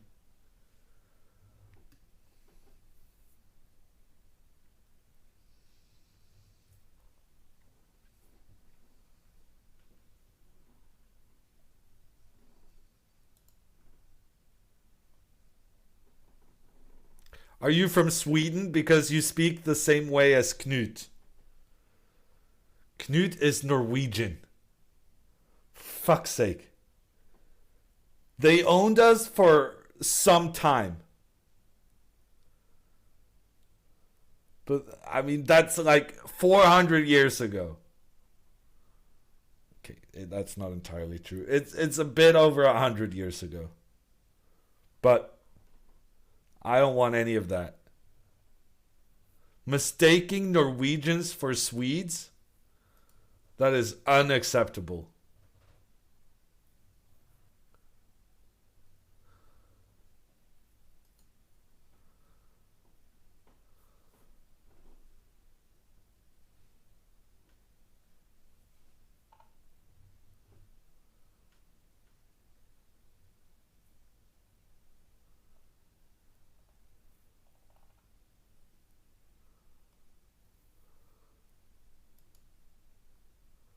Mama Botas in chat. You go, Hammer.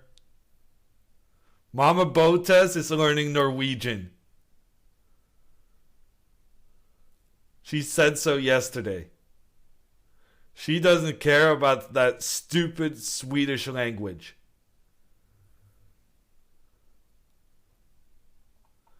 Why is Botas Canadian? Because she grew up in Canada. It's usually how it works.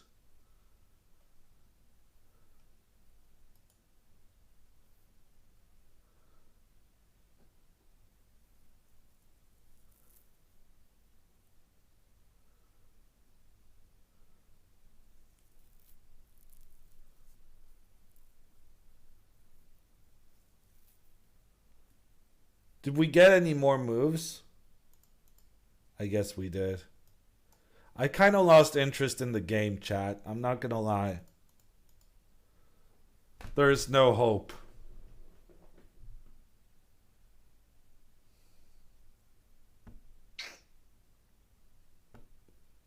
Do you guys have one of those silly little terms for having no hope? You go crazy every time. I have some faith. But you don't have a copium for hopelessness? Despair? Seriously? That's literally the real word. Oh no, I guess despair. Despair.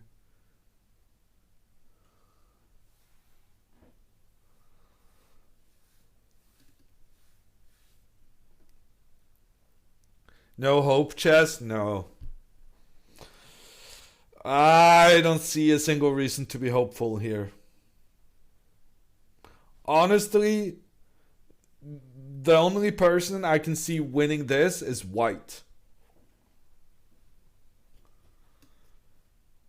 Because if Alexandra now goes crazy and sacrifices her rook for the bishop,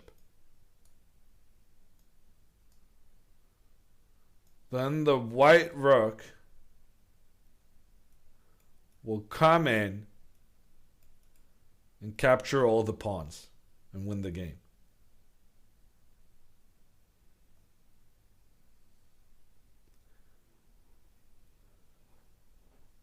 What is more likely, Alexandra winning this game or Andrea doing her puzzles?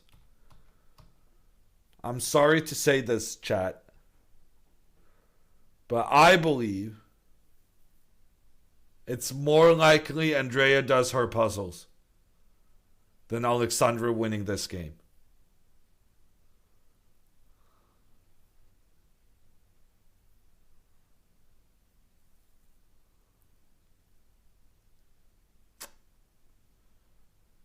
No third place.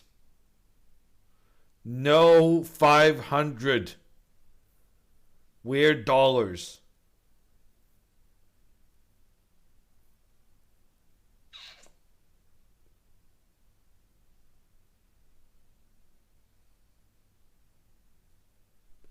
How does Glenda win, though? Well, the problem of chess, Dean, is that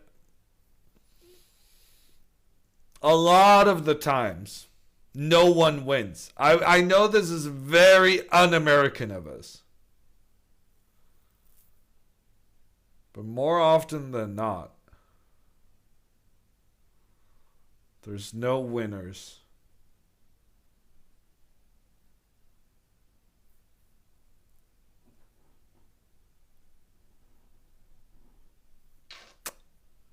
No penalty shootout? No. Chat, what would be the chess equivalent of a penalty shootout? Can you save our game?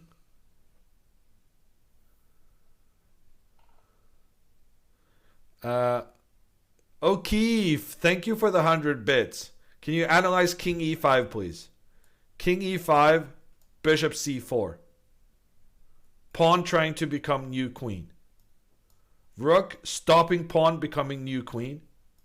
Pawn trying anyway. Rook capturing. Rook happy. Rook up 2 pawns. And then you realize being up 2 pawns is completely useless.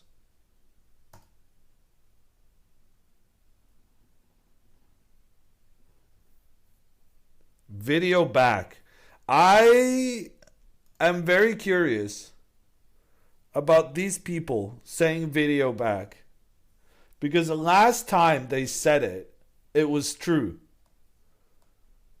And so they got me to check. This time it was not true.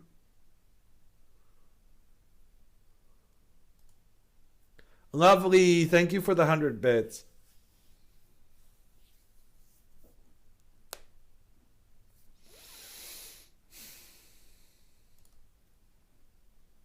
Okay. Let's see. Where were we? Bishop E6. Rook A8 was played. Bishop C4. So Alexandra here wanted to go B5, pawn takes, and then A4. That is an excellent way to play if you desperately want to lose.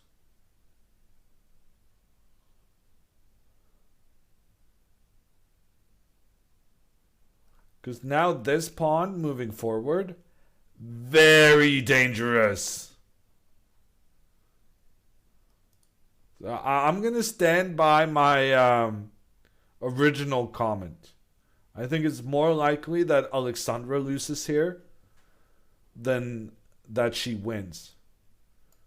Because she's kind of desperate, trying to look for some way to win. And that means she might make a mistake and lose instead. Zayad, thank you for the 2 months.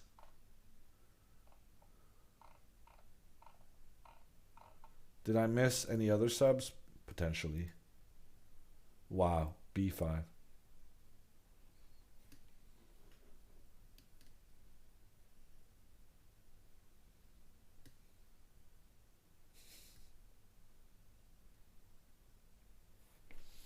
So if the opponent had captured with a pawn here, white would just be winning. Like, this pawn is so dangerous to stop. But instead, the opponent captures with a bishop. The idea here was that Alexandra was trying to push her pawns forward and open up for her rook. And the opponent is just saying no. So she takes with the bishop. I think Alexandra's plan here was to go rook e8 and then attack on the e file. But she didn't realize that if she moves here, it can be captured by the bishop. So, yeah, that was... yeah, that was not great. I'm kind of glad we don't have the video right now. Because if we had the video right now, there would be some unhappiness on display. So her idea was kind of to hinder the bishop from going bishop e6. So every time Alexandra was doing rook e8, the rook's potential on this open file was being blocked by the bishop. So Alexandra's idea was to go b5. If bishop takes, then the bishop can no longer go here. And if pawn takes, you open up for the rook to attack along the side of the board. The only problem, bishop takes, controls the square the rook wanted to use. So now she just gave away a pawn for no reason.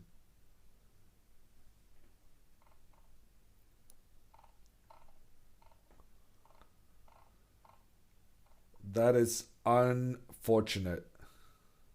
Tambo, my Premier League fantasy team is doing okay. I was at some point number 300 in the world. But let's just say I have made some mistakes lately and I have dropped to number 6,000. And I'm probably going to drop more if I'm entirely honest with you. What's your favorite English Premier League fantasy? Your English Premier League team? I would say whichever team Christian Eriksen is on. So right now, I think Brentford is probably my favorite.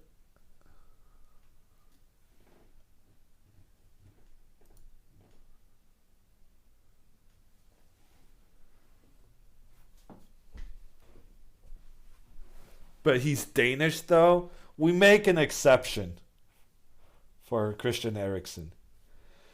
Jaco, thank you for the 200 bits. And hard aligned with the 100 bits. Let me get some of those scam train emotes. Let's go. Norwegians and Danes are mates, though. I mean, historically, not so much necessarily. We're kind of mates the same way the US and English are friends. We're okay right now, but in the past, there's been some incidents. Iron, thank you for the 100 bits. Isn't Holland a superstar in your country? Well, Holland is a superstar in the world, sir. What are you talking about?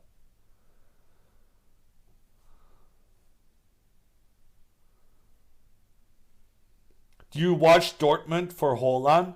I do watch Dortmund. But that's because I bought Dortmund stock. I lost a lot of money on that. This is not financial advice. Please do not blame me if you make bad decisions. This is not financial advice. This is not financial advice. Gosh. I'm not used to having a lot of people watching stream. I don't want to get sued.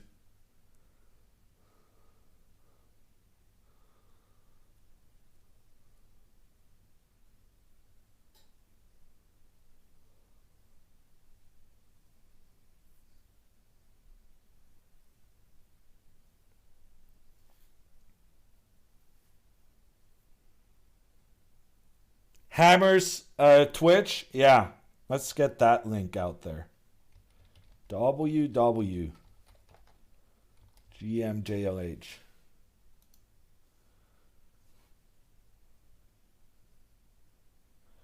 Are we talking about some EU nonsense? Oh yeah, Disco, you're so cool. Oh, no Americans has ever heard of the most popular sport in the entire world. Oh yeah, no, you'd have no idea what we're talking about. Oh, you're so cool.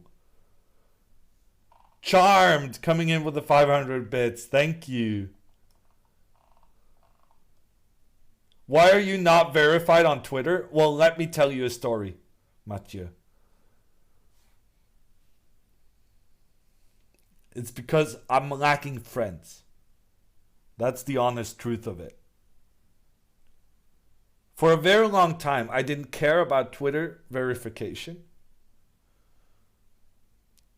But there was a point, not too long ago, I decided, whatever, I might as well get it. Turns out, they're not handing it out like candy anymore. They were in the past. Lawrence Trent got verified some 4 years ago. And I thought, any club that will have Lawrence Trent, I don't want to be a member of. But then I changed my mind, and now it turns out I can't even get into the same club as Lawrence. I'm not grumpy about it at all.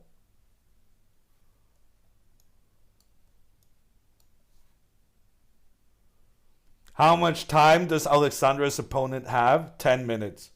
She used to have 9 minutes. But the problem is,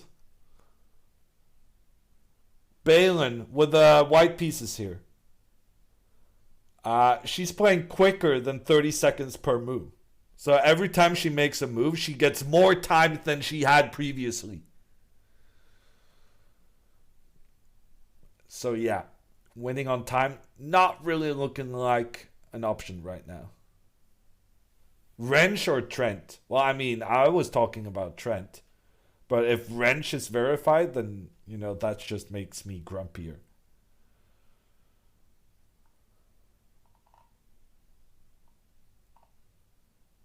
What does the L stand for in JLH? The L stands for Ludwig. Not related.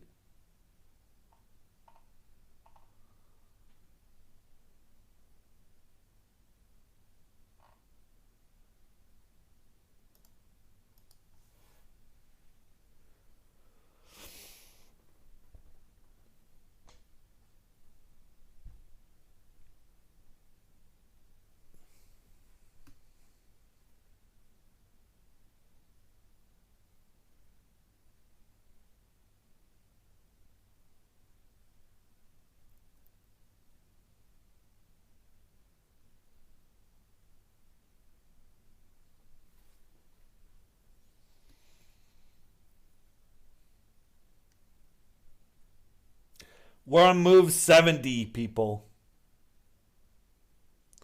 Alexandra is thinking. She has 24 more minutes to question her life's choices.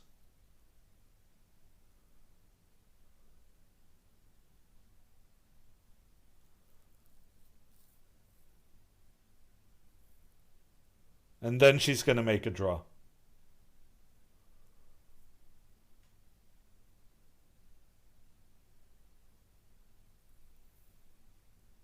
Only one game today, so Alexandra is making sure it lasts as long as a two game day. Can you play out some scenarios? No.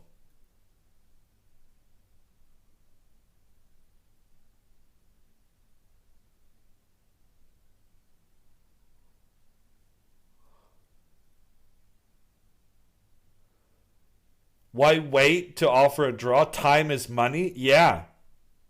I know.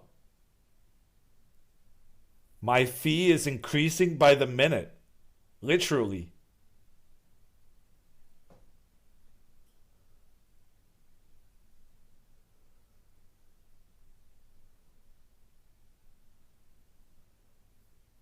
Okay, rook c7.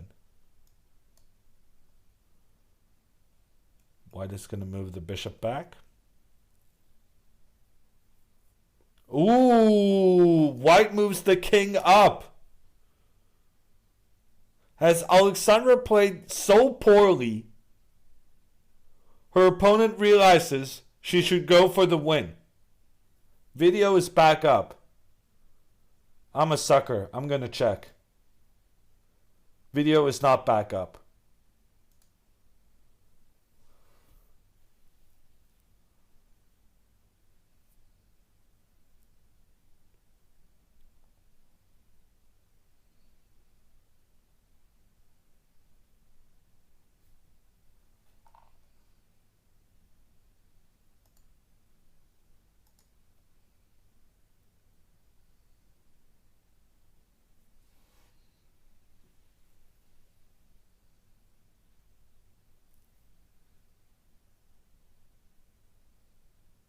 I guess now we have to look at some lines. For instance, if Alexandra now moves her rook to b7, king takes pawn, and white is up a pawn, which is kind of surprising in this endgame, considering we started out in this position, with black having an extra pawn. Oh no. Oh no. How do we get back to the situation? So this, oh yeah, no, this was played. And then this. And then this.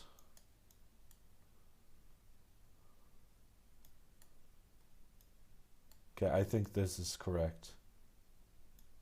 King e5, played by Alexandra.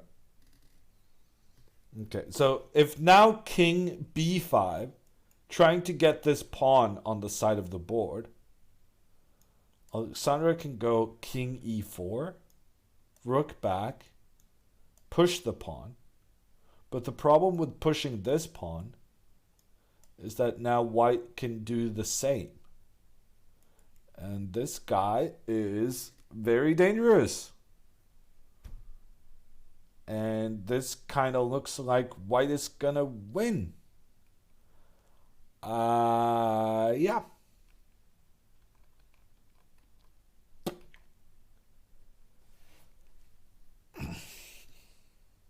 I mean, if Alexandra ends up winning this game, you gotta give her props. She just played so horrendously that her opponent started thinking, I should try to win this game.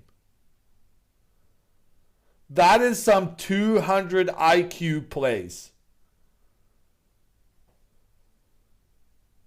Of course, if she plays so bad and then ends up losing, that is a 2 IQ play.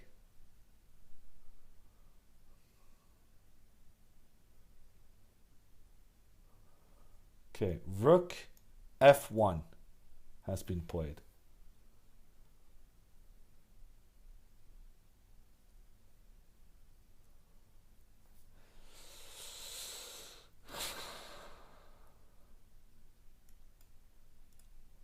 I guess we go back with the king. I'm not liking that this pawn can start pushing forward. That seems unpleasant, in my opinion.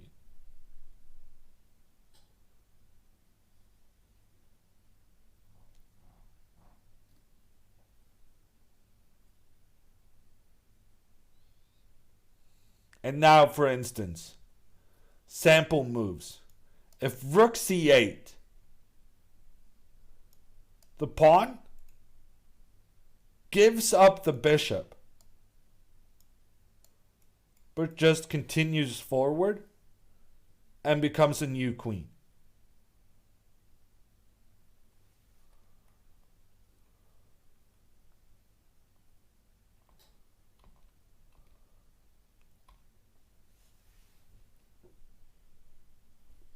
So I would kind of put the king back from whence it came.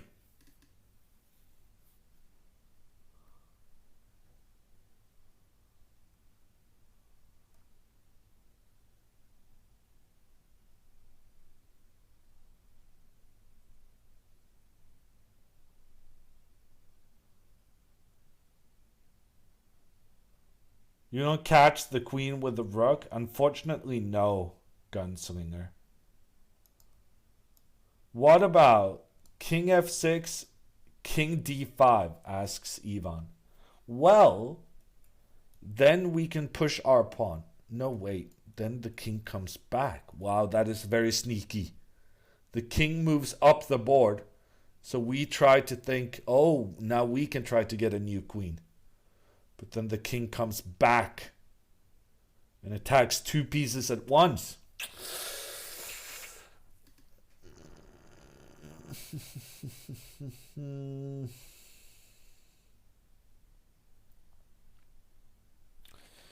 Yeah. Yeah. Yeah. Yeah.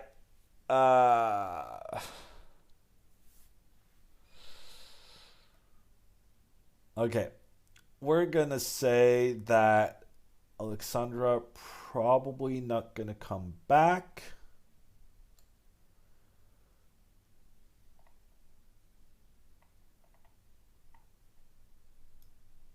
For the camera.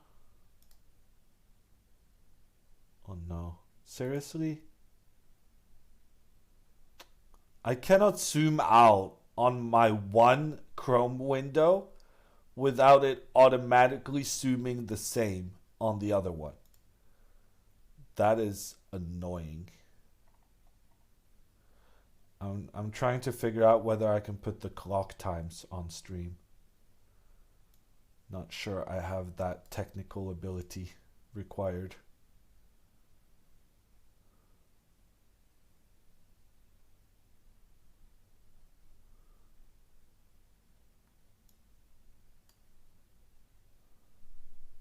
Okay, stay with me, chat. Boomer doing tech. We'll be with you momentarily. Let's see.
That is acceptable.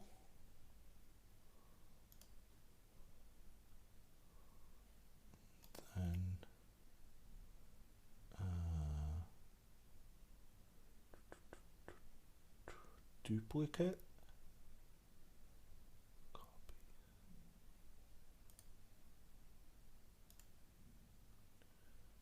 New source. Window. Add.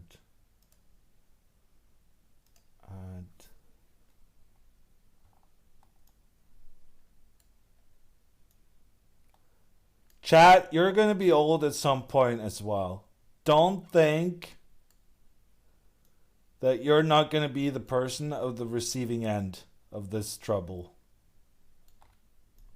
Have sympathy with your future selves.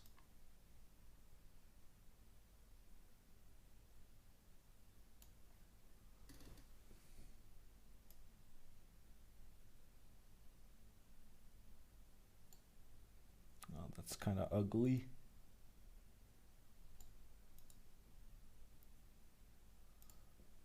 It's kind of ugly. Let's see.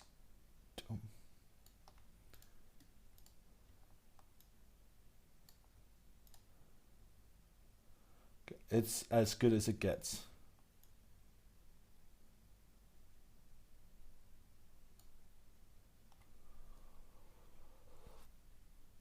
Boom. Okay. Now we got time. Timers.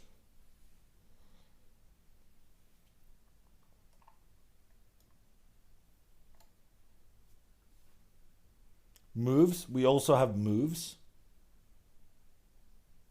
Oh no, now I can't find the moves.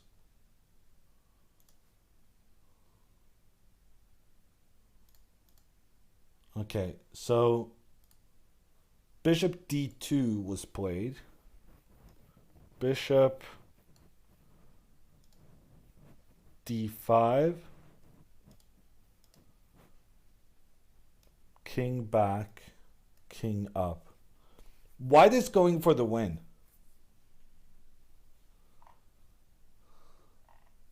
White is going for the win.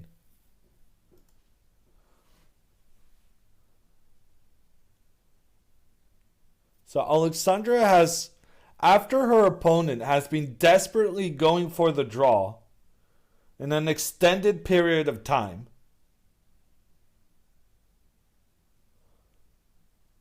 White is now going for the win.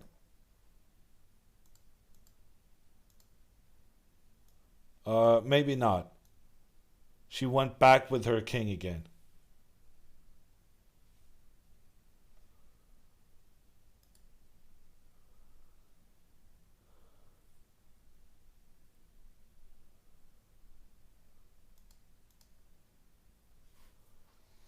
And the problem is the opponent isn't even short on time. Like 8 minutes left on the clock. It's plenty of time.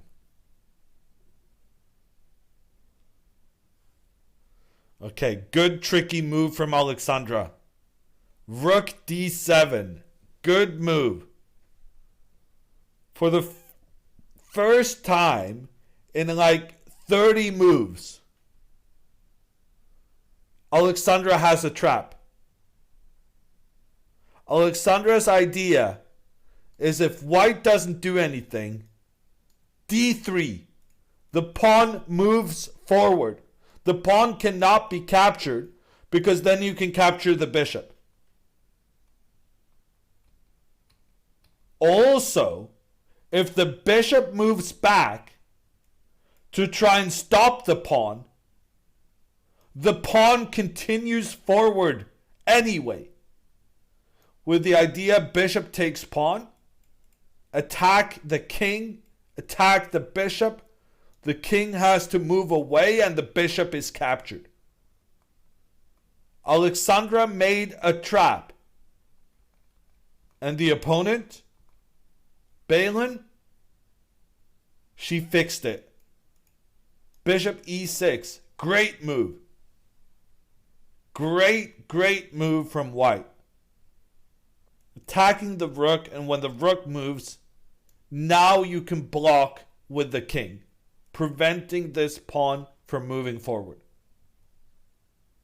And if Alexandra now tries to go king e5. That would be a mistake. Because then the pawn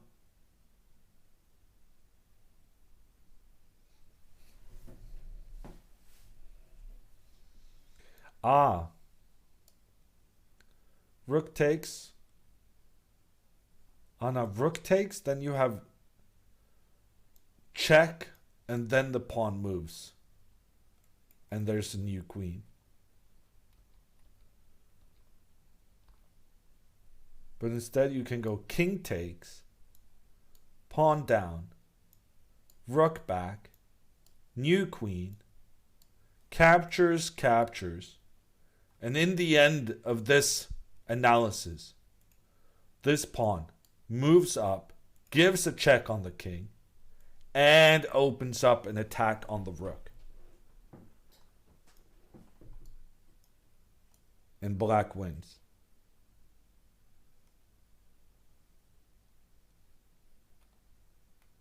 Hammer, do your puzzles. I'm doing it now. I'm doing it now.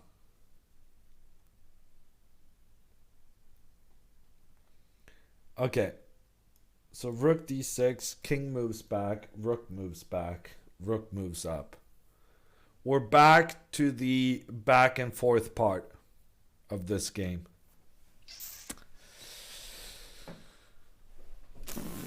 How many moves until the 50 move rule? So there is a rule in chess that if you make 50 moves without moving a pawn or capturing a piece, then the game is declared a draw. We're way far away from that because Alexandra gave away her pawn over here not too long ago. Alexandra played king e5 at this point. Everyone is freaking out because the computer said rook e2 was now winning for white.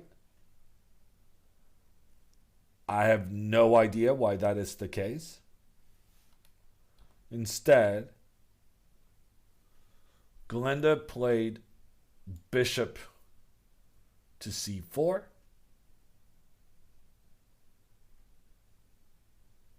And for some reason, this is worse than king e2, no, rook e2, despite it doing pretty much the same thing. But Alexandra is in some trouble here.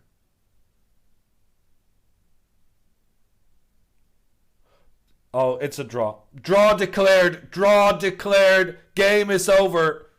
Just as I said, Alexandra is in some trouble here. A draw was declared. And the some trouble I was talking about is if the rook moves up here, then white gives a check, forces the king back, and then white can go in behind the black position and attack. This was kind of tricky. And notice how in all of this game, it was all about getting your rook involved. And Alexandra tried for a very long time to get her rook involved. But every time she moved her rook in a position to move it up the board, she always got blocked by the white bishop. And so she could never make it into the position. Alexandra did not win. The game was a draw. She tried very hard. She tried very, very hard to avoid the draw. But she was unsuccessful.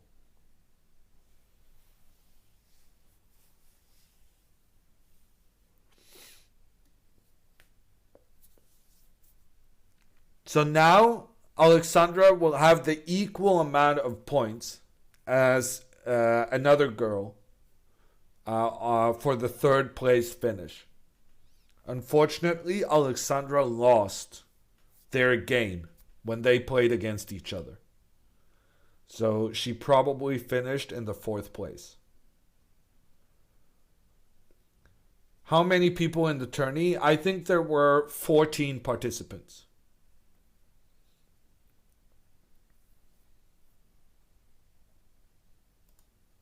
And right now, I'm kind of tired.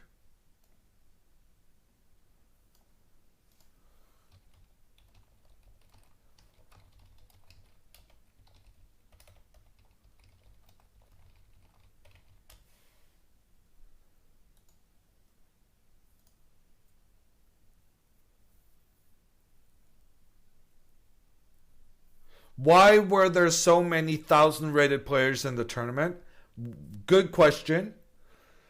This tournament was filled with young kids who had not been able to play ranked games during the pandemic, but who had gotten very, very much stronger than their rating would suggest.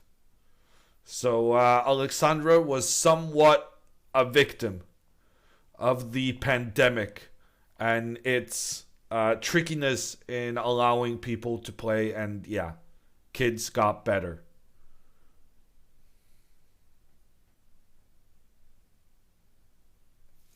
Thank you, Abeyance. I appreciate it.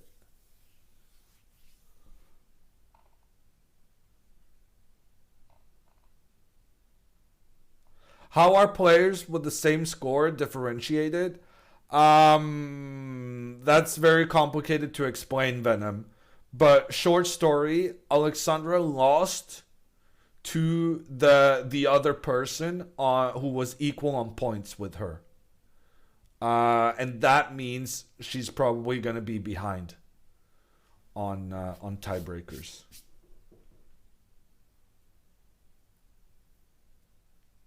Will Alexandra join a call? I don't know. Probably. We're going to hang around in case she wants to talk to the chat and talk about the amazing support you guys have given her in this comeback tournament. This was Alexandra's first real life tournament in 3 years. And it was incredibly tough. Too many kids. Too many kids in the tournament. Next tournament, fewer kids. But it's still good practice.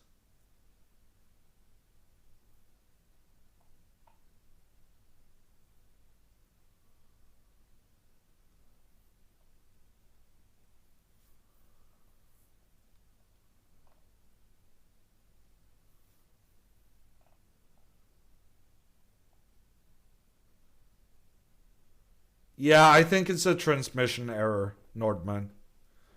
I haven't seen it myself, but based on what I've been told, Gao probably won that game.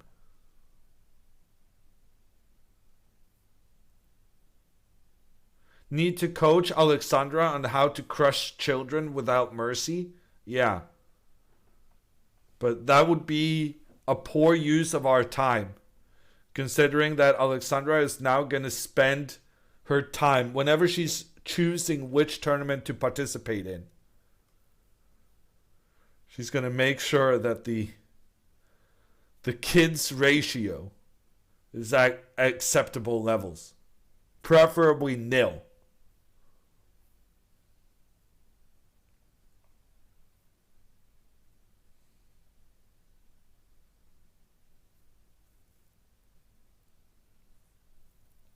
Thank you, Veggie. I appreciate it. Do you like playing with kids? I think that's actually a genuine question from Christopher. I know it's hard to believe Twitch chat would ask something so clearly bait. But I think that was a real question. And the answer is no. I don't like playing with kids. playing chess against children. It is a humbling experience at all levels. Can you explain why this was a draw? Yeah, they agreed to a draw. So Balin, she asked, "Do you want a draw?" And Alexandra said, "Oh yes, thank you, because I kind of lost track of this game, didn't I? I completely spoiled everything, close to spoiling everything at the very least."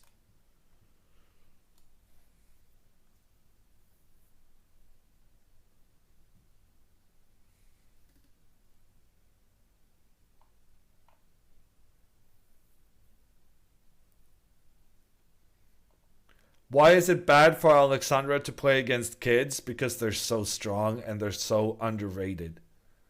So basically, because these kids haven't been able to play for 2 years during the pandemic, they've gotten so much practice and have become so much stronger players than what their rating numbers suggest.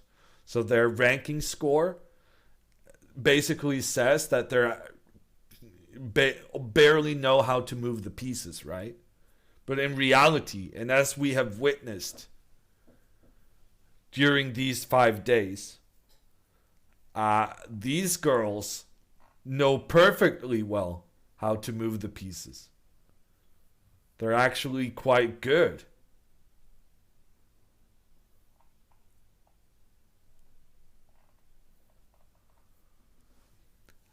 Lord Forth, thank you for the 100 bits. 1400 is barely knowing how to move the pieces. I am allowed some creative license. And not everyone is super well versed in the rating system. And I am a man of the people. I explain, trying to include everyone, even those who have never seen a chess broadcast before.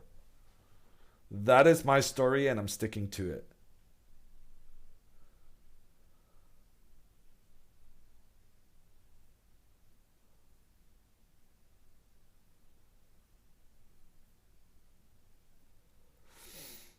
All of these 1,000 rated kids are actually more like 2,000. I would say most of them are like 1,800. 1,600, 1,700, 1,800, 1,900. I mean, they're definitely better than what their number suggests.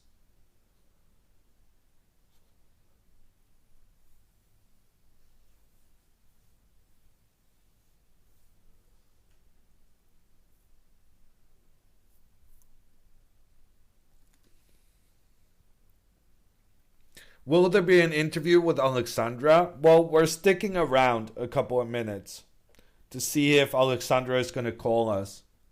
But, she's probably pretty disappointed right now. She had a very, very good position out of the opening, and she made some bad decisions that spoiled it.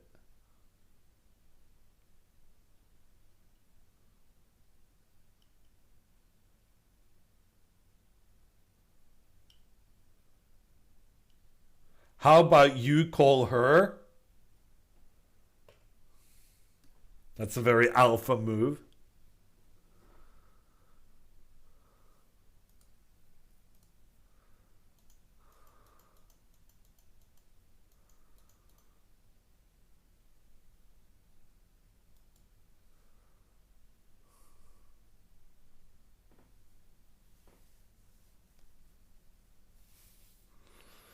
No, Alexandra knows we're here.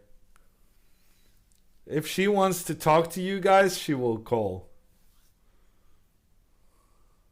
But right now, she needs some personal time.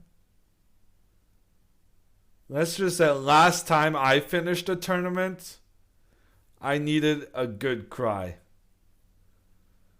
I was very upset. Yeah, Mama Botez, it ended in a draw. Alexandra tried to lose, but she failed. Tiger coming in with the prime for 2 months. Thank you, Tiger.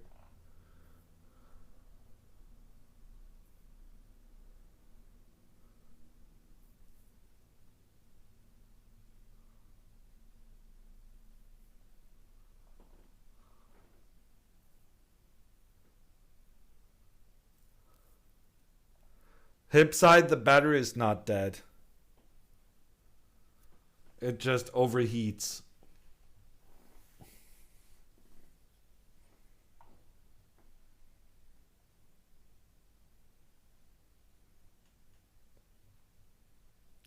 Who is the girl who didn't lose any game? Miley. Miley Jade Ulay, I think her name is. She went 9 out of 9. Can you believe it? Won every single game. A deserved winner of the tournament.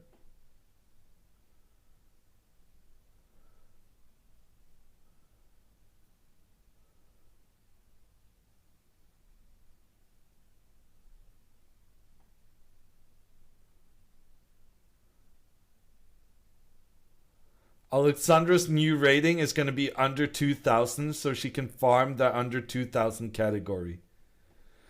Alexandra has this mentality where she massively prefers playing stronger players.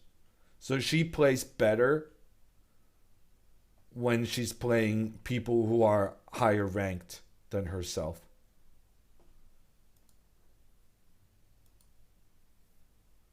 So that's a bad thing. She needs to be able to play the higher sections to stay maximum motivated.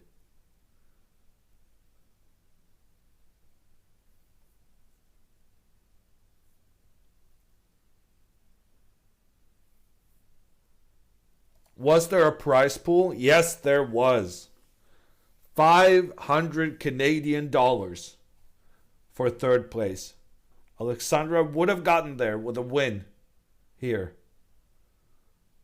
But it was not to be.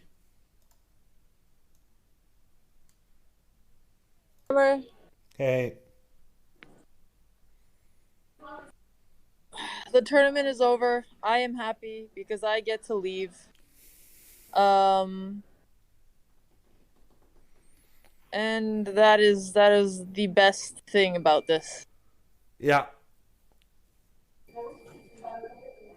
But I appreciate everybody who has been around and who has watched. And Hammer, thank you so much for the commentary. Yeah, it's been fun. I've been egging chat so much. If you get a bit of a ban, I'm sorry. It's okay. You could ban people if they're misbehaving. Oh no, I'm saying you guys might get banned. But, you know. Wait, why are we gonna get banned? Oh, you know, provoking chat a bit too much. I don't know. I don't know how it works. How it works. I'm just an amateur streamer trying his best. I think you did great, Hammer. Thank you so much. Chat definitely got upset a couple of times. Yeah, 1 second. I'm on a call. Sorry, what? Oh, thank you so much. Have a good one. Thank you. Sorry, what were you saying? I don't know. I don't know what I was saying. I was making jokes. I've been making jokes this entire week. I'm kind of enjoying it. Well, you know what? You brought the entertainment, and I think everybody's just very happy that you're here. Chat, thank you guys so much. This was a tough tournament. I can't say I enjoyed it. I can't say I would do it again. I can't say I'd ever want to play a similar tournament in the future. But what I can say is that I'll look at other events and maybe consider those if they're closer to me and not 18 hours away by travel. And you know what? It at least motivated me to, if I'm playing another tournament, really study for it. And I will say the one positive was the community watching along and some of the really nice supportive messages I got, and I really appreciate it. Aww. So, thanks, you guys. You made it worth it. Aww. I am so exhausted. I can imagine. I have not been sleeping well here. I have not been eating well here. I just can't wait to get out of here. I actually feel happy that I'm leaving, so at least I have something to look forward to. And I'm going to look through and learn, and I was just already so devastated by the end. Yeah. I'll All right. Well, thank you guys so much. Thank you, Hammer. I'll find somebody to raid. Appreciate it. Bye, everyone. Bye. Okay, so everyone, play chess, travel the world, have fun. Don't believe everything Alexandra says.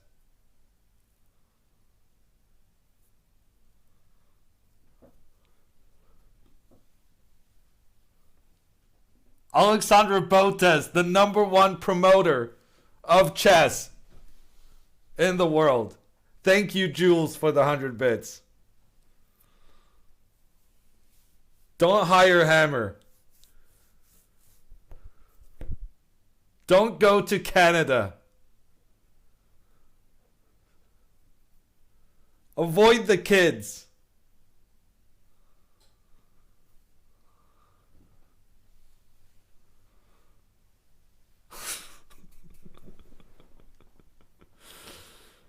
Oh.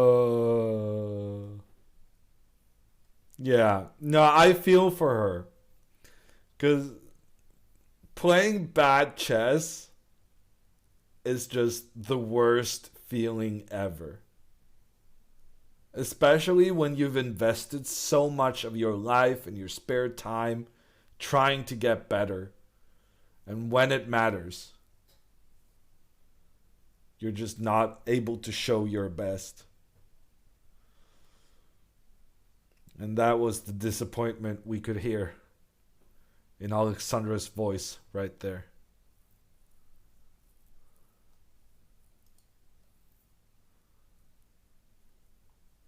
But she said she will be back.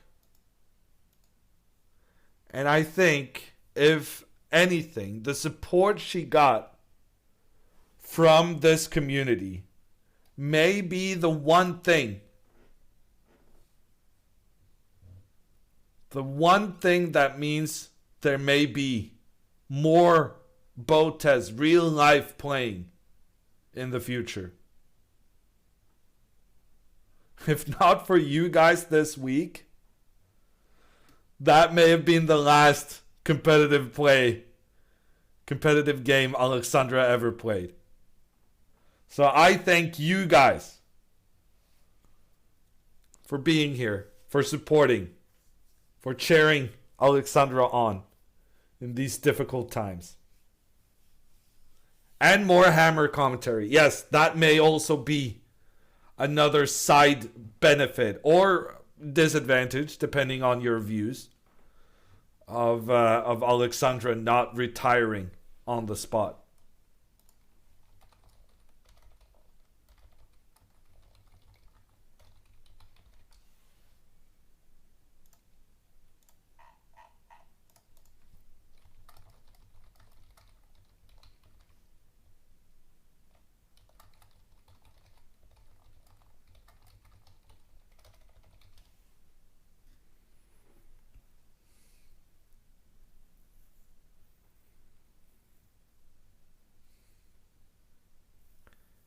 Okay, we're going to be rating the chess channel for even more chess. Yeah, chess is my full-time job, Gunslinger. I'm a professional chess commentator on Norwegian television. We're going to go to chess for more chess with Hess, potentially. I'm not sure actually who's on.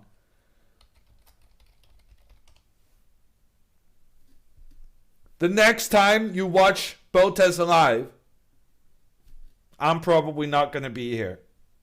So thank you for this week, everyone. It's been so much fun. Let's do it again sometime.